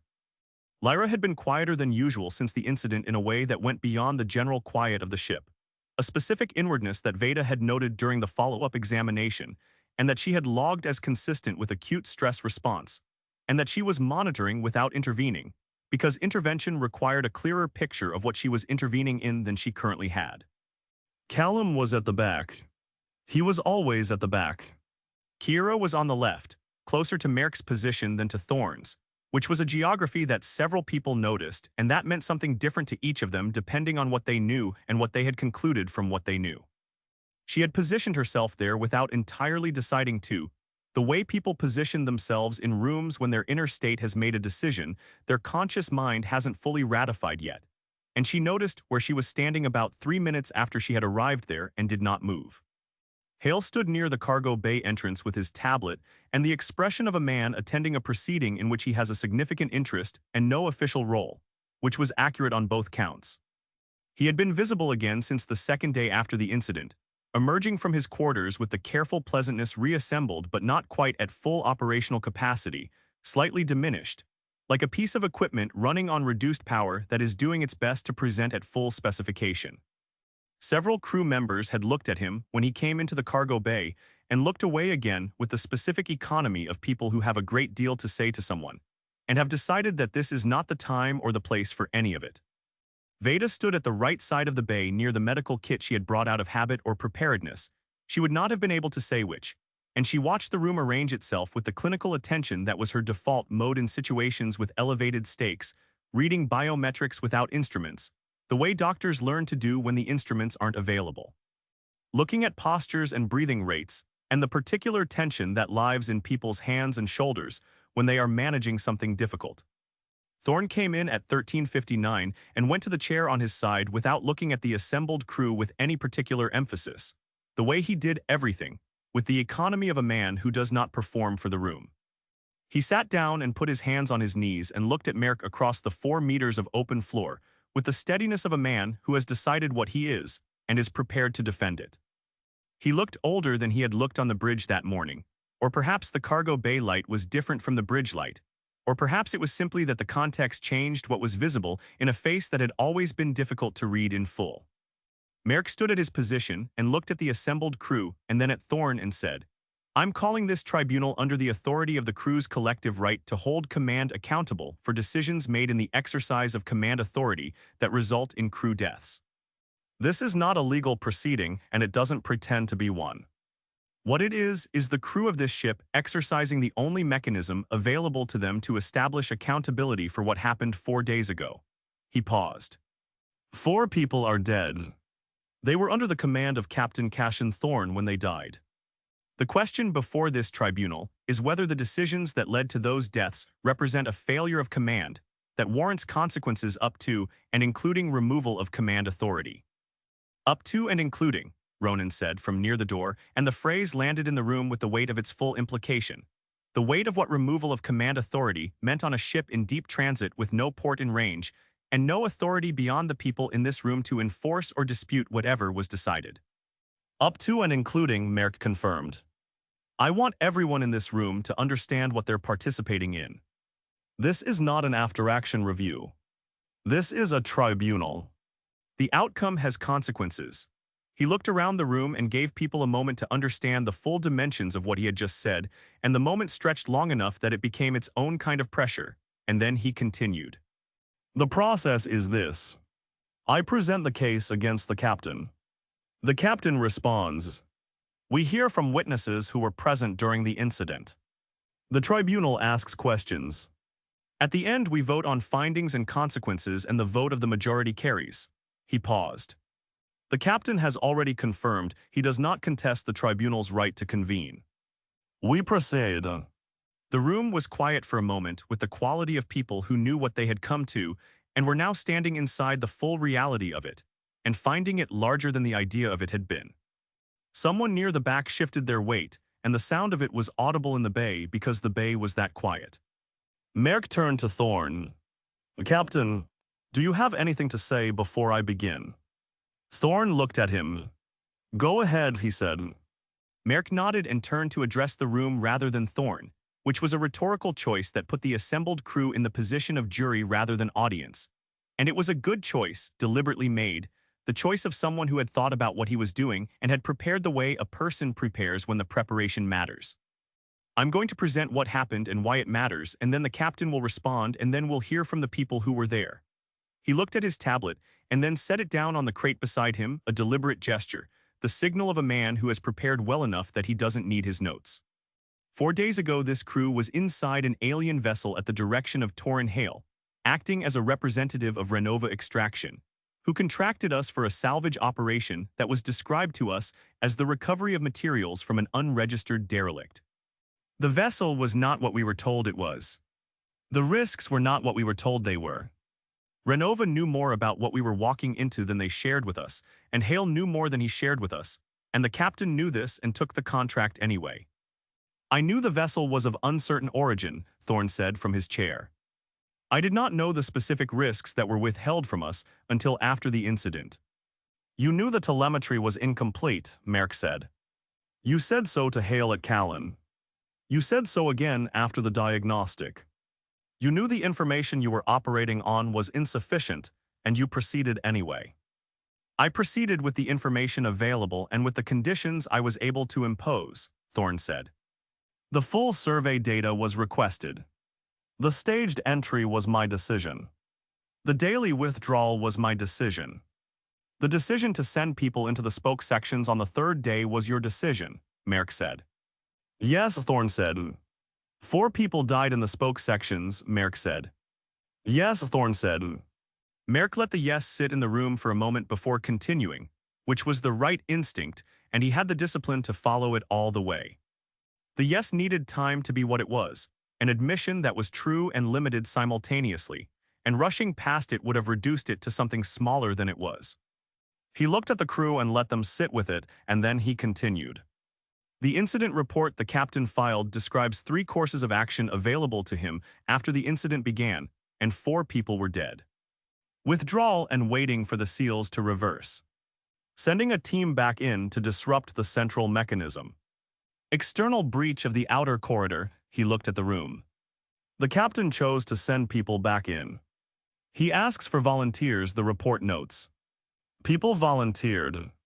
But the captain chose that option over the others, and the captain's choice put people back inside a vessel that had just killed 4 of their crewmates on the basis of a hypothesis from the same incomplete assessment that had already failed to predict what killed those 4 people.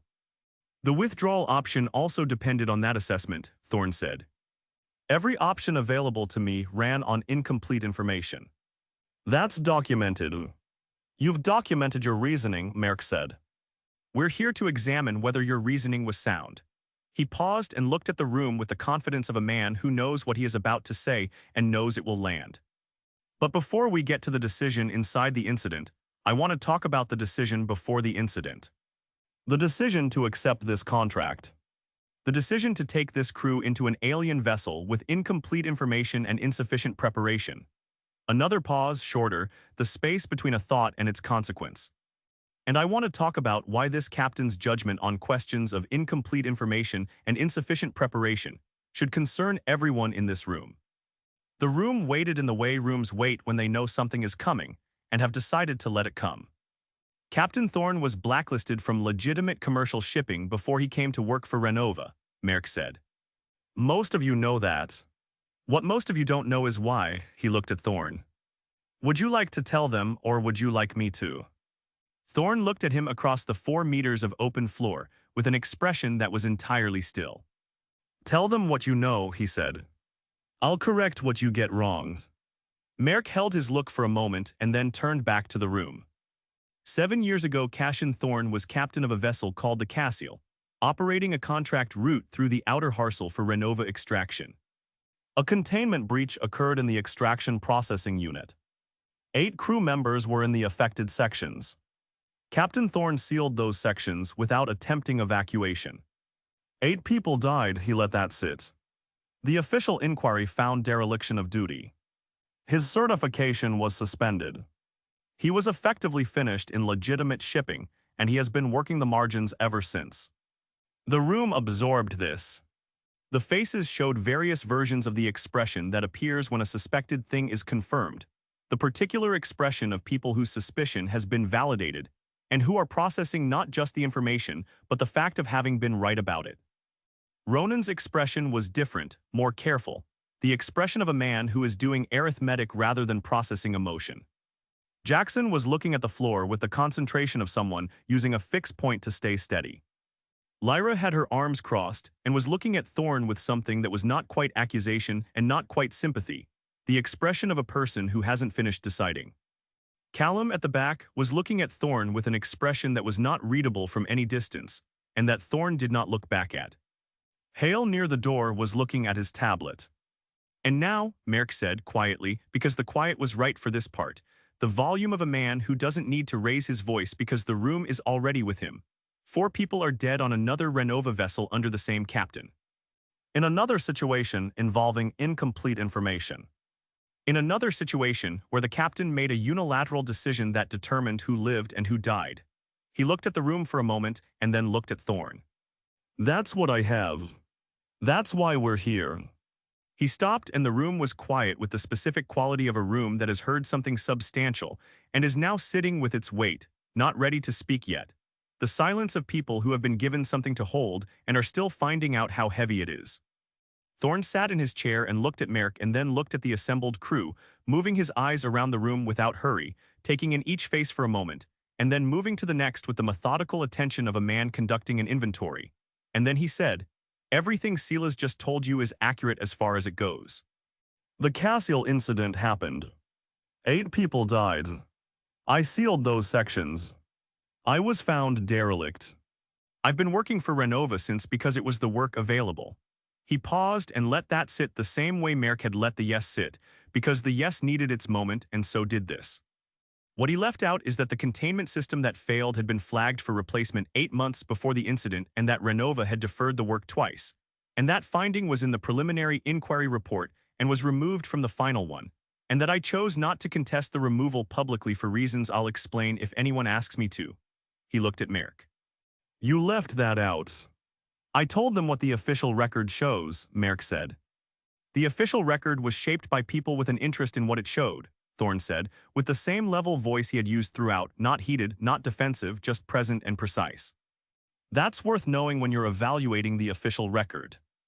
You're saying Renova shaped the inquiry finding, Merrick said. I'm saying the finding that would have implicated Renova was removed before the final report, Thorne said. I'm not saying anything beyond what I observed, and what any of you can verify if you request the preliminary report and compare it to the final one. The documents exist. The discrepancy is in them. And you said nothing about it at the time, Merrick said. No, Thorne said. Why, Merrick said, and the room leaned slightly forward with the question, the collective lean of people who want the answer to something. Thorne looked at him for a moment. Because I made a decision that killed 8 people, and I was responsible for that decision. And contesting the inquiry would have looked like I was trying to avoid that responsibility by deflecting to the company, he said. Whether that was the right choice is a separate question from whether the decision itself was sound given what I knew at the time, which is what actually matters here. I'm not here to relitigate the Cassian.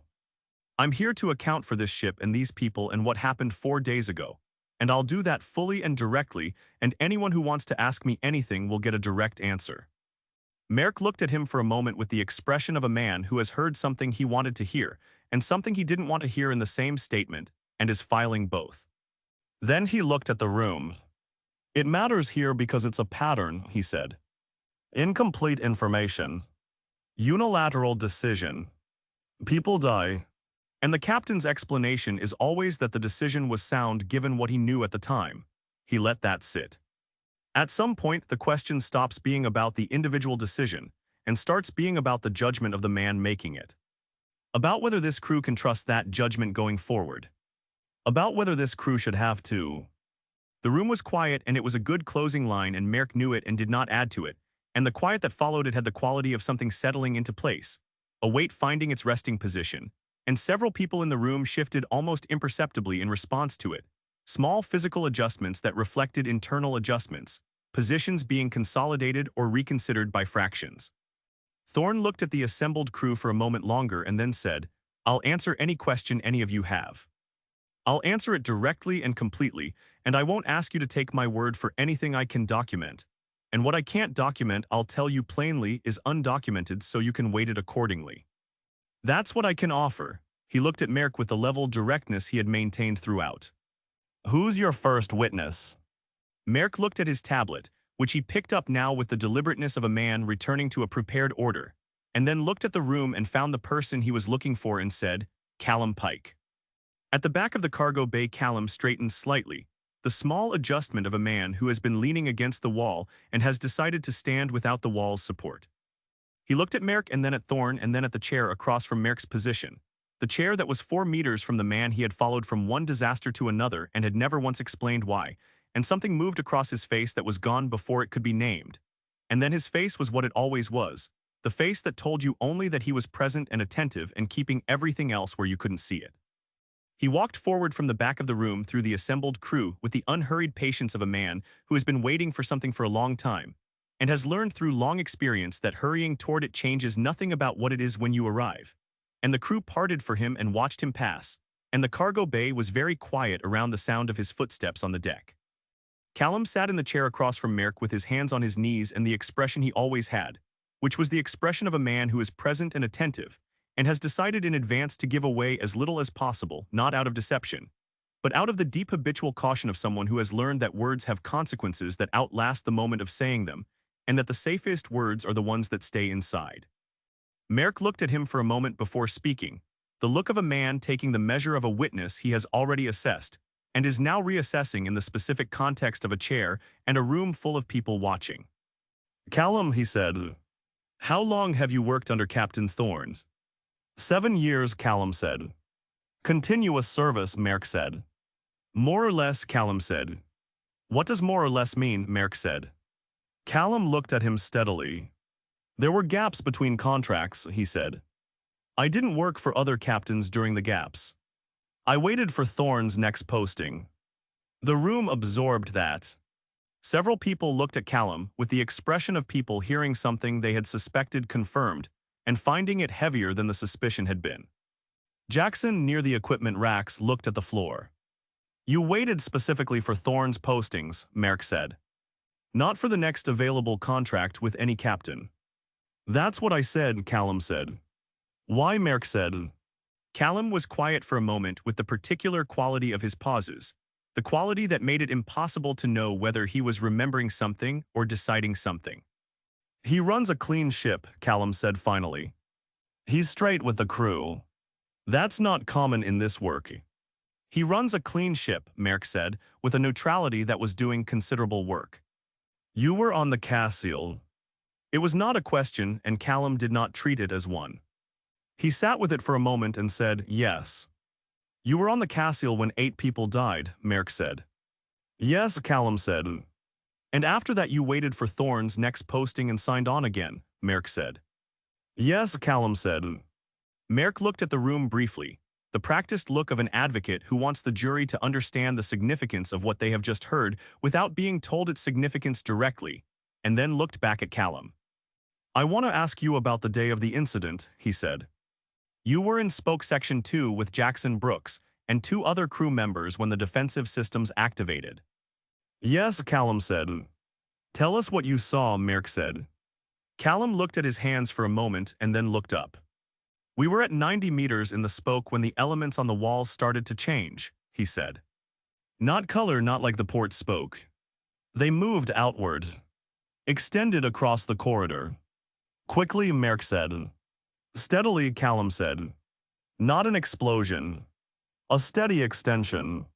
Maybe 8 seconds from beginning to full extension." "And the 2 crew members between the extending elements," Merrick said. "They didn't have 8 seconds, Callum said, in the flat voice of a man recounting something he has replayed many times and has not found a different version of in any of the replaying. "They had less. The extension closest to them started before the ones further back. By the time the full extension was happening they were already," he stopped. "Already what?" Merrick said, not unkindly but without pulling the question back either. "Gone," Callum said. "It was fast at the end." The elements met in the middle and whatever was between them was.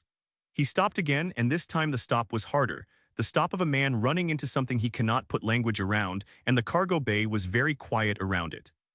You pulled Jackson back, Merrick said, moving forward, giving Callum the forward motion that the testimony needed. I pulled us both back, Callum said.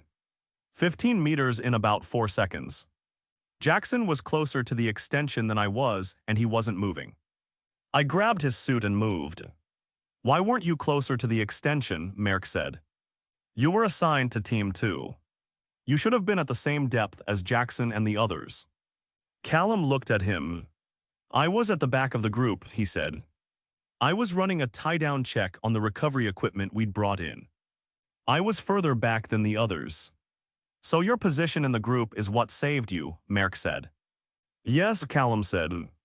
And Jackson's proximity to you is what saved him, Merrick said. Yes, Callum said. Merrick nodded slowly. Callum, I want to ask you something, and I want you to think carefully before you answer it. He paused in the way of a man who wants the pause to communicate that what follows is important. In your 7 years working under Captain Thorne, has there been any other incident where decisions made by the captain resulted in deaths or near deaths among the crew? Callum was quiet for a long moment. The quiet was long enough that Thorne, in his chair on the other side of the space, looked at Callum directly for the first time during the testimony, and Callum did not look back at him. Define incident, Callum said. A situation, Merrick said carefully, where the captain's decision was a direct contributing factor in someone getting hurt or killed. The Cassian, Callum said. Beyond the Cassian, Merrick said. Callum looked at his hands again. There was a cargo handling situation on the second Renova contract, he said. 3 years ago, a crew member was injured during a recovery operation. Broken arm, some internal bruising. He recovered fully. What was the captain's involvement, Merrick said. The captain authorized the recovery operation under conditions that the crew member later said he'd flagged as marginal, Callum said. Thorne said the conditions were within tolerance. The crew member said they weren't. Who was right, Merrick said. The crew member was injured, Callum said, which was not an answer to the question and was also the most accurate thing available, and several people in the room recognized the precision of it and what it was protecting. So there is a pattern, Merrick said, of the captain assessing risk as manageable and crew members disagreeing with that assessment, and the crew members' assessment turning out to be the more accurate one. There are 2 examples, Callum said. That's not a pattern. That's 2 examples. Over 7 years, Merrick said. Over 7 years there are also contracts completed without incident, Callum said, with a firmness that was the firmest he had been since sitting down, the firmness of a man who has been wobbling on a surface and has found a flat section and is planting his feet on it. There are jobs done properly and safely under conditions that other captains wouldn't have accepted. There are crew members who would have been hurt or worse on other ships who weren't hurt on this one because Thorne makes the calls he makes. But not always, Merrick said. Nobody always, Callum said. Merrick looked at him for a moment and then said, Callum, I want to ask you directly about the Cassian. Not the official findings. Your account. You were there. You survived. What do you think happened? The cargo bay was very quiet. Callum looked at Merrick, and the look went on for long enough that it became its own kind of statement. The look of a man deciding something at a level below the level of words, deciding it in real time in front of an audience that was watching him decide it, and the decision visible in the quality of his stillness before he spoke. I think the containment system failed because it hadn't been maintained, Callum said. And I think Thorne had a 90-second window and no good options, and he made the call the protocol said to make and 8 people died, and the company wrote the inquiry to protect themselves, and Thorne took the finding without contesting it. He paused. That's what I think. And the decision to seal the sections, Merrick said. Do you think that was the right decision? Callum looked at him steadily. I think he made the decision he had the information to make, he said.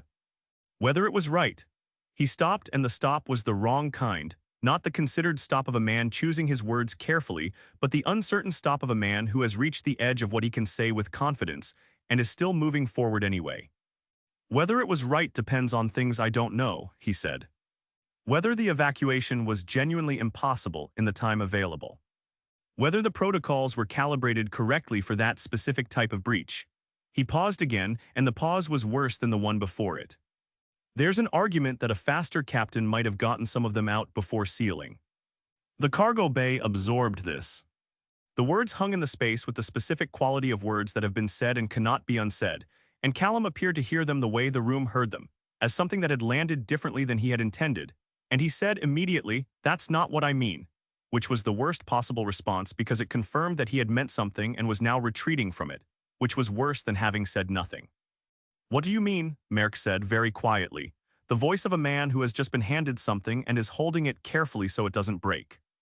"I mean the situation was moving fast and nobody had perfect information and I wasn't on the bridge and I don't know what Thorne knew in that moment," Callum said, the words coming out slightly faster than his words usually came, slightly less controlled.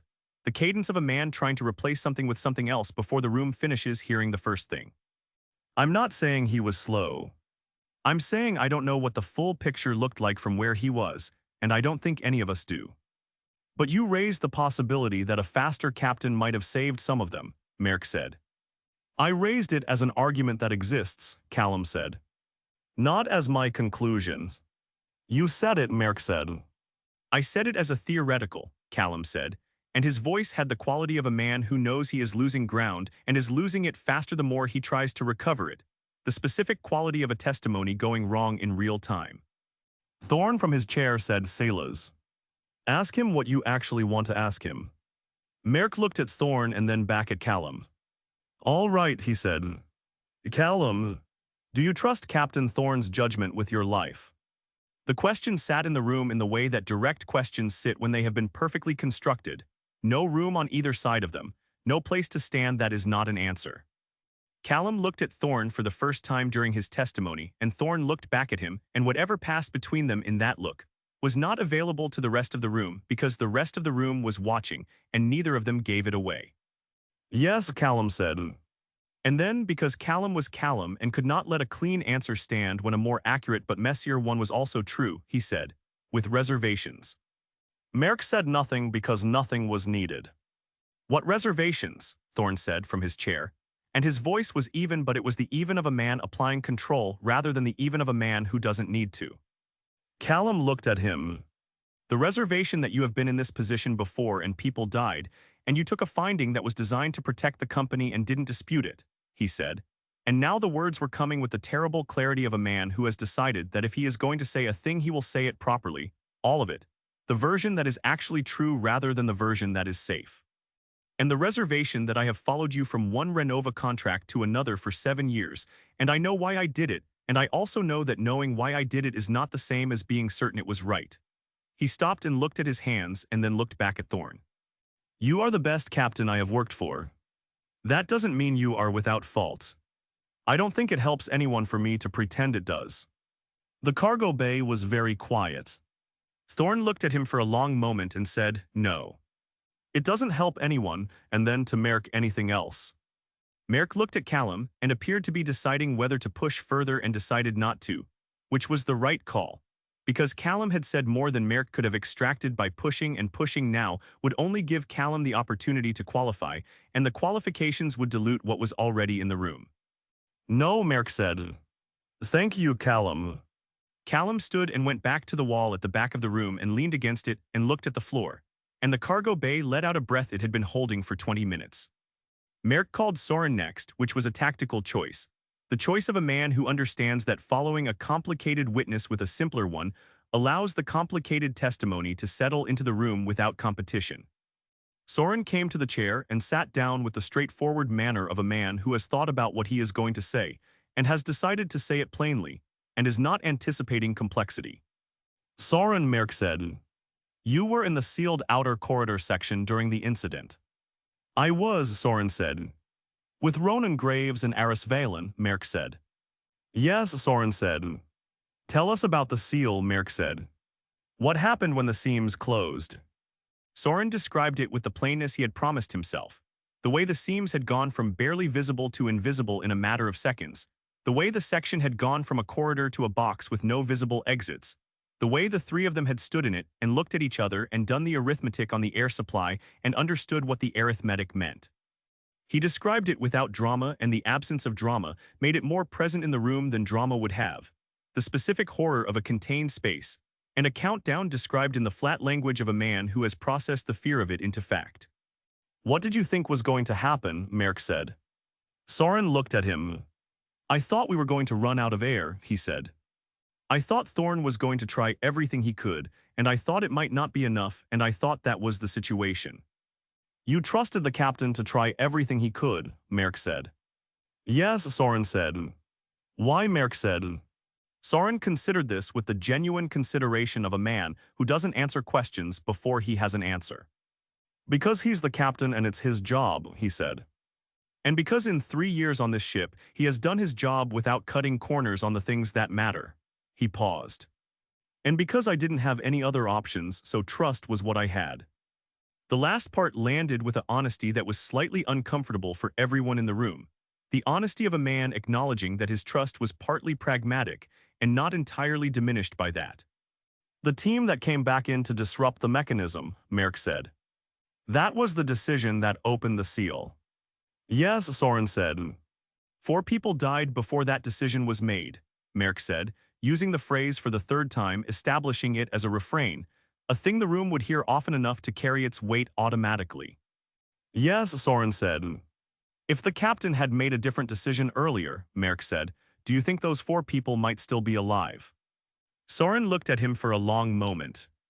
I don't know what decision you mean, he said carefully.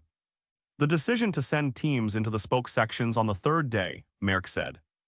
If the captain had decided not to go deeper. If he had held the operation at the hub and the outer corridor.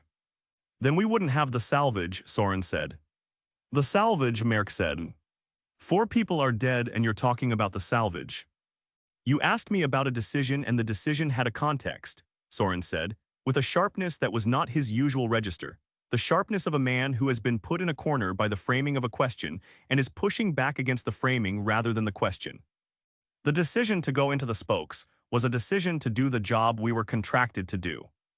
The information we had said the vessel was dormant. That information was wrong because Hale didn't give us the full picture. The decision to go into the spokes was not the decision that killed those 4 people. The decision that killed those 4 people was made by whoever built that vessel, and whatever they built it to do. The room shifted slightly, the way rooms shift when something has been said that opens a line of argument that changes the shape of the conversation.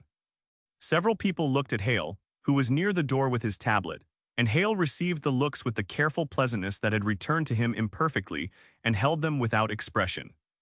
Hale's role in this will be examined, Merk said, with the smoothness of a man redirecting traffic. My question is about the captain's decision. Your question assumed the captain's decision caused the deaths, Soren said. I'm not accepting that assumption. Merk looked at him for a moment and decided not to push it. The same calculation he had made with Callum, the recognition that a witness who is digging in is more damaging to pursue than to release. Thank you, Soren, he said. Soren went back to his position near the door and Ronan, beside him, put a hand briefly on his shoulder and took it away and neither of them said anything. Merk called Lyra next, which surprised several people who had expected him to call Jackson, and the surprise was itself informative about Merk's strategy. The recognition that Jackson would be a difficult witness and that Lyra, who had been in the port spoke and had experienced the biometric anomaly that Veda had logged and had not fully explained, might be more useful before Jackson than after. Lyra came to the chair and sat down and looked at Merk with the expression of someone who is not sure what is about to happen and is not sure she wants to find out. The expression of a person who has been living with something for 4 days and has not decided what to do with it, and is now in a situation where the decision might be made for her. Lyra, Merk said. You were in the portside spoke section during the incident. Yes, Lyra said. With Kira Sterling and Nick Sutherland, Merk said. Yes, Lyra said. Tell us what you experienced in the port spoke when the activation happened, Merk said. Lyra described it in the careful way of a person who has been over something many times and has arrived at a version they can say out loud without it overwhelming them. The floor vibration and the color change and the field emission and the pressure that wasn't pressure. She described Kira telling her to keep moving and moving because Kira's voice had a quality that moved you and not having to decide to move because the decision was made by something more basic than decision. The biometric record shows your suit readings went flat for approximately 12 minutes during the incident, Merrick said. Lyra looked at him. I know, she said. Veda logged it as a possible sensor malfunction or field interference, Merrick said. I know, Lyra said again. What actually happened, Merrick said. Lyra was quiet for a moment, and the quiet was the quiet of someone who has been waiting for this question and is still not ready for it now that it has arrived. I don't know, she said. I was moving. I was following Kira's voice. There was a section of the spoke, around 160 meters, where the field was strongest, and I went through it and she stopped. I don't have a continuous memory of moving through it. I was at 160 and then I was at 120, and there's a gap in between and I don't know what was in the gap. The room was very quiet. A gap, Merrick said carefully. I wasn't unconscious, Lyra said. I was moving. Kira and Nyx were ahead of me and I was behind them and I was moving. But I don't have the memory of the movings. She looked at her hands. It's like waking up and not remembering falling asleep. You know you did it because here you are, but you don't have the middle. And during that gap, Merrick said, your suit's biometric sensors recorded no vital signs. Yes, Lyra said. Do you have an explanation for that, Merrick said. No, Lyra said. Veda doesn't either. The field the vessel was generating doesn't correspond to anything our instruments have categories for. What it did to a biometric sensor, or to a person moving through its strongest concentration, is something nobody can tell you right now. She looked at him with a directness that was the most direct she had been since sitting down. What I can tell you is that I am alive, and I have been examined by Veda twice since the incident, and she has found nothing abnormal. And the gap in my memory is the only evidence that anything happened to me that I can't account for. Which is a significant piece of evidence, Merrick said. Yes, Lyra said. It is. And the captain's decision to send a team back into the vessel that produced that effect in you, Merrick said, including sending you back in as part of that team. Lyra looked at him and something shifted in her expression, something coming into focus that had been slightly blurred before. I volunteered, she said. You volunteered after the captain presented the options, Merrick said. Yes, Lyra said. He laid it out. All of it. The uncertainties on every option. He didn't tell us going back in was safe. He asked if anyone was willing to try it, and I said yes. Why, Merrick said. Lyra looked at him for a long moment. Because Ronan and Soren and Eris were in a sealed section with a limited air supply, and every option had uncertainty in it, and the option that had the most direct path to opening that seal required people to go back in, she said. And because I had been in the port spoke and I had come out the other side of it with a gap in my memory and no other apparent harm, and that was the information I had about what going back in was likely to do to me. She paused. And because Jackson said yes, and if Jackson was going, I wasn't going to be the one who didn't.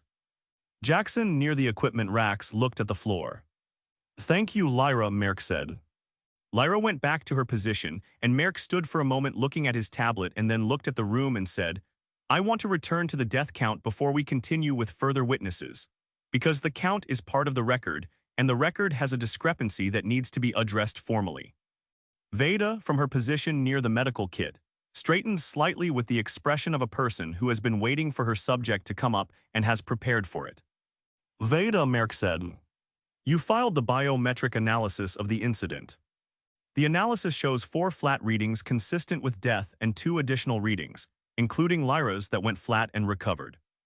You also noted an identifier discrepancy in the Team 2 records. That's correct, Veda said, from where she was standing, without moving to the chair because Merrick had not asked her to, and because she was establishing that she was a source of information rather than a witness under examination, a distinction she had decided mattered. What is the confirmed death count, Merrick said. The confirmed count is 4 deaths based on biometric records, with the caveat that the identifier discrepancy in the Team 2 assignment log means I cannot confirm with absolute certainty from the biometric data alone which specific individuals the 2 flat non-recovering readings in Spoke Section 2 correspond to, Veda said, with the precision of someone reciting something they have worded carefully in advance. The logical inference from the survivor accounts is that the 4 dead are the 4 Team 2 members who did not come back through the bay, which has been confirmed by physical headcount of surviving crew. But the identifier discrepancy exists in the record, and I will not characterize it as resolved when it is not. 4 dead, Thorne said from his chair. Their names are in my incident report. The discrepancy is documented. The count is 4. The count in the incident report is 4 with a notation about the discrepancy, Merck said. The discrepancy itself is worth examining because it raises a question about the reliability of the record-keeping on this operation generally. A suit identifier swap in an assignment log is not a question about the reliability of record-keeping generally, Thorne said. It is a suit identifier swap in an assignment log. It happens on working ships. Veda documented it precisely as it should be documented. 4 people are dead and the record of how they died has an error in it, Merck said. The record of who was wearing which suit has a discrepancy, Thorne said. The record of how they died is complete and accurate. Those are different things and conflating them serves a rhetorical purpose rather than an evidentiary one. The room felt the exchange land and settle, the specific quality of 2 people who are arguing at a level above the surface argument, each one knowing exactly what the other is doing and responding to what is underneath rather than what is on top. And the crew watching them understood this even if they could not have articulated it fully. Merck looked at Thorne for a moment and then looked at the room. We'll take a 30-minute recess, he said, and resume with Jackson Brooks.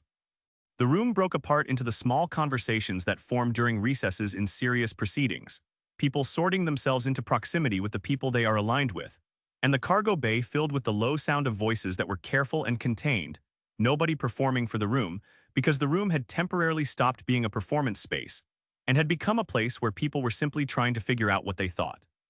Callum stayed at the back and said nothing to anyone and nobody came to talk to him, and Thorne went to the water dispenser near the bay door and got a cup of water and drank it and looked at the middle distance and waited for the 30 minutes to pass with the patience of a man who has been waiting for things for most of his life and has learned that the waiting is not the hardest part.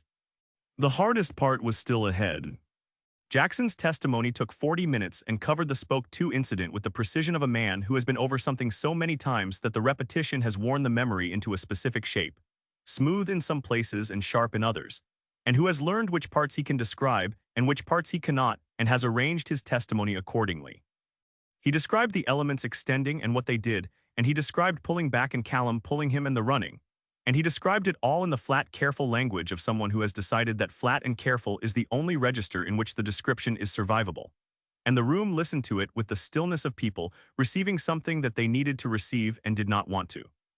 Merck asked him about the decision to send the team back in, and Jackson said he had volunteered, and Merck asked why, and Jackson said because the alternative was watching 3 people run out of air in a sealed box, and he wasn't going to do that if there was something he could do instead.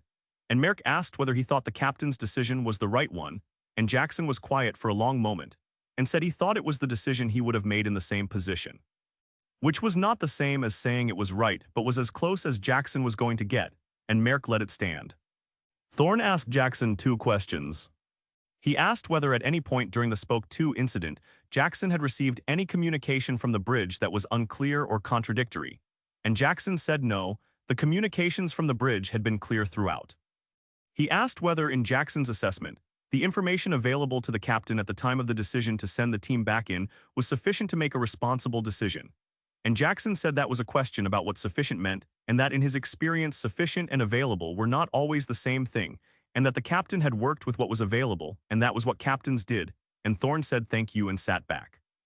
Jackson went back to his position and Merck called Eris, and Eris's testimony was brief and factual, and added little to the record beyond the sealed section account which confirmed Soren and Ronan's versions without significant variation. 3 accounts of the same 40 meters of sealed corridor that agreed on every material point, and disagreed only on small sensory details, that were the normal product of 3 different people experiencing the same event through their own particular nervous systems. The consistency was itself a kind of testimony, the testimony of a record that had not been coordinated, and Thorne noted it and did not comment on it because commenting on it would have been unnecessary, and Thorne did not do unnecessary things in this room.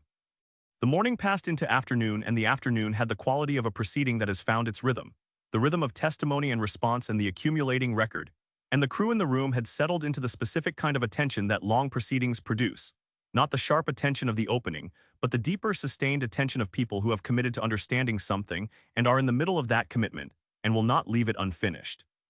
Marin testified about the bridge watch during the incident, what she had seen on the biometric display and what she had reported and when. And she was a precise and controlled witness in the way of someone who has worked communications and monitoring and understands that what she observed and what she concluded from her observations are two different categories of information and should be kept separate. She described watching the biometric readings go flat with the steadiness of a woman who has had 4 days to decide how she will describe it and has decided she will describe it as it was. And the steadiness itself was a kind of courage that several people in the room recognized without naming. Merrick asked Marin whether she had at any point during the incident observed the captain behaving in a way that suggested he was not in full command of the situation, and Marin looked at him and said no. And Merrick asked whether the captain had at any point communicated information to the crew inside the vessel that she knew from her display to be inaccurate, and Marin said no. The captain's communications to the crew had been consistent with what the display was showing him. And Merrick thanked her and she went back to her position and the testimony continued. It was 14:20 when Merrick said, "I want to call a witness who is not a member of the Auster's regular crew."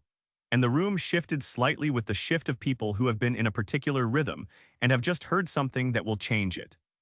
Hale looked up from near the door. "Torrin Hale," Merrick said. Hale came forward from his position near the entrance with the careful ease of a man who has been waiting for this and has decided how he will handle it, the careful pleasantness fully operational, the tablet under his arm, the better-than-necessary clothes slightly less impressive after 4 days of ship's travel than they had been at Callan.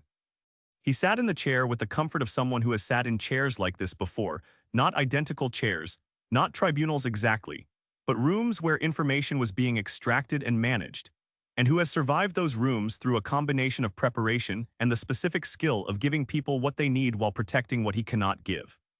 Merrick looked at him for a moment before speaking, and the look was different from the looks he had given the crew witnesses. Less the look of an advocate examining a witness and more the look of a man who has a complicated relationship with the person in the chair and is managing it in public. "Torrin," he said, "you were contracted by Renova Extraction to accompany this operation as a company representative." "That's correct," Hale said. "In that role you had access to information about the salvage target that was not shared with the captain or the crew at the time of contracting," Merrick said. "I had access to Renova's preliminary assessment data," Hale said. "The complete data was made available to the captain at Callan." "The complete data as characterized by Renova," Merrick said. "The complete data as transmitted to me," Hale said, with the precision of a man drawing a boundary between himself and the organization behind him, a boundary that he had been drawing with increasing emphasis since the day of the incident. "The assessment data included a notation about a threshold activation response," Merrick said. "A possibility that penetrating past a certain depth in the vessel's interior could trigger a defensive response. It was characterized as low probability," Hale said. "You characterized it as low probability," Merrick said. "When the captain asked you about it after the incident, you said the assessment characterized it as low probability. Did you read that characterization and agree with it before this operation began?" Hale was quiet for a moment. "I read it and accepted it as the assessment team's conclusion," he said. "You didn't form your own conclusion," Merrick said. "I'm not an engineer or a materials scientist," Hale said. "I relied on the assessment team's expertise." "But you knew the possibility existed," Merrick said. "Before anyone went into that vessel. You knew there was a documented possibility of a defensive activation response, and you did not make that information explicit to the captain or the crew. It was in the assessment data that was transmitted to the captain," Hale said. "In a 4-line section written in passive voice that the captain has described as insufficient," Merrick said. "You knew what was in that section, and you knew how it was written, and you said nothing to supplement it." Hale looked at him. "I followed Renova's protocol for information disclosure," he said, and the sentence was the most naked thing he had said since coming aboard. The sentence of a man who has run out of better explanations and is standing behind the organization because the organization is the last available cover. "Renova's protocol," Merrick said, and let it sit in the room for a moment. 4 people are dead because of Renova's protocol.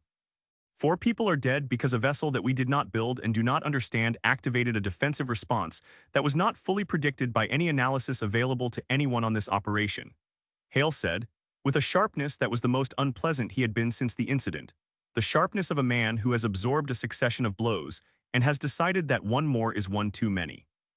I understand why it is useful to assign that outcome to a protocol or to a person. It is not accurate. 4 people are dead because they were sent into a vessel under false pretenses, Merck said. They were sent in with incomplete information, Hale said. Which is a different thing. Incomplete information is the normal condition of this kind of work. Nobody on this crew was promised complete information. They were promised accurate information, Thorne said from his chair, and his voice was level, but it was not the level of a man who is unmoved. It was the level of a man applying pressure to something that wants to move and not allowing it to, and several people in the room heard the difference. The telemetry you provided characterized the risk as low probability. That characterization was inaccurate. It was not incomplete. It was wrong. Hale looked at him. The assessment team believed it was accurate, he said. The assessment team characterized a threshold response in an alien vessel as low probability based on the fact that a survey that penetrated only the outer sections, and the hub did not trigger one, Thorne said. That is not a methodology that produces an accurate probability assessment. It is a methodology that produces a number. The number they produced was wrong and you transmitted it and said nothing. The room was quiet with the specific quality of a room that has just watched 2 people have a real argument, not a rhetorical exchange but an actual confrontation, and is processing the difference.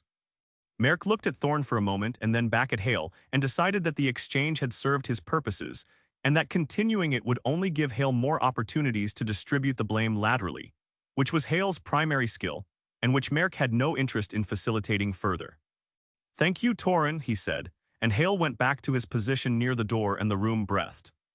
It was 15:10 when Merck said, "I want to address something that has been in the room since this tribunal began, that was named briefly in the opening, and that I think requires fuller examination."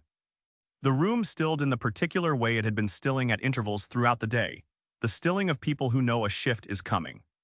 "We know about the Cassian," Merck said. "Most of us knew something about it before today, and the opening gave us the formal record. 8 people died.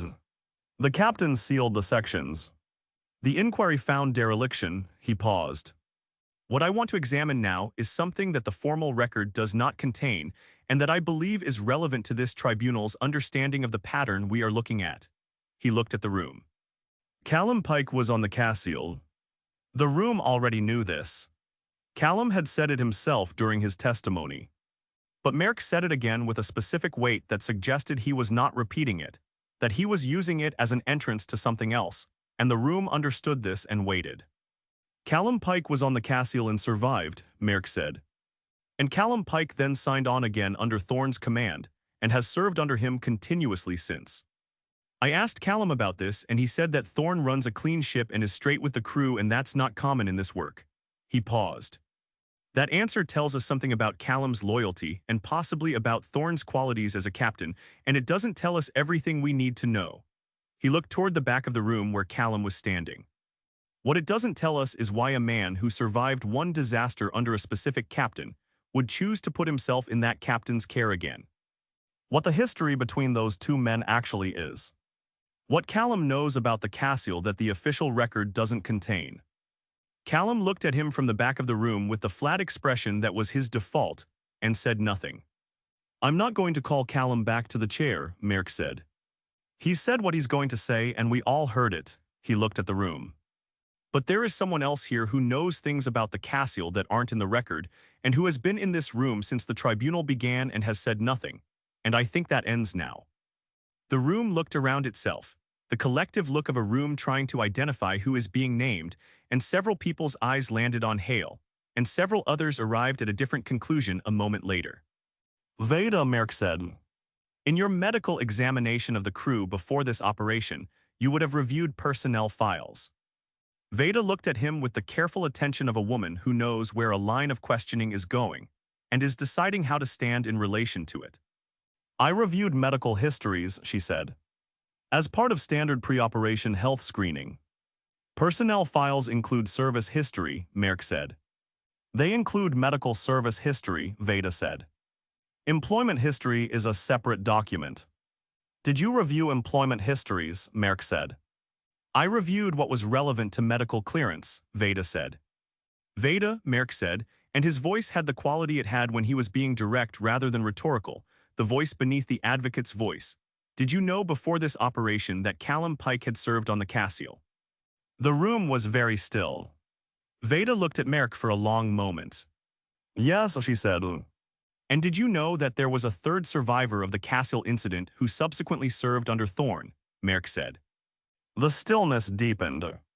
A third survivor, Ronan said from near the door before he had decided to speak, the words coming out of the surprise rather than from a decision to voice it. Merck looked at the room. The Cassial had a crew of 22, he said. 8 died in the sealed sections. 14 survived. Most of them left Renova's employ after the incident. Most of them went on to other work, other companies, other ships. He paused. 2 of them ended up on the Auster. Callum Pike, who we know about. And 1 other. He looked at the room with the patience of a man who has saved something for this moment and is now spending it. Kira Sterling served on the Cassial as a junior navigation officer. She was 26 years old. She was not in the sealed sections. She survived the incident, left Renova, worked for 3 other companies over 4 years, and then returned to Renova and joined the Auster's crew. He looked at Kira. And has been serving under Captain Thorne for 2 years. The room turned to look at Kira, and the looking had the quality of a room revising itself. The particular atmosphere of people who have been seeing something one way and are now seeing it differently. The pieces rearranging into a new configuration that is not comfortable. Kira stood where she was on the left side of the bay, closer to Merck's position than to Thorne's, and she looked at Merck and her face was controlled in the way that Thorne's face was controlled. The control of someone who has known this was coming and has decided how to receive it in public. She did not look at Thorne. Thorne looked at Kira. He looked at her for a moment with the expression that the room had never seen on him before, the expression that lived underneath the wall look, the one that the wall look was designed to cover. And it was present for only a moment before the cover came back, but the moment was long enough and the room was quiet enough and enough people were looking at the right thing to see it. And what it was not anger and not betrayal and not surprise exactly, but something older than any of those things. Something that had the shape of a man recognizing a pattern he had hoped he was wrong about. Cassian, Merck said, and used the first name deliberately, the first time in the tribunal he had used it, and the deliberateness was its own statement. 2 members of your current crew served under you on the Cassial and returned to your command afterward. Both of them signed on without disclosing their connection to that incident to the rest of the crew. Both of them have been in this room through these proceedings, and neither of them offered this information voluntarily. He paused. I want to ask you directly. Did you know that Kira Sterling was on the Cassial? The room awaited. Thorne sat in his chair and looked at Merck and then looked at the middle distance. Not the wall look, not the deliberate blankness, but the look of a man who is inside something and is deciding how to describe it from the inside. How to put into words something that has not been in words before and that resists the translation. The room gave him the time because the room understood that something real was happening in the chair, and that rushing it would cost them something they needed to receive. Yes, Thorne said. The room absorbed this. You knew, Merck said. I knew, Thorne said. I reviewed crew files when I took command of the Auster. Her service history was in the file. I saw the Cassial posting and I approved her assignment. Without telling anyone, Merck said. Without telling anyone, Thorne said. Because her service history is her information to share or not share, and because her performance on the Auster has been exemplary, and because what happened on the Cassial is not a disqualification from service on any vessel she chooses to serve on. He paused. It's not a disqualification for her. It is apparently a disqualification for me, by the logic of this tribunal. But not for hers.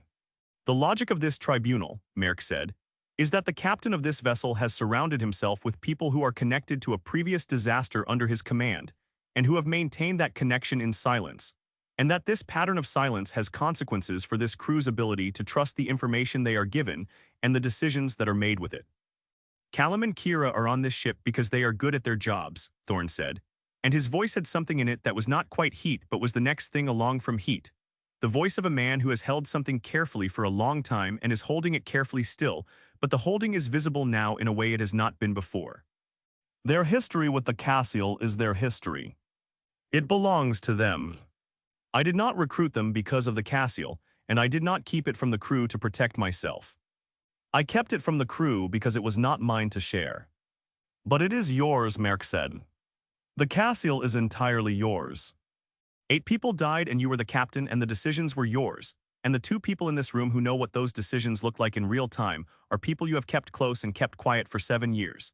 And now 4 more people are dead, and we are sitting in this room trying to understand what happened, and the 2 people with the most direct knowledge of your decision-making under extreme conditions have been sitting in this room for 3 hours without volunteering what they know. The room was very still. That's not why they're here, Thorne said. How do you know why they're here, Merc said.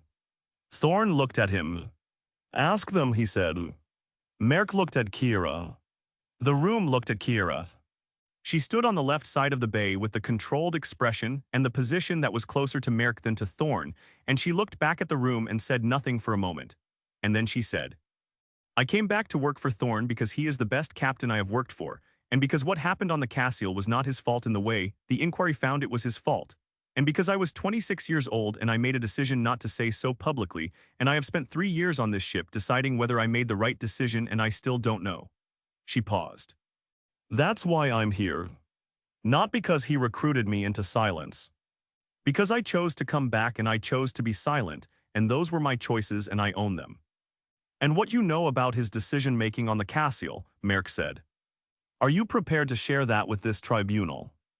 Kira looked at him and then looked at Thorne, and Thorne looked back at her, and neither of them signaled anything to the other. Neither permission nor refusal. Just the mutual look of 2 people who have arrived at a junction and are each going to make their own decision about which way to go. Yes, Kira said, but not as an answer to your question. As my own testimony. On my own terms. Merc looked at her for a moment and then nodded. Tomorrow, he said. We'll hear from you tomorrow. The room broke up at 17:30 with the particular quality of a room that has been changed by what happened in it and knows it has been changed and is not sure yet what the change means. People moved out of the cargo bay in smaller groups than they had arrived in, the groupings different from the morning groupings. The lines of the room's division redrawn in ways that several people were still mapping. Callum was the last one out except for Thorne, who stayed in his chair after everyone else had gone, sitting in the empty cargo bay with the specific quality of a man who needs the space to be empty before he can be himself in it. Callum stopped at the door and looked back at him, and Thorne looked back at him, and the look between them had everything in it that their 7 years of shared silence contained, everything neither of them had said, and everything they had both known was there. Kira, Thorne said. The word was a question and a statement simultaneously. I didn't know she was on the Cassian until 6 months after I came aboard, Callum said. I found her service file by accident in the shared crew system. I didn't say anything to you because I was waiting to see if she'd say it herself. Did you know why she came back, Thorne said. I think she came back for the same reason I did, Callum said. Because we were there, and we know what happened, and the official version of what happened is wrong, and being far away from you doesn't make the wrong version more right. Thorne looked at him for a long time. That's the most you've said to me in 7 years, he said. I know, Callum said. I should have said it sooner. He looked at the chair that had been the witness chair and then back at Thorne. She's going to tell the truth tomorrow. About the Cassian. You know that. Yes, Thorne said. Is that all right, Callum said. Thorne sat in the empty cargo bay and looked at the chair and looked at the space where the crew had been standing and felt the weight of everything that had been said in the room and everything that was going to be said, and the specific weight of 7 years of a pattern that had seemed like privacy and was apparently something else when seen from the outside. And he said, it's the truth. The truth is all right. The truth is what this has needed from the beginning. Callum nodded once and left, and Thorne sat alone in the cargo bay for a long time, not thinking exactly but not thinking, doing the thing that people do when they have run out of ways to manage what is happening and have decided to simply let it be present. And the ship ran on around him and the empty bay held him, and outside the viewport the dark was what it always was, which was everything and nothing and entirely indifferent to any of it. She came to the chair at 900 the following morning and sat down with the composure of someone who has spent the night deciding who she is going to be in this room and has arrived at an answer she is not entirely certain of, but is committed to trying. She was dressed the same as every other day on the ship, the same work clothes, the same practical arrangement of a person who does not use appearance as a statement, and she sat with her hands in her lap and looked at Merrick and waited. The room had a different quality this morning than it had had on previous days. The revelation of the previous afternoon had done something to the atmosphere that the night had not resolved. The knowledge of Kira's Cassian connection sitting in the room like a piece of furniture that had been moved. Everything slightly different in relation to everything else and nobody entirely comfortable with the new arrangement. People had positioned themselves with more deliberateness than usual, the groupings tighter, the distances between groups slightly larger, the room's division more visible than it had been. Merrick had positioned himself differently too. He was slightly further from the witness chair than he had been with previous witnesses, a small adjustment that communicated a small adjustment in his relationship to what was about to happen, the posture of a man who is about to hear something he has shaped without wanting to appear to have shaped it. Thorne was in his chair and he was looking at Kira, and his expression was the wall look, but the wall look had a quality this morning that it had not had on previous days. A quality that several people in the room noticed, and that Veda, near the medical kit, catalogued with the attention she gave to things that might become significant. Kira, Merrick said. You asked to testify on your own terms, and the tribunal agreed to that. Before I ask you anything, I want to give you that space. Tell us what you want to tell us about the Cassian. Kira looked at the room for a moment, not at Merrick and not at Thorne, but at the assembled crew, the faces she had been working alongside for 2 years and longer. And she took a breath that was the breath of someone beginning something they cannot take back once they have begun it. I was 26 years old, she said. Junior navigation officer, 18 months out of my first posting. The Cassian was my third ship in my first Renova contract, and I took it because the money was better than what I had, and I needed the money, and I told myself the company's reputation was industry gossip, and that every company has a reputation and most of it is exaggerated. She paused. It wasn't exaggerated. She described the Cassian the way people describe places they have tried to forget and cannot, with the particular detail that memory retains when it is trying to preserve something rather than release it. The smell of the ship, and the layout of the bridge and the quality of the light in the corridors. She described the crew the way you describe people you worked alongside before something happened, that divided the world into before and after. She described the morning of the breach, the way she had never described it to anyone because there had never been a room that required it of her before. The alarm came at 8:40, she said. I was on the bridge for the morning watch. Thorne was already there. He'd been there since 600, which was his habit. He was always the first on the bridge in the morning and usually the last off at night. And when the alarm came, he was at the command station and he took the reports as they came in, and I watched him build the picture from the fragments, and I watched him do it faster than I could follow, assembling information from 6 different channels simultaneously, and constructing from it a situation that I could see on my console and that he could see in his head. What? She described the 90 seconds with the accuracy of someone who has replayed them thousands of times. The reports and the contradictions and the clock and the protocols and the moment when Thorne entered the command sequence and the sections sealed.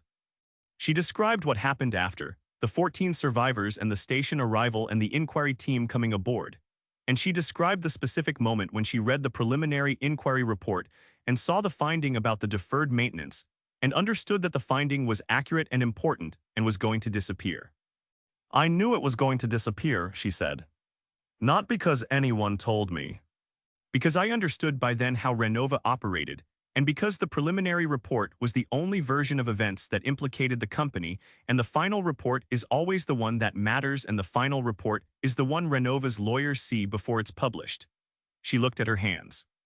I was 26 and I had a contract, and I told myself it wasn't my place to contest an inquiry finding, and I told myself the captain would dispute it if it was wrong, and when he didn't dispute it, I told myself that meant it wasn't as wrong as I thought it was.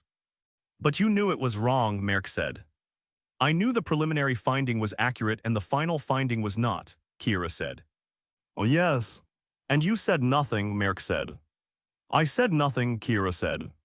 And I left Renova, and I worked for 3 other companies, and I thought about it for 4 years, and then I came back because I had decided that saying nothing from a distance was not meaningfully different from saying nothing up close, and that if I was going to be complicit in the silence, I might as well be close enough to the truth to know what I was being complicit in.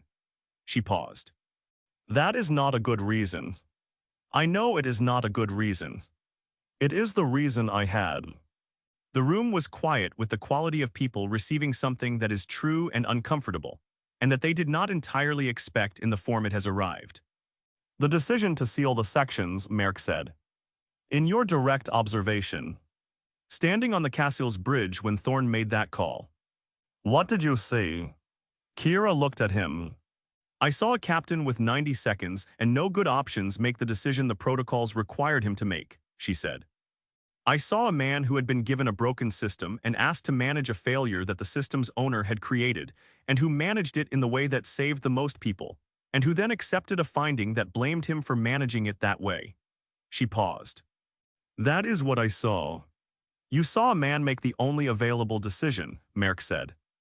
I saw a man make the decision that the protocols prescribed for that situation, yes, Kira said.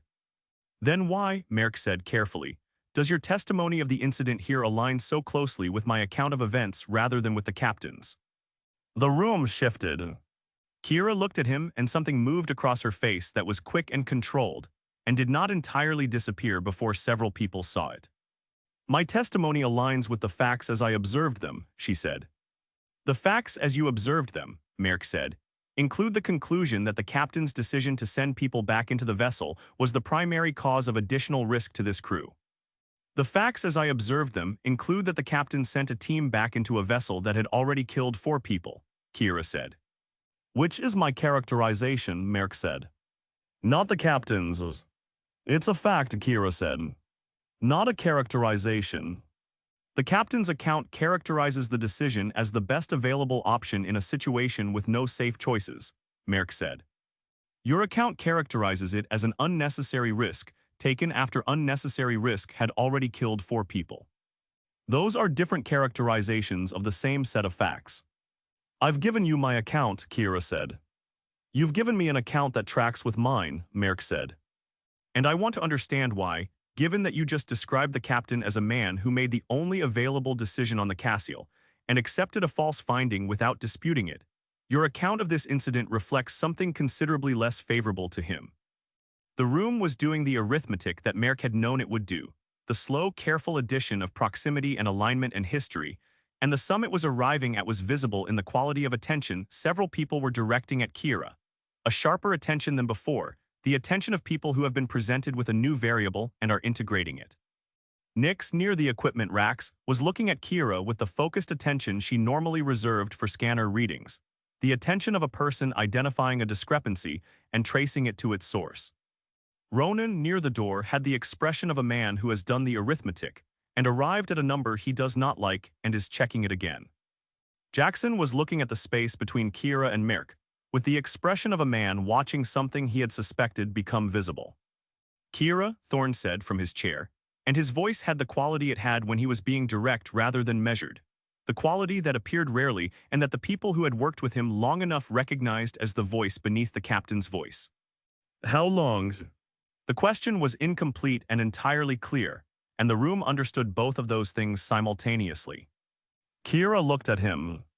The composure she had arrived with was present, but it was thinner than it had been at 900, and what was underneath it was visible at the edges, the way structural damage is visible at the edges of a surface that is still holding but has been compromised. 8 months, she said. The room absorbed this.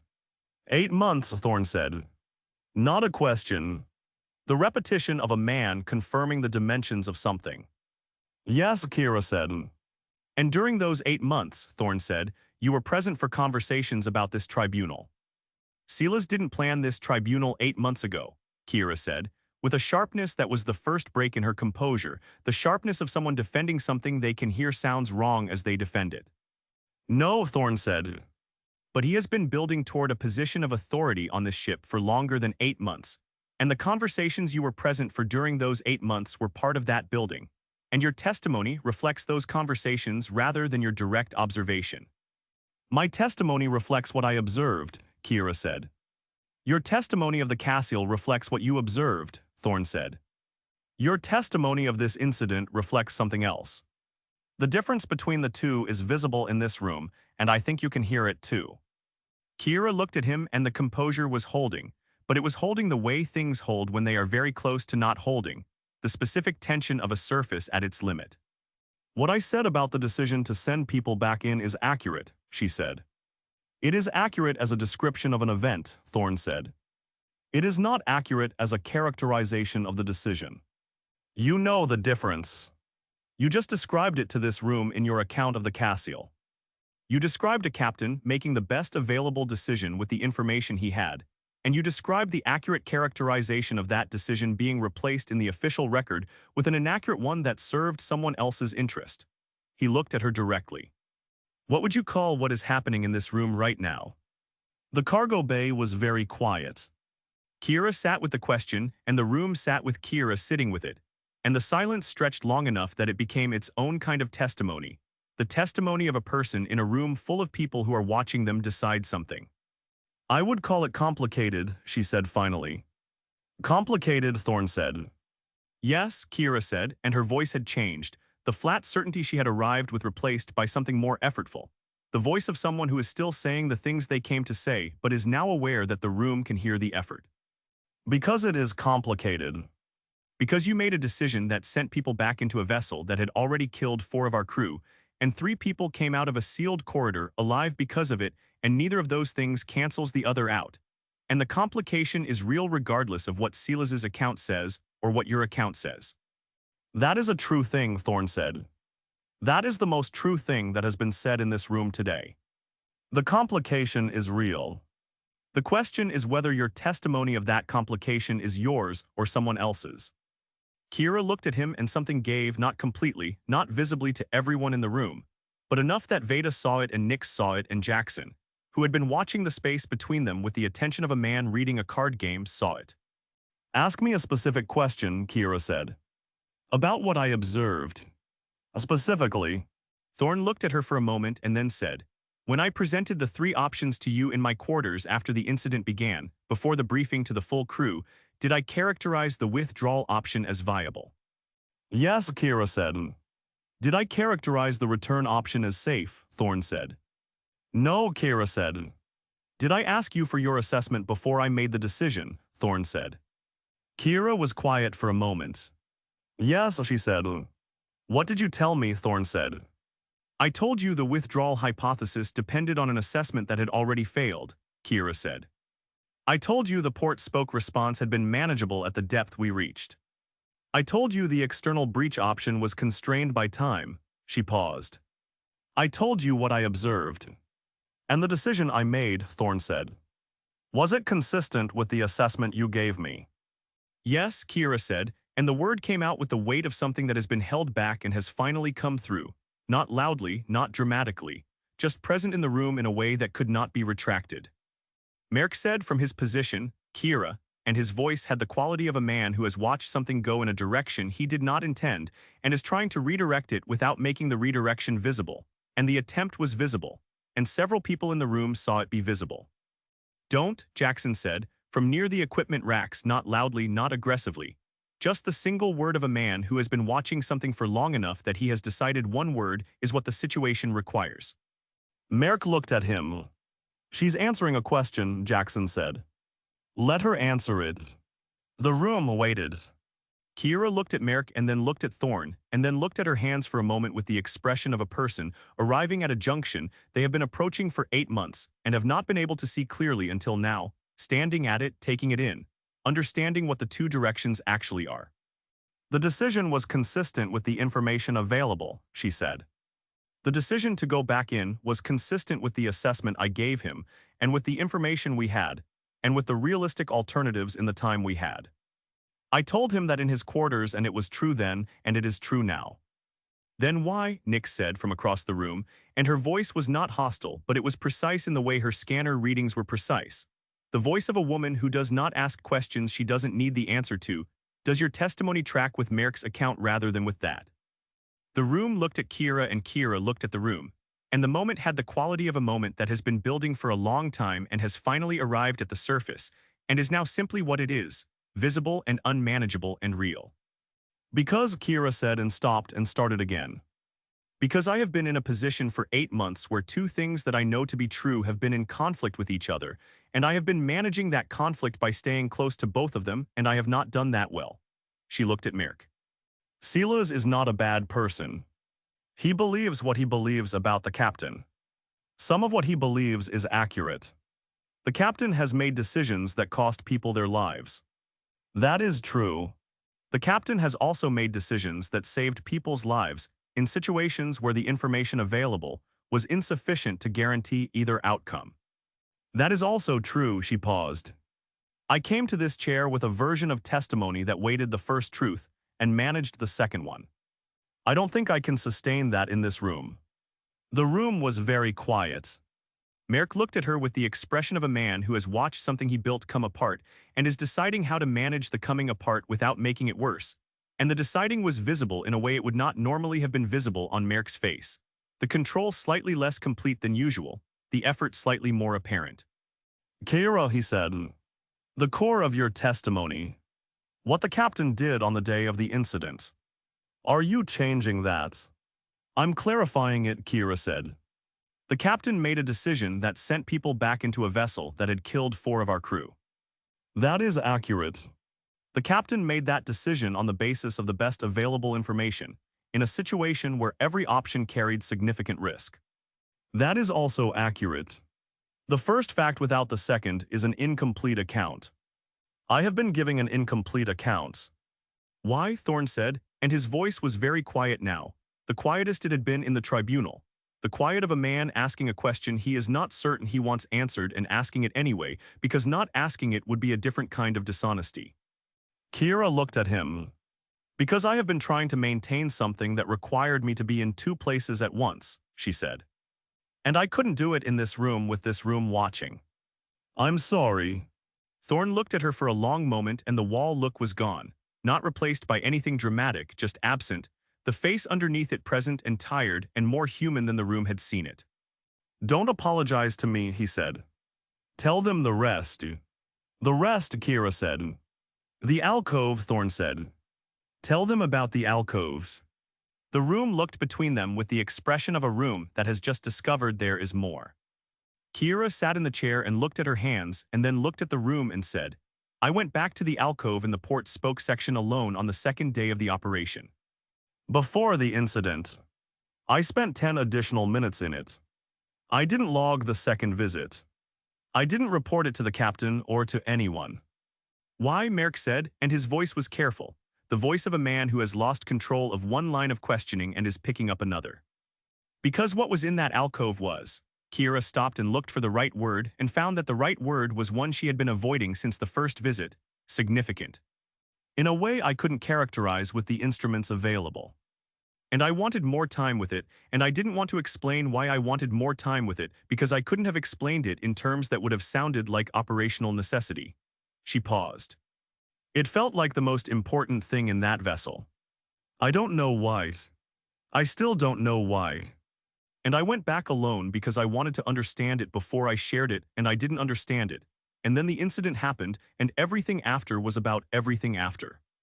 Does the alcove connect to what happened? Merrick said. I don't know, Kira said. I've thought about it every day since. I don't know.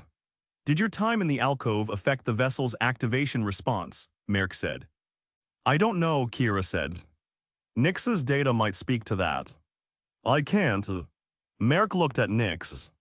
Nix looked at her scanner data on the tablet she had been holding throughout the testimony and said, the activation response was triggered by the cumulative depth of penetration across all teams. The port spoke incursion was one component of that. Whether a single individual's additional time in a specific location contributed materially to the timing of the response, I cannot determine from the data I have. But it's possible, Merrick said. Most things are possible, Nix said, with the flatness of a scientist declining to endorse a conclusion the data doesn't support. Merrick looked at Kira. You withheld information that may have been relevant to the safety of this crew, he said. Yes, Kira said. And you have been providing testimony in this tribunal that weighted one version of events over another for reasons that had nothing to do with accuracy, Merrick said. Yes, Kira said. And you are now revising that testimony, Merrick said. I am completing it, Kira said. Not revising. The facts I stated were accurate. The picture they painted was incomplete. Merrick looked at her for a long moment and then looked at the room, and Thorne looked at the room, and the room looked at both of them, and the cargo bay had the atmosphere of a space in which the ground has shifted, and nobody is yet certain where the solid parts are. Lyra said from the right side of the bay to nobody in particular and to everyone, so where does that leave us? Nobody answered immediately because nobody had a clean answer, and the room was honest enough in this moment to let the absence of a clean answer be present rather than filling it with something convenient. Thorne said after a moment, "It leaves us with the truth, which is more than we had this morning." Merrick said, "It leaves us with a witness whose testimony has changed direction in the middle of a tribunal proceeding, which raises questions about the reliability of everything she has said." "It raises questions about everything everyone has said," Ronan said from near the door, with the specificity of a man who has been doing careful arithmetic and has arrived at a conclusion he thinks the room needs to hear. If the witness closest to the events and closest to both principles in this tribunal has been managing competing versions of the truth for 8 months, then the question of what is actually true about all of it is more open than this proceeding has been treating it. The room sat with that. It was the most Ronan had said in the tribunal, and it had the weight of a man who speaks rarely and therefore carefully, and who does not say things he has not already verified in his own mind. Merrick looked at his tablet and then at the room and said, "We'll recess for an hour," and his voice had the quality it had when he was managing something that was not going the way he had planned it. The professional smoothness applied to something that the professional smoothness was not quite covering. The room broke apart, and the conversations that formed were different from the conversations of previous recesses, more fragmented, more private, people pulling away into ones and twos rather than the small clusters of the previous days.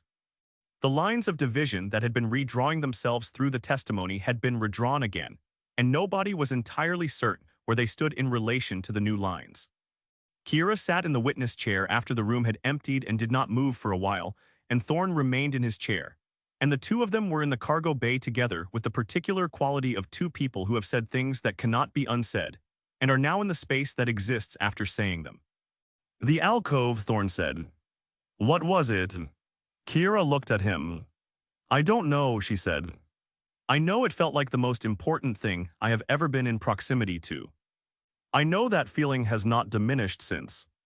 I know that if we went back to that vessel and I could go back to that alcove I would, which is either evidence that it was significant or evidence that whatever it does to people it did to me." She paused. "I don't know which." Thorne looked at her for a long moment. "Why didn't you tell me?" he said. "Because I didn't have the words for it," she said. "And because I was managing something that made telling you complicated. And because," she stopped. "Because I thought if I could understand it first I could give you something useful rather than something that would raise questions I couldn't answer." "Those are 3 different reasons," Thorne said. "Yes," Kira said. "They are." Thorne nodded slowly and stood up and looked at the empty cargo bay and the chairs and the space where the crew had been standing and said, "The tribunal is going to find me responsible." "You know that." "I don't know what they'll find," Kira said. "Yes, you do," Thorne said, without heat, without accusation, just the flat acknowledgement of a man who has been in rooms like this before and knows how they end. "The question is what responsible means and what they decide to do about it. That's what's still open." Kira looked at him. "Is that enough?" she said. Thorne considered this with the genuine consideration of a man who does not answer questions before he has an answer.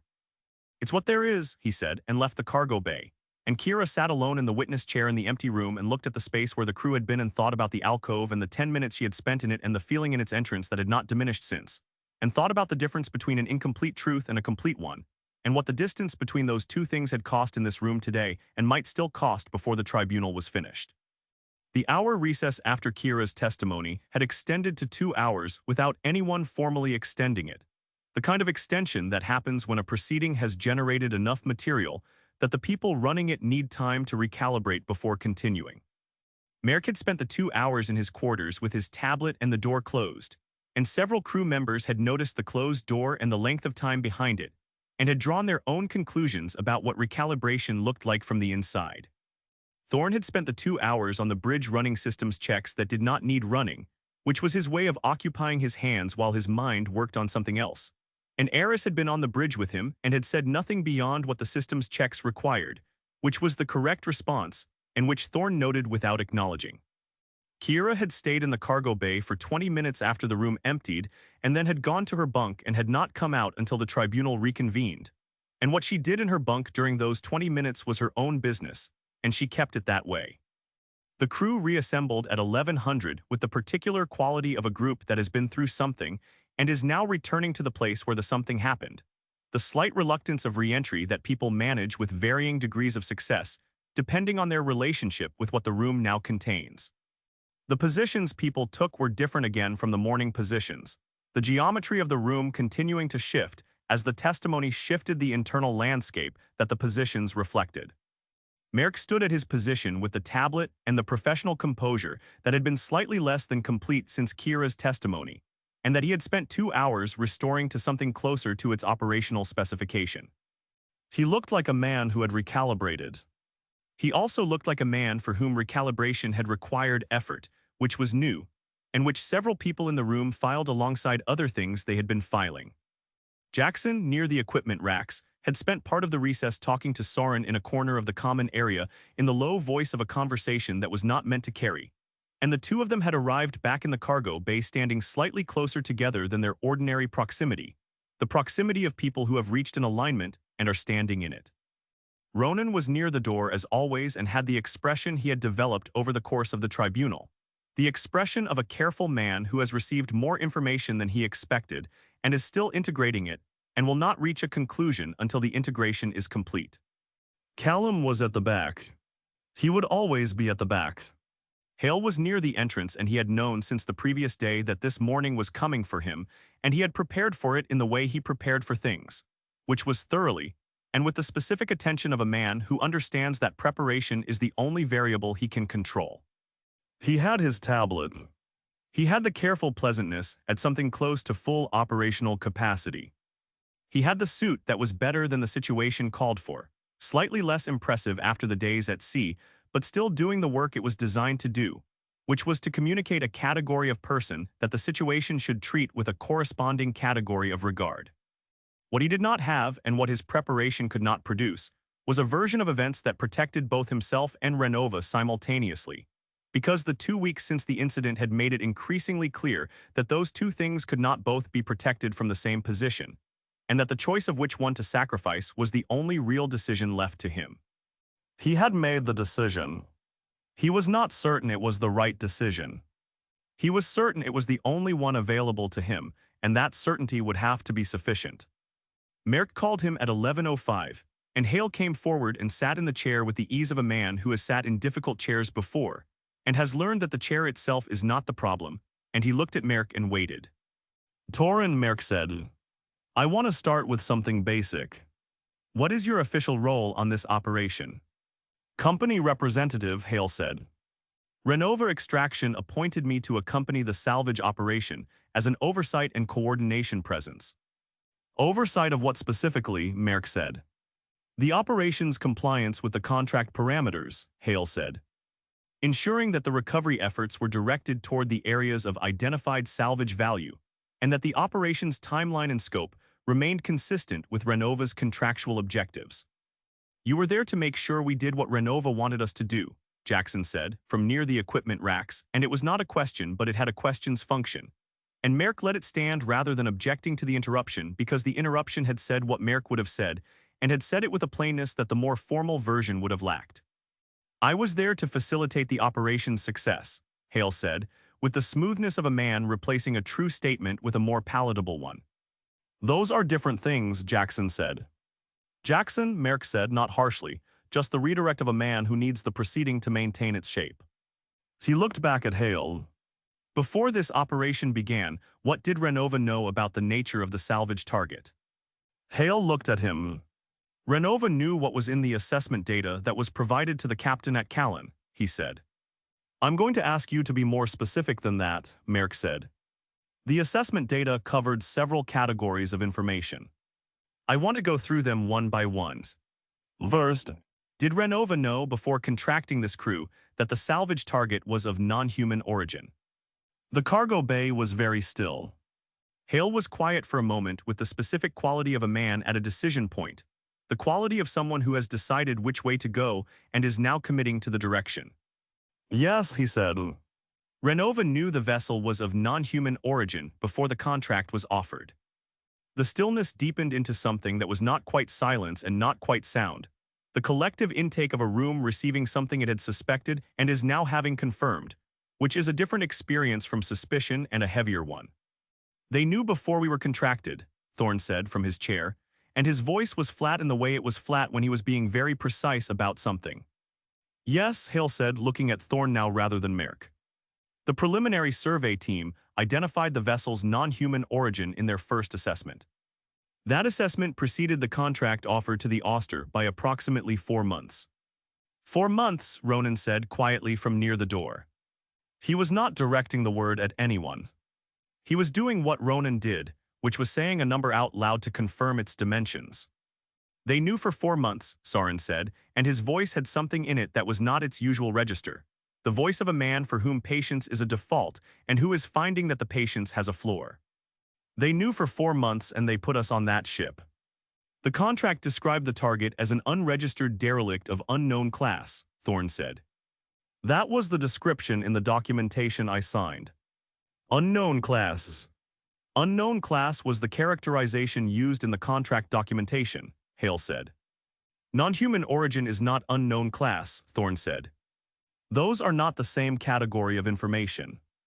Renova's legal team determined that unknown class was an accurate characterization within the parameters of the contract documentation framework, Hale said, and the sentence had the quality of a sentence that has been constructed by lawyers and that Hale had memorized and is now deploying, and the room heard the construction in it and the deployment, and received both with the particular reception that rooms give to things that are technically defensible and morally indefensible.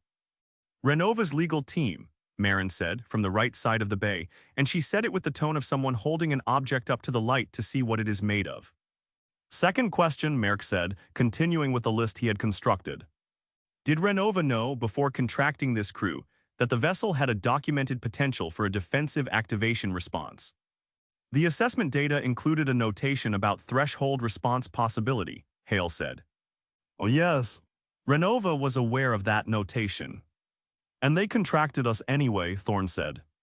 The notation characterized the probability as low, Hale said. Thorne said, and his voice had the quality it had used with Kira, the quiet directness that sat underneath the captain's voice. Stop giving me the characterization. Tell me what Renova knew and when they knew it, and what they decided to do with what they knew. That is what this room needs. Hale looked at him for a long moment. The careful pleasantness was present, but it was doing less work than usual, the way a tool does less work when the material it is being applied to has changed character. He looked at Thorne and then looked at the room and appeared to make a decision that was visible in the small adjustment of his posture, the minute physical shift of a man settling into something. Renova's assessment team identified the vessel 4 months before the contract was offered, Hale said. They conducted 3 survey visits to the vessel during those 4 months. The surveys penetrated the outer sections and the hub. The surveys did not trigger an activation response. The assessment team concluded on the basis of those surveys that the threshold for activation, if one existed, was deeper than the hub and that hub-level operations could be conducted safely. He paused. Renova's operational planning then determined that the salvage value of the vessel was concentrated in the interior sections, beyond the hub, and that achieving the full salvage value required penetrating those sections. So they knew the safe zone and they knew the salvage wasn't in the safe zone, Jackson said. They assessed the risk of deeper penetration as manageable, Hale said. How, Nick said from across the room, with the precision she brought to things that didn't add up. On the basis of 3 surveys that never went past the hub. How did they assess the risk of deeper penetration as manageable when they had no data on deeper penetration? Hale looked at her. The assessment team's conclusion was that the absence of a response at hub level indicated a sufficiently high threshold that deeper penetration was unlikely to trigger one, he said. That is not how risk assessment works, Nick said. The absence of a response at a given depth tells you nothing reliable about the response at greater depths in a system you don't understand. That is a fundamental principle of working with unknown variables. You don't extrapolate safety from the absence of danger in a subset of conditions. I'm not an engineer, Hale said. Renova's assessment team presumably was, Nick said. Or should have been. Nick's Merrick said. No, Nick said, and her voice had a quality it rarely had. The quality of a woman who has been precise and professional and restrained for a long time and has reached the end of the restraint. This is relevant. Renova sent us into a vessel they knew was of non-human origin with a documented risk of defensive response, and their basis for characterizing that risk as low was 3 surveys that didn't go where they were sending us. That is not a low probability assessment. That is no assessment. That is a number attached to ignorance and dressed up as analysis. The room received this with the reception it deserved, which was the reception of something true said plainly by someone who does not say things plainly as a habit, and is therefore heard more completely when she does. Hale said nothing, which was the correct response, and Merrick let the silence stand for a moment before continuing because the silence was working for him. Third question, Merrick said. The salvage operation itself. The contract described it as the recovery of materials from an unregistered derelict. Was there any additional characterization of the operation's legal status in Renova's internal documentation? Hale was very still. Thorne, Merrick said. The vessel's location falls within a sector that is subject to an interstellar salvage rights convention, Hale said, choosing each word with the care of a man diffusing something. The convention's provisions regarding non-human artifacts are, in Renova's legal team's assessment, unsettled. Unsettled, Thorne said. The convention's application to non-human artifacts has not been tested in any formal adjudicative proceeding, Hale said. Renova's position is that the convention's salvage rights framework applies to the vessel, and that their survey activity established a prior claim. What is the convention's position on salvage rights for non-human artifacts? Thorne said. Hale was quiet. Thorne said. The convention does not address non-human artifacts explicitly, Hale said. The relevant articles address derelict vessels and abandoned property within the convention's jurisdiction. Renova's legal team's interpretation is that those articles apply. And the interpretation of the bodies that administer the convention, Thorne said. What is their position? The administering bodies have not issued a formal interpretation, Hale said. Because they haven't been asked, Thorne said. Or because Renova's legal team advised against asking. Hale said nothing, which was the answer. So we were conducting an operation whose legal status is, at minimum, contested, Thorne said, on a vessel of non-human origin, with a documented risk of defensive response that was characterized as low on the basis of surveys that never went where we were going, and 4 people are dead. He looked at Hale. Is that an accurate summary of what this tribunal has established? It is an accurate summary of certain elements, Hale said. Which elements are inaccurate? Thorne said. Hale was quiet for a moment. None of them, he said, and the 2 words landed in the room with the weight of a confession that has been arrived at through exhaustion rather than contrition, the admission of a man who has run out of better options. The room absorbed this with the specific quality of a room that has been building toward something for a long time and has now arrived at it, and is finding that arrival is not the same as resolution, that knowing the full picture does not automatically tell you what to do with what you see in it. Lyra was the first person to speak, and when she spoke her voice had something in it that had not been present before in the tribunal, something past anger and past grief, the voice of a person who has processed both of those things and arrived at something colder and more durable. They sent us in knowing, she said. They knew it was aliens. They knew the risk. They knew the salvage wasn't in the safe sections. And they sent us in anyway and 4 people died, and we are sitting here on this ship trying to decide what to do about the captain. She looked at Hale. And you were there. You were in that vessel with us. You coordinated from the hub while we went into the spokes. I was in the hub, Hale said. You were in the safe section, Lyra said. The section the surveys had covered. You knew where the safe section was and you put yourself in it, and you sent us into the sections you knew hadn't been assessed. My role was coordination, Hale said. Your role was to make sure we went deep enough to get the salvage, Lyra said. That's what you said. Oversight and coordination. Making sure the operation stayed consistent with Renova's contractual objectives. The objective was the interior sections. You knew the interior sections were unassessed. You coordinated from the hub. Hale looked at her and the careful pleasantness was gone now, fully and completely gone. And what was underneath it was not pleasant and was not careful and was the face of a man who has been stripped of his professional surface and is standing in what is underneath it. Which was a man who had made calculations and had made them again and had arrived each time at the conclusion that the calculations were correct, and who was now in a room full of people who had been the variables in his calculations and who were looking at him with the knowledge of what that meant. I followed my instructions, Hale said. I followed Renova's operational parameters. I did not set those parameters. I did not design the assessment. I did not write the contracts. I was sent here to manage an operation that had been designed before I arrived, and I managed it. You managed it, Soren said from near the door, and his voice had the quality it had had during his own testimony, the flat specific quality of a man who will not accept a framing that he finds inaccurate. You managed us. You stood in the hub while we went into the spokes, and you told the captain the risk was low, and you knew the basis for that characterization was 3 surveys that stopped at the hub. You managed that information. You managed what we knew and what we didn't know, and you managed it in Renova's interest, and 4 people are dead. The activation response was not predicted, Hale said. It was documented as possible, Soren said. You said so yourself. It was in the assessment data. It was characterized as low probability on the basis of incomplete information, and you knew the information was incomplete, and you said low probability anyway. I transmitted the assessment team's characterization, Hale said. Stop, Thorne said, and the word had a quality that stopped the room, not loudly, not aggressively, just with the complete authority of a man who has decided that something ends now and means it. He looked at Hale. You've told this tribunal what Renova knew and when they knew it. You've told us the legal status of the operation. You've confirmed that the risk assessment was based on surveys that didn't cover the sections we were sent into. That's what this room needed from you and you've provided it. He paused. Now I have one question and I want an honest answer. When the defensive response activated and people started dying, were you surprised? Hale looked at him. Were you surprised? Thorne said again.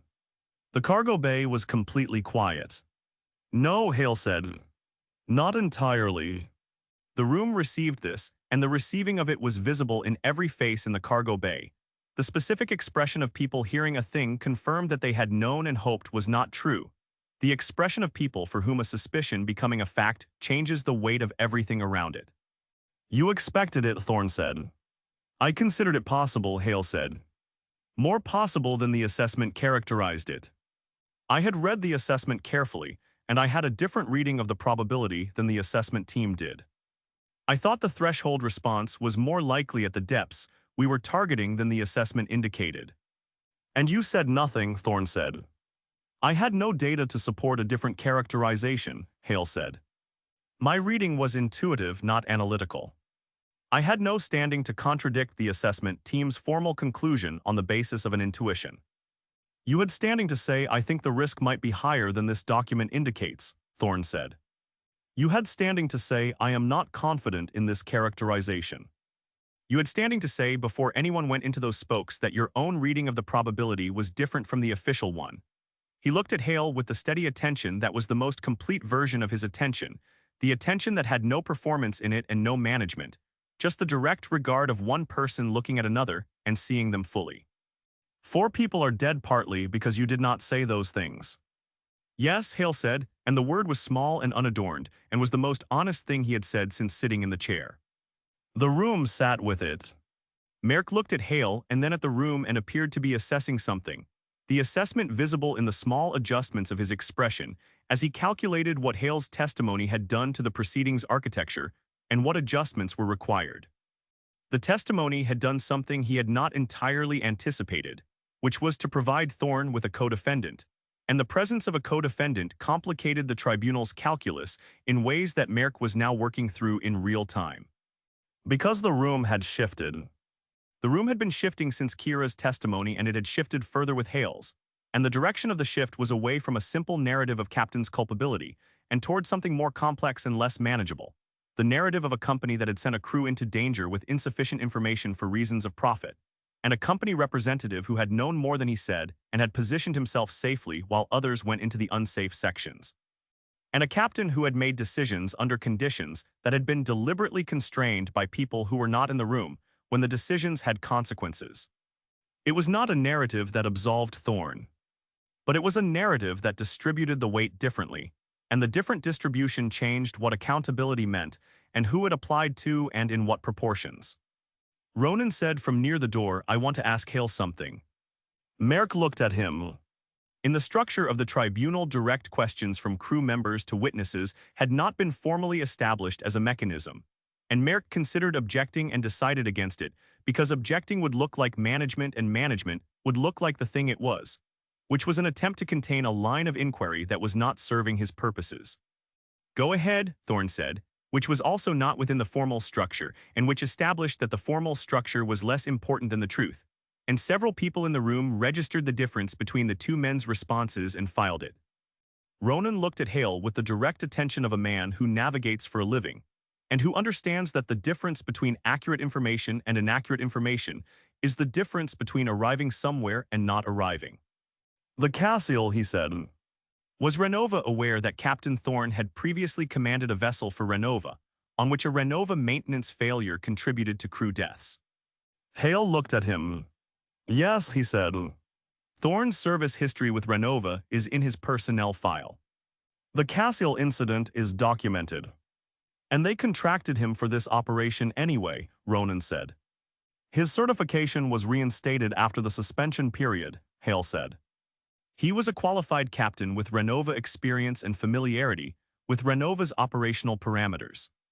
His familiarity with Renova's operational parameters, Ronan said, and the phrase sat in the room doing the work that Ronan had intended it to do, which was to make visible the specific nature of the familiarity of a man who has been inside a Renova operation that went wrong and who survived it, and who has been working for Renova since in the margins where the oversight is minimal, and the questions are limited.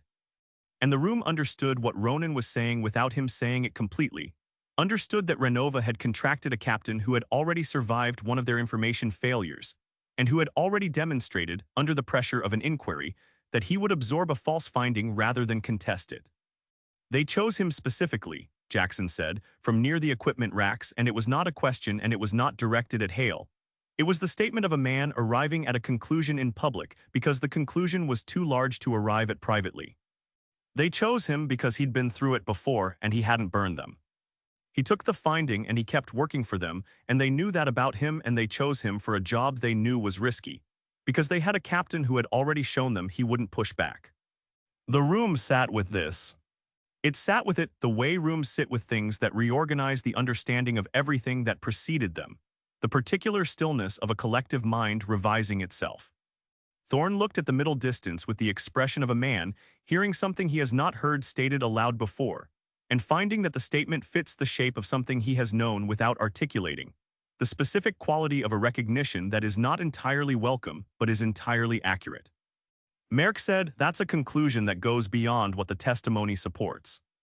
"Does it?" Jackson said, and looked at him directly, and the look had something in it that had not been in any of Jackson's looks during the tribunal before this moment. The look of a man who has been calculating throughout and has arrived at the sum and is now presenting it. "Because from where I'm standing the testimony supports it exactly. Renova knew the vessel was alien. Renova knew the salvage wasn't in the safe sections. Renova knew their own probability assessment was based on incomplete surveys. Renova chose a captain who had already taken a false inquiry finding without contesting it. And Renova sent a company representative who had a different read on the probability than the official assessment and said nothing." He paused. "That's what the testimony supports. If you want to argue that the conclusion doesn't follow from those facts, I'm interested to hear how." Merrick looked at him for a moment, and the professional composure was doing its job, but the job was harder than it had been, and the effort was visible to anyone who was paying the right kind of attention, which in this room was most people. "The tribunal is examining the captain's decisions," Merrick said. "Not Renova's." "Maybe it should be examining both," Soren said. "The tribunal's scope is the captain's command decisions," Merrick said, with the firmness of a man who needs the scope to stay where he set it because the scope moving is bad for the outcome he is managing toward. You set the scope, Ronan said from near the door. You called this tribunal and you set its scope. The crew agreed to participate. The crew can also agree to expand the scope. Merck looked at him. We're not expanding the scope mid-proceeding, he said. Why not, Lyra said. If the information that's come out makes the original scope insufficient. The scope is sufficient to examine what it was designed to examine, Merck said. What it was designed to examine, Jackson said, and now his voice had the quality that his voice had when he had been playing a card game for long enough to see the table clearly, and had decided to stop managing his visibility and play what he had. Silas, you designed this tribunal to examine Thorne. You called it. You set the scope. You selected the witnesses and the order of testimony and the questions. You've been building toward a specific outcome since before we left the salvage coordinates. He paused. And what's come out in this room today is that the outcome you're building toward is not the only thing this room needs to decide. The room was very still. Merck looked at Jackson with the expression of a man whose position has been named directly in public and who is calculating the cost of the various responses available to him. He was good at the calculation, and the calculation was fast, and the response he chose was the response of a man who has decided that the best available option is to stand where he is and hold his ground with the conviction he came in with. I called this tribunal because 4 people are dead, and the captain made decisions that contributed to those deaths, he said. That is still true regardless of what Renova knew and when they knew it. The captain's decisions are still accountable to this crew regardless of the company's conduct. Those are not mutually exclusive. No, Thorne said from his chair. They're not. You're right about that. Merck looked at him. You're right that my decisions are accountable to this crew regardless of the company's conduct, Thorne said. I've said that from the beginning of this proceeding. I've said I'll answer every question directly, and I've answered them. What I haven't done and what I want to do before this tribunal reaches its findings is give this crew the full account. Not the incident report version. Not the opening statement version. The full account including the Cassian, including what I knew and what I didn't know and what I decided and why and what I have carried since. He looked at the room. I think this crew has earned that account. I think the testimony of the last 2 days means they need it. The room looked at him, and the room looked at Merck, and Merck looked at the room with the expression of a man reading a situation, and understanding that the situation has moved past the point where his management of it is the determining factor. The expression of a man who has been steering something and has just understood that the current is stronger than the steering. Tomorrow, Merck said. The captain speaks tomorrow. The room began to disperse, and Hale sat in the witness chair for a moment after the room emptied, the careful pleasantness gone and nothing replacing it. Just a man in a chair in an empty room who had said more than he intended and less than was true, and who knew that the difference between those two things was 4 people who were not coming back. And he sat with that for as long as he could stand to, and then he stood up and went to his quarters, and closed the door, and the Auster ran on through the dark, carrying all of them forward toward whatever the next day was going to be. He came to the chair at 800, an hour earlier than the tribunal had been convening, and sat in it alone in the empty cargo bay for 20 minutes before anyone else arrived. He did not review notes. He did not have notes. He sat in the chair and looked at the space in front of him and thought about what he was going to say and how he was going to say it and whether the saying of it would matter, and arrived at the conclusion that mattering was not the point and had never been the point, and that the point was simply that it was true, and that this crew had earned the true version and he was going to give it to them. The crew filed in from 8:20 onward, and the cargo bay filled with the particular quality it had developed over the days of the tribunal. The atmosphere of a room that has been used for something serious and retains the seriousness between sessions the way a space retains heat. People took their positions, the positions that had settled into habit over the preceding days, and the room assembled itself around the 2 chairs and the 4 meters of open floor between them. Merck came in at 8:25 and took his position and looked at Thorne in the chair, and something passed between them that was not communication exactly, but was the acknowledgement of 2 people who have been in opposition long enough that the opposition has its own texture, its own specific quality of attention, and who are now at the end of something and both know it. Callum was at the back. Kira was on the left. Hale was near the door. Veda was near the medical kit. The room was what it had become. Merck said the tribunal resumes. The captain has asked to give a full account. The floor is his.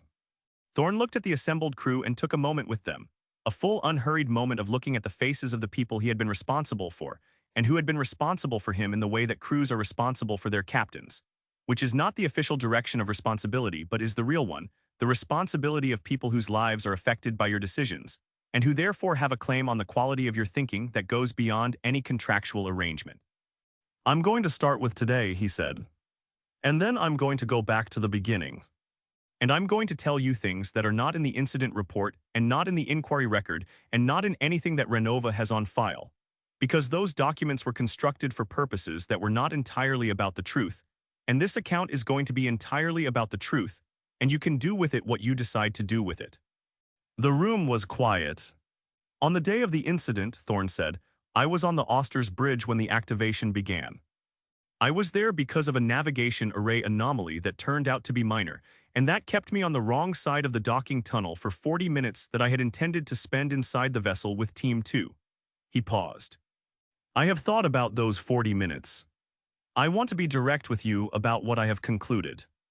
If I had been inside the vessel when the activation started, the outcome would have been worse. Not better.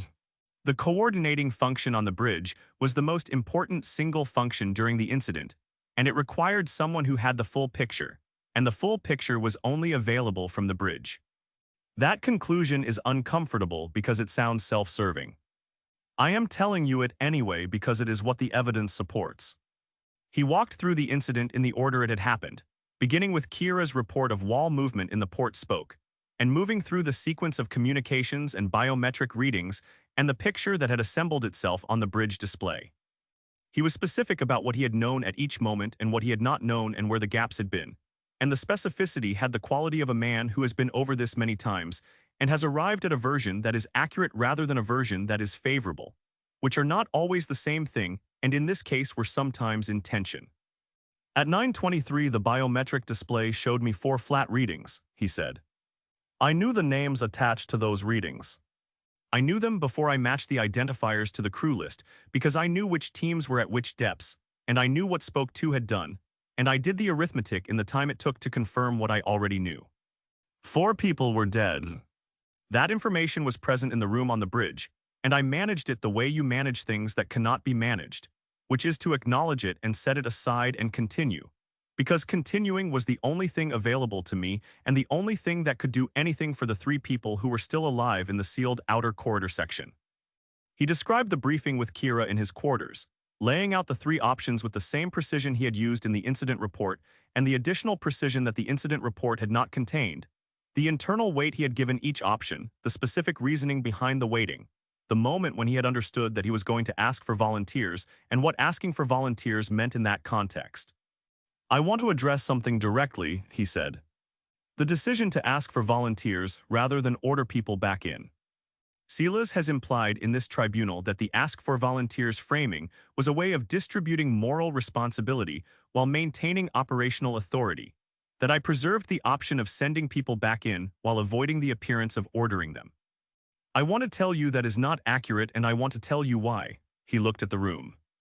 If I had ordered people back into that vessel and they had died, the order would have been mine, and the deaths would have been mine in a way that is different from deaths that result from a decision someone made freely.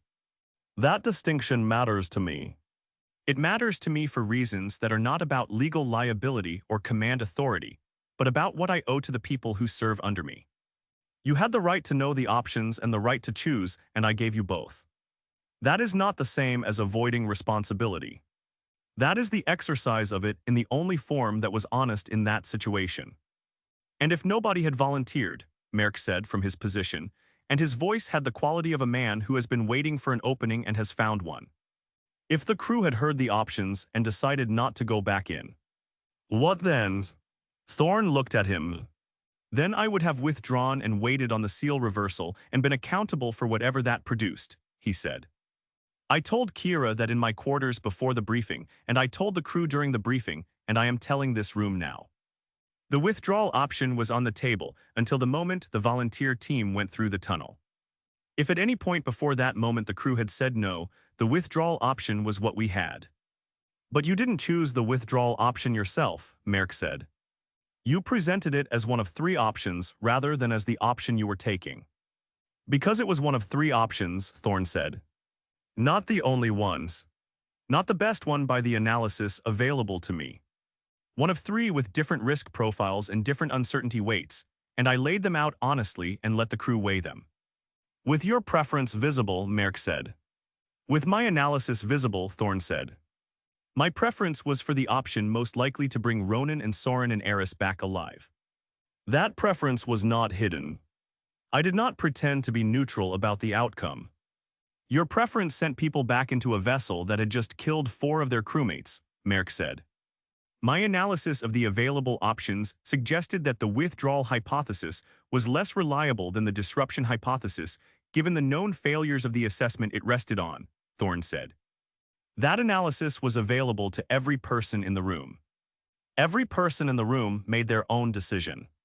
4 people said yes. One of them had just been through an experience in that spoke that she could not fully account for, and she said yes anyway. That is not coercion. That is people making choices about their own lives in a situation where every choice carried risk. Merrick looked at him for a moment and then looked at the room, and Thorne understood the look. The look of a man reading the room's temperature and finding it different from where he needed it to be. And he understood it because he had been reading the same room for 3 days and had been watching it change. I want to ask you about your pattern of decision-making, Merrick said, returning to the prepared ground, the ground he had been working since the tribunal began. The Cassian, this ship, the same company, the same kind of operation, the same outcome. Not the same outcome, Thorne said. Similar elements, different situation, different decisions. 8 people died on the Cassian, Merrick said. 4 people died here. 8 people died on the Cassian because a containment system that Renova had deferred maintaining for 8 months failed, Thorne said. 4 people died here because a vessel of non-human origin with documented defensive capabilities that Renova chose not to fully disclose activated those capabilities in a section of the vessel that Renova's own assessment team had not surveyed. The similar element in both situations is Renova's conduct. Not mine's. Your conduct in both situations involved a unilateral decision that determined who lived and who died, Merrick said. My conduct in both situations involved making command decisions under emergency conditions with insufficient information, Thorne said. That is a description of what command is. Command is not decision-making under ideal conditions with complete information. Command is decision-making under the conditions that actually exist, which are almost always worse than you would choose and never as good as you need. Then let me ask you this, Merrick said, and his voice shifted slightly, the shift of a man moving from prepared ground to something more personal, something that had been present throughout the tribunal and was now coming to the surface. In your judgment, the decision on the Cassian, sealing the sections, was it the right decision? The room was very still. Thorne sat with the question, and the room sat with Thorne sitting with it, and the sitting was long enough that it became its own kind of statement, the statement of a man for whom the question is not simple, and who will not pretend it is simple for the convenience of a clean answer. I made the decision the protocols required, he said. The protocols existed because the people who wrote them had done the mathematics on contamination spread rates against evacuation completion times, and the mathematics supported the seal decision. The protocols were correct in their mathematics. The protocols were written for a situation where the containment system had not been deferred for 8 months, and where the breach had therefore developed at the rate the protocols assumed rather than the rate the deferred maintenance produced. He paused. So the answer is that I made the right decision for the situation the protocols were written for, and the wrong decision for the situation that actually existed, and I could not have known the difference in 90 seconds with the information I had, and I have spent 7 years knowing that and not knowing what to do with it. The room was quiet with the quality of rooms that have received something that is true and complete, and that they did not entirely know they needed until it arrived. The man on the comm, Callum said from the back of the room, and his voice was quiet and carried the way quiet voices carry in a room that is already quiet. Thorne looked at him. In the last minutes, Callum said, Before the seals held completely, someone was on the internal comm. You've never said what they said. The room looked at Thorne and Thorne looked at Callum, and the look between them had 7 years in it. 7 years of the thing that had never been said, and the room understood that it was watching the end of a long silence and held itself accordingly. His name was Dav Orant, Thorne said. Extraction technician. 31 years old. He reached the internal comm panel 4 minutes after the seal and he said, Thorne paused, not for effect, for the specific reason that some things require a pause before they can be said. He said, I know you made the call you had to make. I want you to know that I know that. He stopped. And then the comm went quiet and it stayed quiet, and I have been carrying that for 7 years and I have never told anyone, because it felt like something that belonged to him more than it belonged to me, and that putting it in a report or a testimony was a way of using it that he didn't intend. The cargo bay was completely silent. Veda, near the medical kit, had the expression of a woman who maintains clinical detachment as a professional discipline and is finding that discipline difficult. Lyra had her arms crossed and was looking at the floor. Jackson was looking at the middle distance with the expression he had worn when he described what he had seen and spoke to, the expression of a man who has encountered something that the ordinary categories of response are not adequate for. Callum, at the back, was looking at Thorne with the expression that he had never shown the room before, the expression that had been behind his face for 7 years, the expression of a man who has been carrying the same weight as someone else and has been waiting a long time for the carrying of it to be acknowledged. Merrick said after a moment, that account does not appear in the inquiry testimony. No, Thorne said. Why, Merrick said, and his voice had lost some of its prosecutorial quality, not entirely, not completely, but enough that the loss was audible. Because including it would have been a way of using a dead man's words to defend myself, Thorne said. He said what he said to me, not to an inquiry. I chose to respect that. He looked at Merrick. You can characterize that choice as self-serving if you want to. The characterization is available. I made the choice I made for the reason I've given, and I stand by it. I want to ask you about Silas, Ronan said from near the door, and the use of the first name rather than the title was deliberate and the room heard the deliberateness. Merrick looked at him. The captain should be able to ask about the first officer's motivations, Ronan said, with the evenness of a man stating something he considers obvious. We've been in this room for 3 days examining the captain's decisions and motivations. The first officer called this tribunal. His motivations are relevant. My motivations are the accountability of a commanding officer whose decisions cost lives, Merrick said. That's your characterization of your motivations, Ronan said. The captain should have the opportunity to offer a different characterization and the evidence for it. Merrick looked at Thorne. If the captain has something to say about my motivations, he can say it. Thorne looked at Merrick across the 4 meters of open floor, and the look was the most direct look he had given him in 3 days of direct looks. The look of a man who has been watching something for a long time and has decided that the watching is finished, and the saying is what comes next. You want the captain's chair, Thorne said. The room absorbed this. I want accountability for 4 deaths, Merrick said, and his voice was level and professional and did not entirely cover the thing underneath it, which was the thing that Thorne's directness had exposed, the slight quickening of a man who has been named and is managing the naming. You want accountability for 4 deaths and you want the captain's chair, Thorne said. Both of those things are true, and you know it and I think most of the people in this room know it, and I want to say it clearly so that it is part of this record. He paused. I am not saying the accountability is illegitimate because you want the chair. The accountability stands on its own merits regardless of your motivation for pursuing it. What I am saying is that this crew deserves to know that the man who called this tribunal has a personal interest in its outcome that goes beyond the 4 deaths, and that interest has shaped the way this tribunal was constructed and conducted. Everything I have presented in this tribunal is factually accurate, Merrick said. Yes, Thorne said, and selectively assembled. Accurate facts selectively assembled produce a portrait that is accurate in its components and misleading in its totality. You know how to do that. You have been doing it for 3 days. The Cassian without the deferred maintenance. My decisions without the information environment they were made in. The death count without the contested identifiers given the weight of established fact. The ask for volunteers framed as responsibility distribution rather than genuine choice. He looked at the room. I am not saying Silas invented anything. I am saying he built something and the building had a purpose, and the purpose was not only accountability. Merrick looked at him steadily. Then let me ask you directly, he said, and his voice had the quality it rarely had, the quality beneath the advocate's voice, the personal voice, the voice of a man who has been named and is deciding to meet the naming head-on rather than deflect it. If I want the captain's chair, what would I need to do to deserve it? The room looked at Thorne's.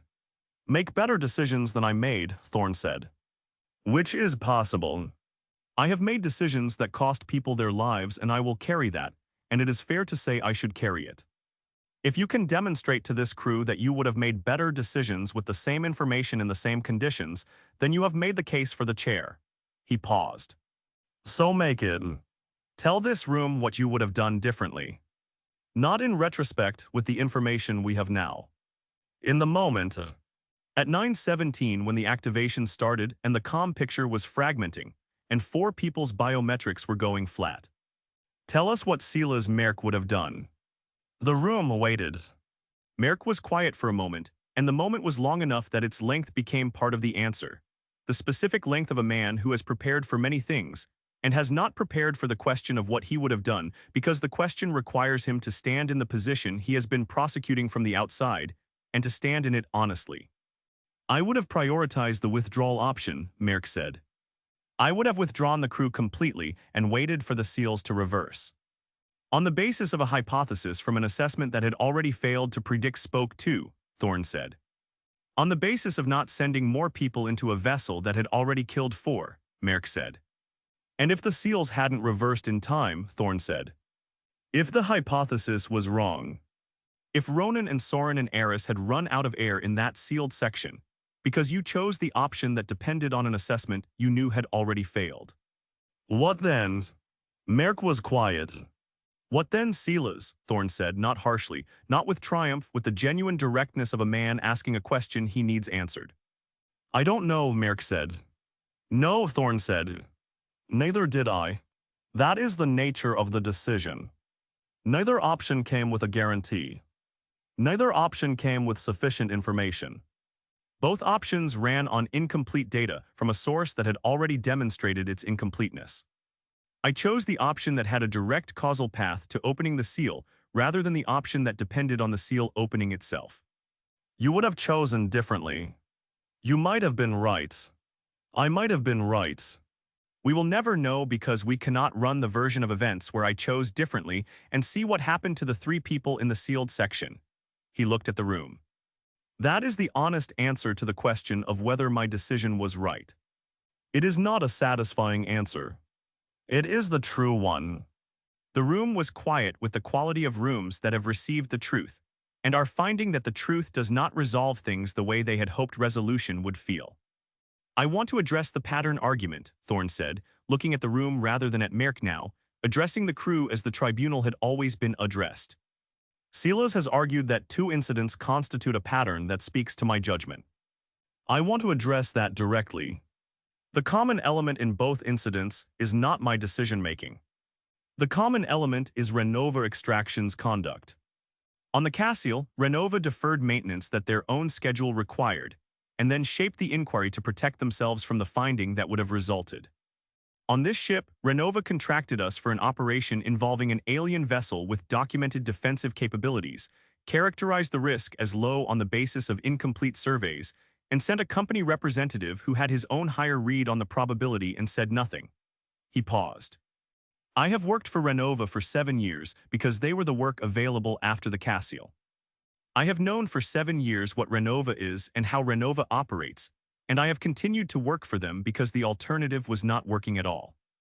That is a compromise I made and I own it.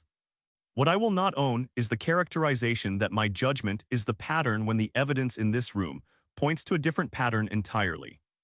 Your judgment includes the decision to keep working for a company you knew had shaped an inquiry against you, Merrick said. Yes, Thorne said. That is a decision I made and it is fair to examine it. I made it because I had a ship and a crew and work that I knew how to do, and because the alternative required starting again in a position that my certification history made very difficult, and because I told myself that knowing what Renova was made me better equipped to manage the gaps in what they told me. He paused. I was wrong about the last part. Knowing what Renova was did not protect this crew from what Renova didn't tell us. It should have made me more cautious about contracting, and it made me less cautious because I believed my experience of their failures was itself a form of protection. That is the judgment failure I will own. That is the one that is genuinely mine. The room absorbed this with the quality of a room receiving something that is both an admission and a definition. A man drawing the boundary of his own accountability with enough precision that the drawing itself communicates something about his character. Jackson said from near the equipment racks, "What do you want from this tribunal?" The question was simple and direct and arrived in the room like a change in air pressure. The question that had been underneath every other question since the tribunal began and had not been asked directly until now. Thorne looked at him. "Nothing," he said. "I want nothing from this tribunal. I came to this chair because this crew had the right to hear the full account, and I owed them that, and now they have it. Whatever this tribunal decides, I will accept because the tribunal's authority comes from the same place my authority comes from, which is this crew's consent to be governed by it. And if this crew withdraws that consent from me, I will not contest the withdrawal." He paused. "What I hope is that the decision this tribunal makes is based on the complete picture rather than the selective one, and that the complete picture includes Renova's conduct and Hale's conduct and the information environment the decisions were made in. Not to excuse me. To locate me accurately. There is a difference between a man who made bad decisions and a man who made the best available decisions under conditions that were deliberately constrained by people who are not sitting in this room." He looked at Merrick. "And there is a difference between a first officer who called a tribunal out of genuine accountability and one who called it because he wants the chair and has used legitimate grievances to pursue a personal objective. Both of those things matter to what this room decides, and both of them are true, and this room should hold both of them." Merrick looked at him, and the look was the most unguarded look he had given Thorne in the tribunal, the look of a man whose positioning has been accurately described in public and who is deciding in real time what to do about the accuracy. "You're asking this crew to discount the accountability argument because of my motivation," he said. "I'm asking this crew to evaluate the accountability argument on its merits and to know the motivation when they do it," Thorne said. "Those are different things. The argument stands or falls on its own. The motivation is context. Both matters. The 4 deaths matter," Merrick said. "Yes," Thorne said. "They matter more than anything else in this room, and they will matter after this tribunal is finished, and they will matter after we reach port, and they will matter for the rest of the lives of everyone in this room who knew them. I am not asking this crew to discount the deaths. I am not asking for absolution or for sympathy or for the finding that I did everything right, because I did not do everything right, and I know it, and I will know it until I die." He looked at the room with the expression that was underneath the wall look, the expression that the tribunal had been uncovering layer by layer over 3 days, and that was fully visible now. The face of a man who has been carrying a specific weight for a long time and is setting it down in public for the first time, and finding that the setting down is not relief but is something else, something that is simply the truth being present rather than managed. What I am asking is that this crew make whatever decision it makes with the full picture in front of it. That's all. That's everything." The room was quiet for a long time. Ronan said finally from near the door, "I have one more question." Thorne looked at him. "If you had known everything," Ronan said. "Everything we know now. What Renova knew. What Hale knew. The full risk. If you had known all of it before we signed the contract at Callan, what would you have done?" Thorne sat with the question, and the room sat with him, and the sitting was long, but it was the long of genuine consideration rather than the long of a man buying time. And when he answered, the room heard the difference. "I don't know," he said. "I want to tell you I would have walked away from the contract, and I want that to be true, and I am not certain it is. I needed the work. This crew needed the work. The money was real, and the work was available, and I have spent my career making the calculation that the work Renova offers is better than no work, and I do not know with certainty that knowing the full picture would have changed that calculation." He paused. "What I know is that it should have. What I know is that the calculation I have been making for 7 years has a cost that I have been paying in increments, and this crew has paid in a way that is not incremental and is not recoverable, and that is on me in a way that is separate from the incident decisions, separate from the Cassian, and mine to carry in a way that this tribunal's finding does not change and cannot change. He looked at the room. That is the full account. That is everything I have. The room sat with it. The room sat with it the way rooms sit with things that are complete, not resolved, not tied off, not answered in the way that questions are answered when the answer makes the question go away, but complete in the sense of having been fully stated, fully present, fully true in the way that true things are true when they have not been managed or shaped or selected, just placed in front of people and left there. Merck said after a long time, the tribunal will recess until tomorrow morning for deliberation. He paused. We'll take the vote in the mornings. Nobody moved immediately. The room had the quality of a room in which something has just ended that has been going on for a long time, and the ending requires a moment before the movement can begin, the moment of adjusting to the absence of the thing that has been filling the space. Callum moved first, from the back of the room, walking forward through the assembled crew the way he had walked forward on the first day when his name was called, with the unhurried patience of a man who has been waiting a long time for something and has now received it.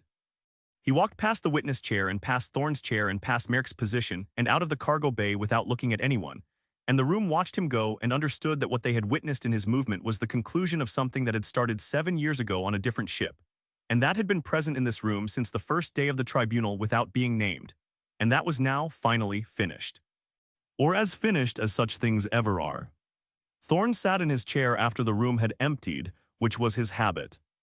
And he sat in it and looked at the empty space and thought about Dav Orant and about the Cassian, and about 4 people whose names were in the incident report, and about a first officer who wanted the chair, and about a company that had sent them all somewhere knowing what it was, and about an alien vessel sitting in the dark at coordinates that were now in the ship's log and in Renova's files, and in the memories of everyone who had been inside it.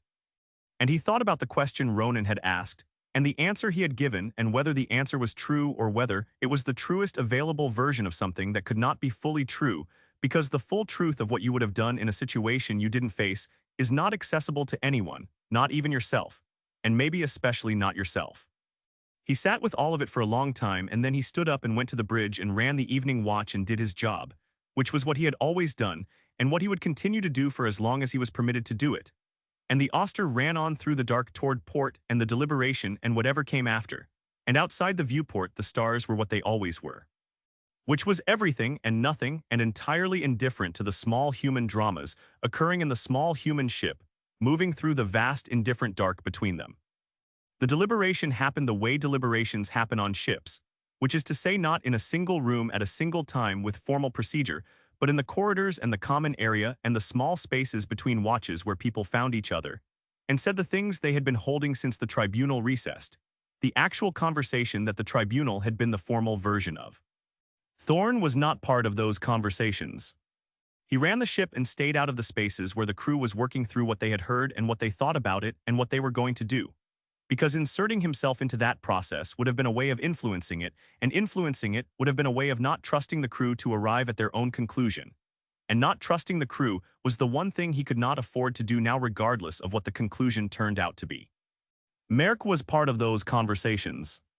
He moved through the ship in the evening after the tribunal recessed with the methodical attention he had brought to the pre-tribunal conversations, talking to people one at a time in the low, careful voice of a man who has a position and is working to consolidate it before the morning makes the position permanent or removes it entirely. He talked to Lyra for 20 minutes in the corridor outside the crew quarters, and Lyra listened and said little, and came away from the conversation with the expression of a woman who has been given information she is not certain she trusts from a source she is not certain she trusts, and is going to have to make a decision about both. He talked to Soren near the engine room, and Soren listened with the patience he brought to everything, and then said something short that Merrick did not have a prepared response for and walked away.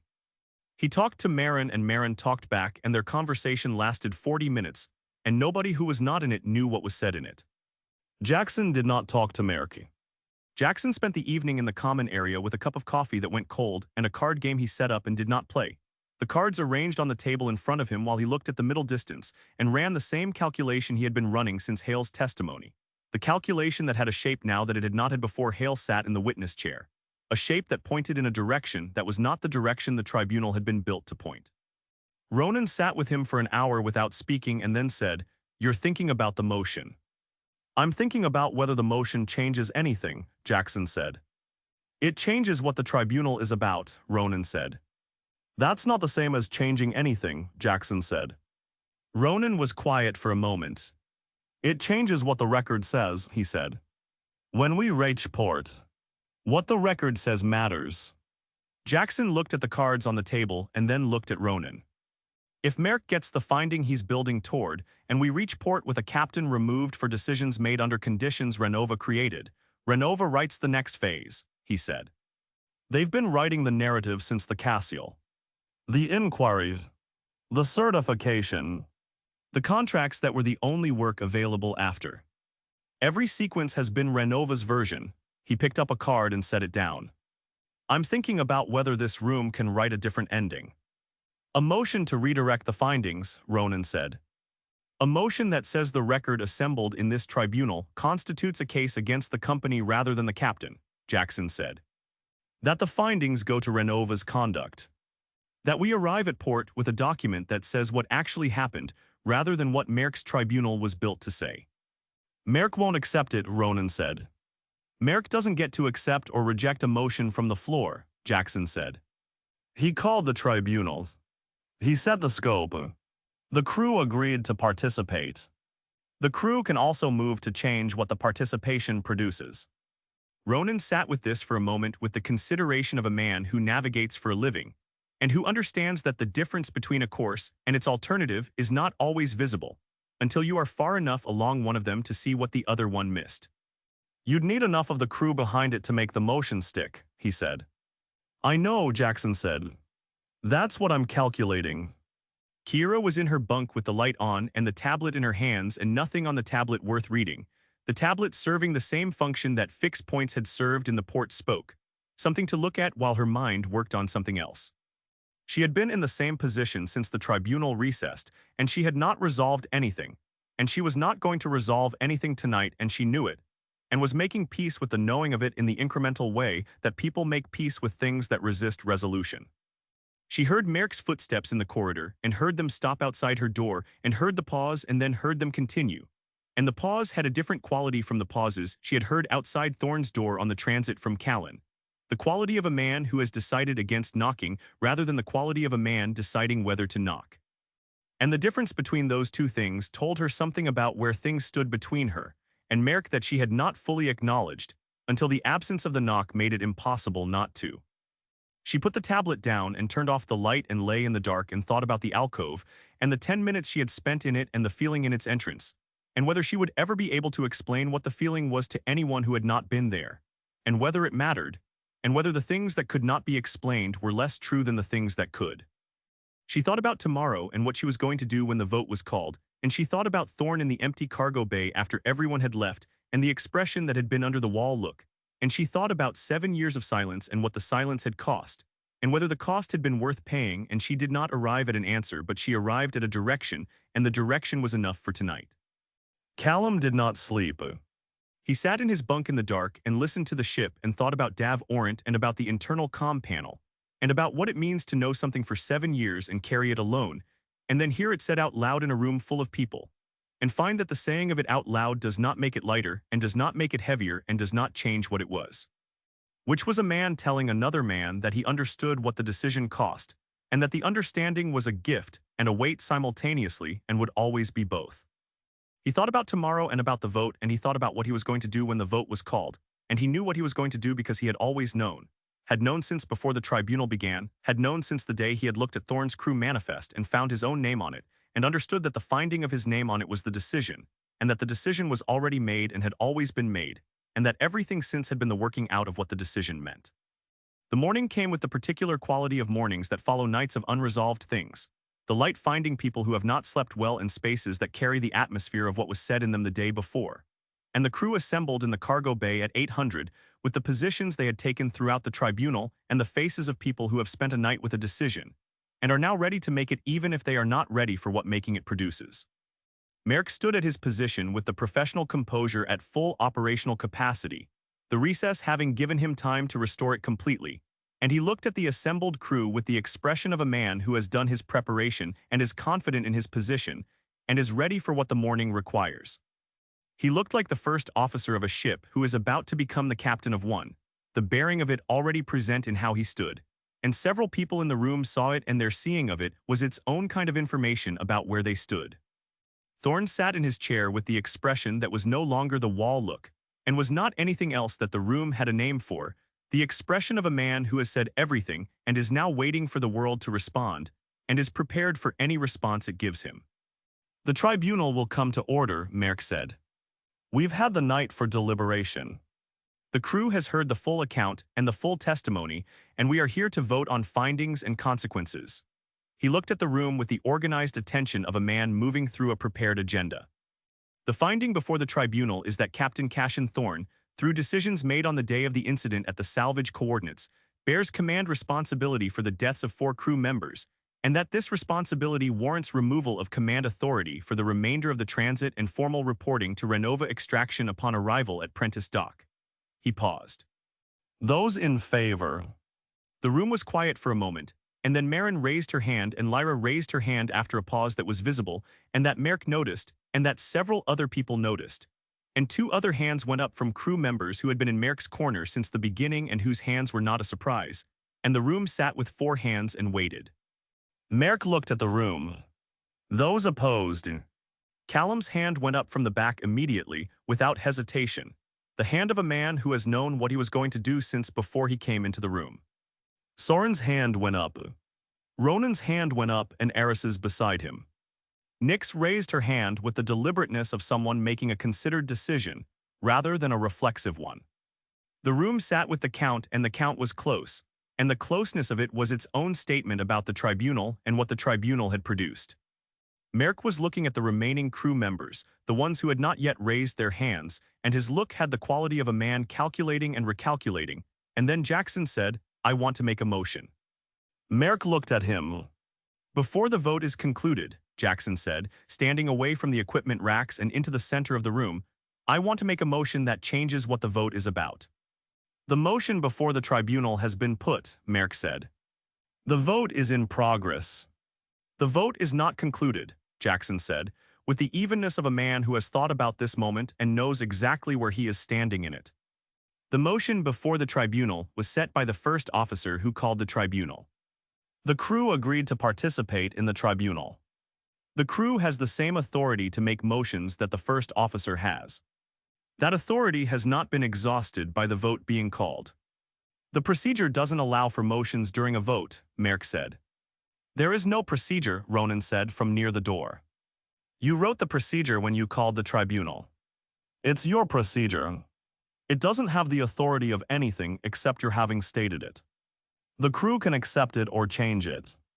Merck looked at him and then at Jackson, and the professional composure was present, but it was working harder than it had been 60 seconds ago, the surface of it doing more than it was designed to do, and the effort visible at the edges. The tribunal has a scope and a process, he said. Changing that process midway through a vote is not something the crew agreed to. The crew agreed to a tribunal, Jackson said. What the tribunal produces is still being decided. That's what we're here for. He looked at the room rather than at Merck, the same shift in address that Merck had used throughout the tribunal and that Jackson was now using for a different purpose. The record assembled in this tribunal over the past 3 days does not primarily describe a captain's culpability for 4 deaths. It describes a company that knew its salvage target was an alien vessel with documented defensive capabilities, characterized the risk as low on the basis of incomplete surveys, contracted a crew without full disclosure, and sent a company representative who had a higher read on the probability than the official assessment and said nothing. He paused. That record exists. It's in the testimony. It's in Hale's account of what Renova knew and when they knew it. It's in the incident report and the biometric logs and the scanner data. He looked at the room. I am moving that this tribunal's findings be directed at Renova Extraction rather than at Captain Thorne. That the record we have assembled be constituted as a formal crew statement of Renova's conduct, and that we arrive at Prentice Dock with that statement, rather than with a captain removed for decisions made under conditions Renova created. The room was very still. Merrick said that motion is out of scope. Second the motion, Ronan said from near the door. Third, said Nix. The motion is out of scope, Merrick said again, and his voice had a quality it had not had before in the tribunal, a quality that was past professional and into something more personal. The voice of a man watching something he has built being dismantled from the inside and who has not yet decided how to respond to the dismantling. This tribunal was called to address the captain's command decisions. The company's conduct is a separate matter for separate proceedings. Conflating the two is a way of avoiding the accountability this tribunal was called to establish. The company's conduct is not separate from the captain's decisions, Jackson said. The captain's decisions were made in conditions the company created. You cannot assess the decisions without assessing the conditions, and you cannot assess the conditions without assessing the company. We have been doing all three for 3 days, and the record reflects all three, and the findings should reflect what the record actually shows. The findings should reflect what 4 dead crew members deserve, Merrick said, and his voice was sharp now in a way it had not been sharp before. The sharpness of a man who has lost control of a proceeding and is reaching for something that has more force than the procedure he has lost control of. 4 people are dead, and this motion is a way of letting the captain walk away from that without accountability, and I will not accept it. You don't get to accept or reject it, Jackson said. The crew votes on it the same way the crew votes on everything in this room. The crew does not get to vote to change the scope of a tribunal midway through a vote, Merrick said. Says who? Soren said from near the door with the flat specific quality he had brought to his own testimony, the quality of a man who will not accept a framing he finds inaccurate. Says the process we agreed to, Merrick said. We agreed to a tribunal with the crew as the deciding body, Ronan said. The deciding body is making a decision. That is what deciding bodies do. Merrick looked at the room and the room looked back at him, and the dynamic that had been present throughout the tribunal, the dynamic of a man who had built something and was running it, had shifted in a way that was visible to everyone present. The shift of a proceeding that has moved past the control of the person who called it into something that the assembled people are now determining for themselves. And the shift was irreversible, and Merrick could see that it was irreversible, and the seeing of it was present in his face, in a way that the professional composure could not entirely contain. If this motion passes, Merrick said, and his voice was controlled, but the control was the deliberate kind now, applied rather than natural, the finding against the captain is abandoned. 4 people died under his command, and the tribunal walks away with a statement about the company, and the captain faces no accountability for those deaths. That is what this motion produces. The motion produces accountability directed at the party most responsible for the conditions that caused those deaths, Jackson said. The captain made the decisions, Merrick said. The company made the conditions, Jackson said. Both things are true, Merrick said. You cannot redirect accountability from one to the other. Both parties are accountable. Then let Renova be accountable first, Jackson said. Let the record we have assembled go to Prentice Dock as a crew statement directed at the company that sent us into an alien vessel without full disclosure and killed 4 of our people. Let that be the first finding. If there are further findings to be made about command decisions, they can be made in a proceeding that has the full context available to it, which this tribunal does not because this tribunal was called before we had the full context and was built on a partial picture. Merrick looked at him and then looked at the room, and the calculation he was running was visible in a way it had not been visible before. The calculation of a man assessing the forces in the room against the forces he has available and arriving at a number that is not in his favor, and deciding what to do about it. If this room votes to redirect these findings, Merrick said, and his voice had dropped in volume and gained in weight, I will not accept that finding as legitimate. The tribunal was called under crew authority to establish command accountability. Redirecting the findings is a way of nullifying that authority, and I will treat it as such. How, Jackson said. How will you treat it as such? Merrick looked at him. What does not accepting the finding mean in practical terms? Jackson said. We are on a ship in deep transit. The finding of this tribunal is the only finding available to anyone in this room. If the crew votes to redirect and you do not accept the vote, what do you do? The room was very still with the specific stillness of people who have understood that the conversation has moved into territory that is more serious than the territory it was in before. Merrick looked at the room and then at Thorne, and something in his expression was the expression of a man who has arrived at a line he did not intend to arrive at and is standing at it and making a decision about whether to cross it. "The captain has been found responsible for crew deaths," he said. "If this tribunal fails to produce an accountable finding, the crew has other mechanisms available to it." "Say it plainly," Thorne said from his chair, and his voice was very quiet and very level and had a quality that the room had not heard from him before.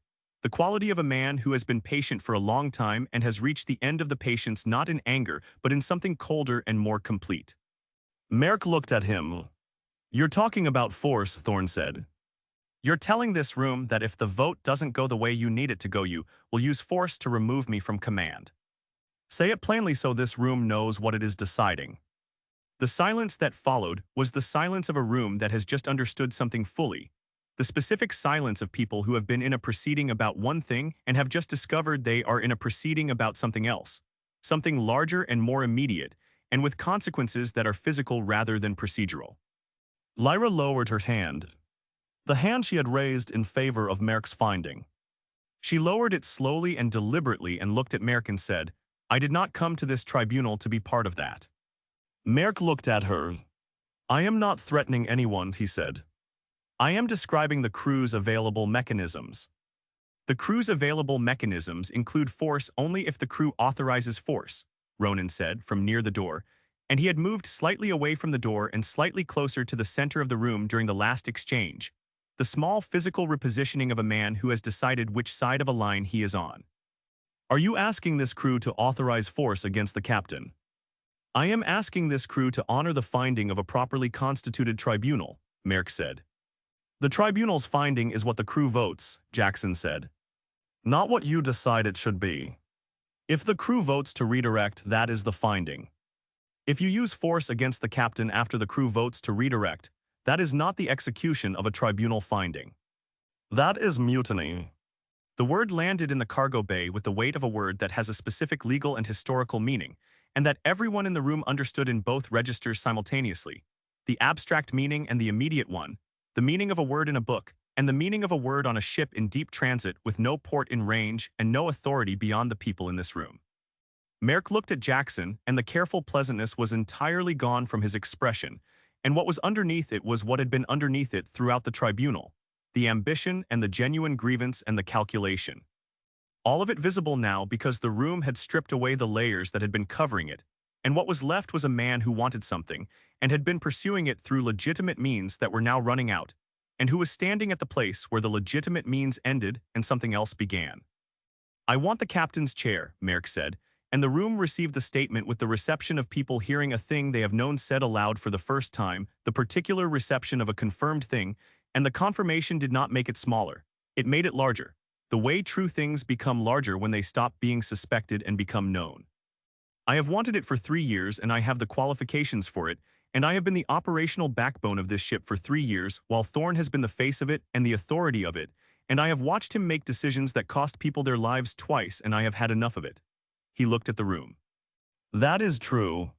It is also true that 4 people are dead, and that accountability for those deaths is legitimate and necessary, and that my wanting the chair does not make the accountability less real." "Both things are true. I have said that from the beginning."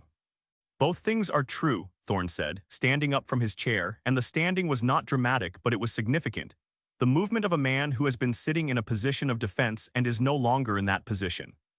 "And one of them has been running the other one from the beginning of this proceeding, and this room has seen it happen and has arrived at its own conclusions about it." He looked at Merrick directly. "I am placing you under arrest." The room went very still. "Under what authority?" Merrick said. "Under the authority of the captain of this vessel," Thorne said.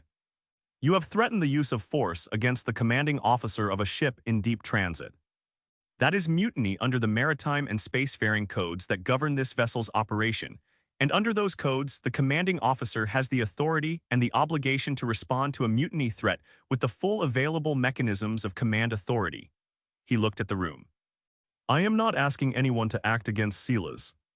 I am informing this room that I am exercising my command authority to place the first officer under arrest pending arrival at Prentice Dock, at which point the matter will be referred to the appropriate authorities along with the full record of this tribunal and the full record of Renova Extraction's conduct in this operation.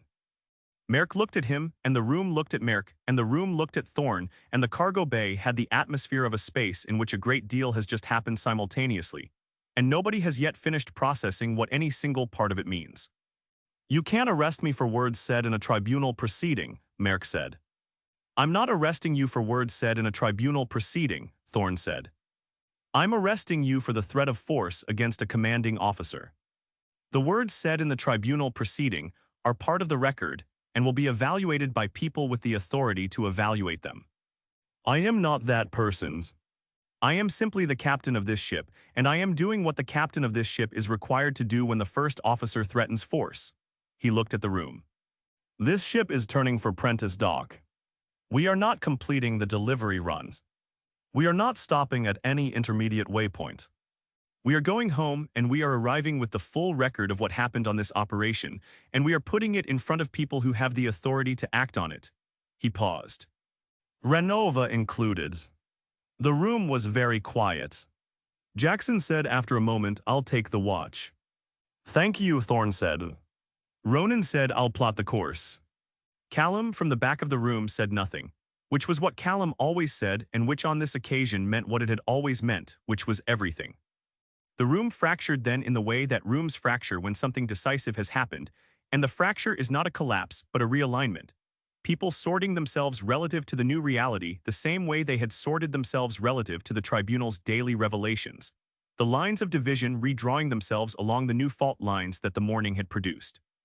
Some people moved toward Thorne's side of the room, and some people stayed where they were, and some people looked at Merrick and looked at Thorne and did not move in either direction. The people who were not yet finished deciding, or who had decided that deciding was not what this moment required.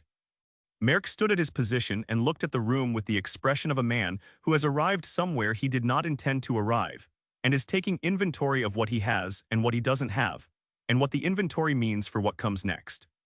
He looked at the crew members who had raised their hands for his finding, and 2 of them met his eyes and 2 of them looked away, and the looking away was its own kind of verdict on what the morning had produced. "You cannot run this ship without a first officer," Merrick said. "I can run this ship without this first officer," Thorne said. "The crew will cover the watches. We are 2 weeks from Prentice. We have covered watches with a smaller crew before. And when we arrive at Prentice," Merrick said, "you think Renova is going to side with you. You think the company that shaped the Cassian inquiry is going to receive a crew statement about their conduct and respond with accountability." "I think the crew statement will exist," Thorne said. "I think the record will exist.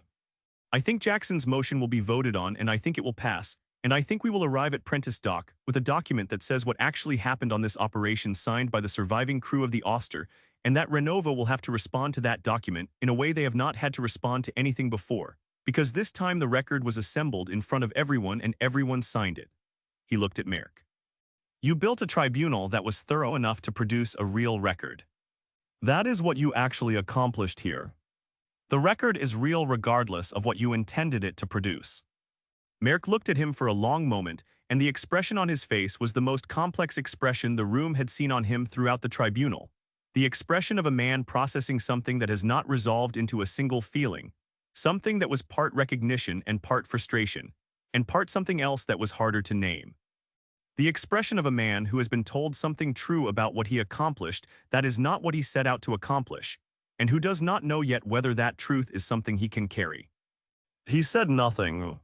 He looked at the room and then at Thorne, and then he walked to the cargo bay entrance and stopped with his back to the room and said, without turning, "I'll go to my quarters." "Cross will accompany you," Thorne said, and looked at Cross, who nodded and moved to the entrance, and the 2 of them left the cargo bay and the door closed behind them, and the room breathed. The room breathed, and then it was quiet, and then it was not quiet because the quiet could not hold everything that needed to be in it, and people began to talk.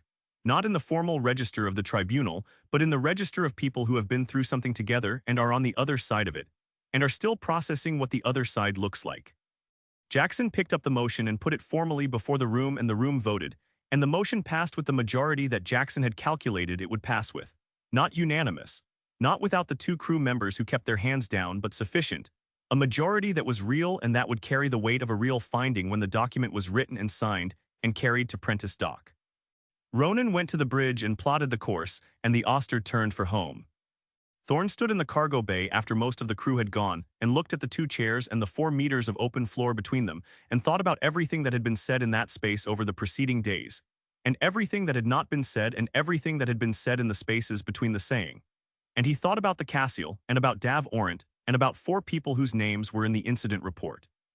And he thought about an alien vessel sitting in the dark at coordinates in the ship's log that were now part of a record that was going to Prentice Dock. And he thought about Renova and what Renova would do with the record, and whether what Renova would do with it would be different from what Renova had always done, which was to protect itself with the tools available to it, which were considerable. He did not know. He did not know if the record would matter or if the document the crew was going to sign would do anything other than exist, which was not nothing but was not everything either.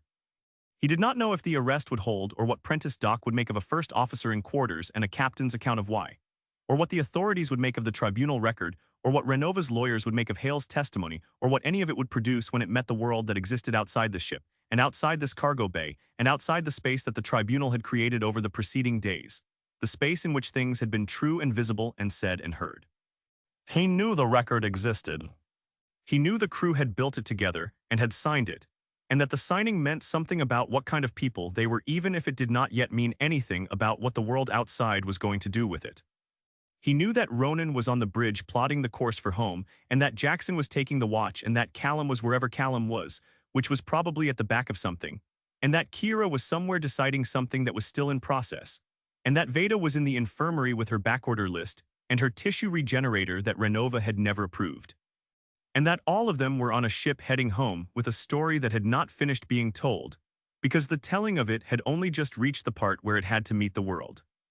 He stood in the empty cargo bay for a long time, and then he went to the bridge and he stood beside Ronan, and looked at the course laid out on the navigation display and the stars ahead of them and the long dark between where they were and where they were going. Course is set, Ronan said. Good, Thorne said. 2 weeks, Ronan said. 2 weeks, Thorne said. They stood together in the bridge in the quiet of the ship running, the drives and the instruments and the sound of a vessel doing what it was built to do, carrying people from one place to another through the dark. And outside the viewport the stars were what they always were, and the Auster ran on toward home with its record and its dead and its living and its unresolved things, which were many, and its resolved things which were fewer but were real. And behind them, somewhere in the dark, the alien vessel sat at its coordinates, patient and enormous and entirely indifferent, waiting with the patience of something that has been waiting for a very long time, and has no reason to believe it will not be waiting for a very long time more. Thorne looked at the stars and thought about what came next, which was 2 weeks of running a ship with a reduced crew and an arrested first officer, and a cargo that was still listed as decommissioned mining equipment in a manifest that was the last remaining document in this whole operation that had not been made honest. And he thought about making it honest and decided that he would, that before they reached Prentice Dock the manifest would say what it was. Which was the record of a ship coming home from somewhere it should have been told more about before it went, carrying people who knew more than they had known when they left, and were going to have to decide what to do with the knowing. That was what came next. That was all he knew. It was, he thought, enough to work with. He looked at the stars, and the stars looked back at him with their usual indifference, and the Auster ran on.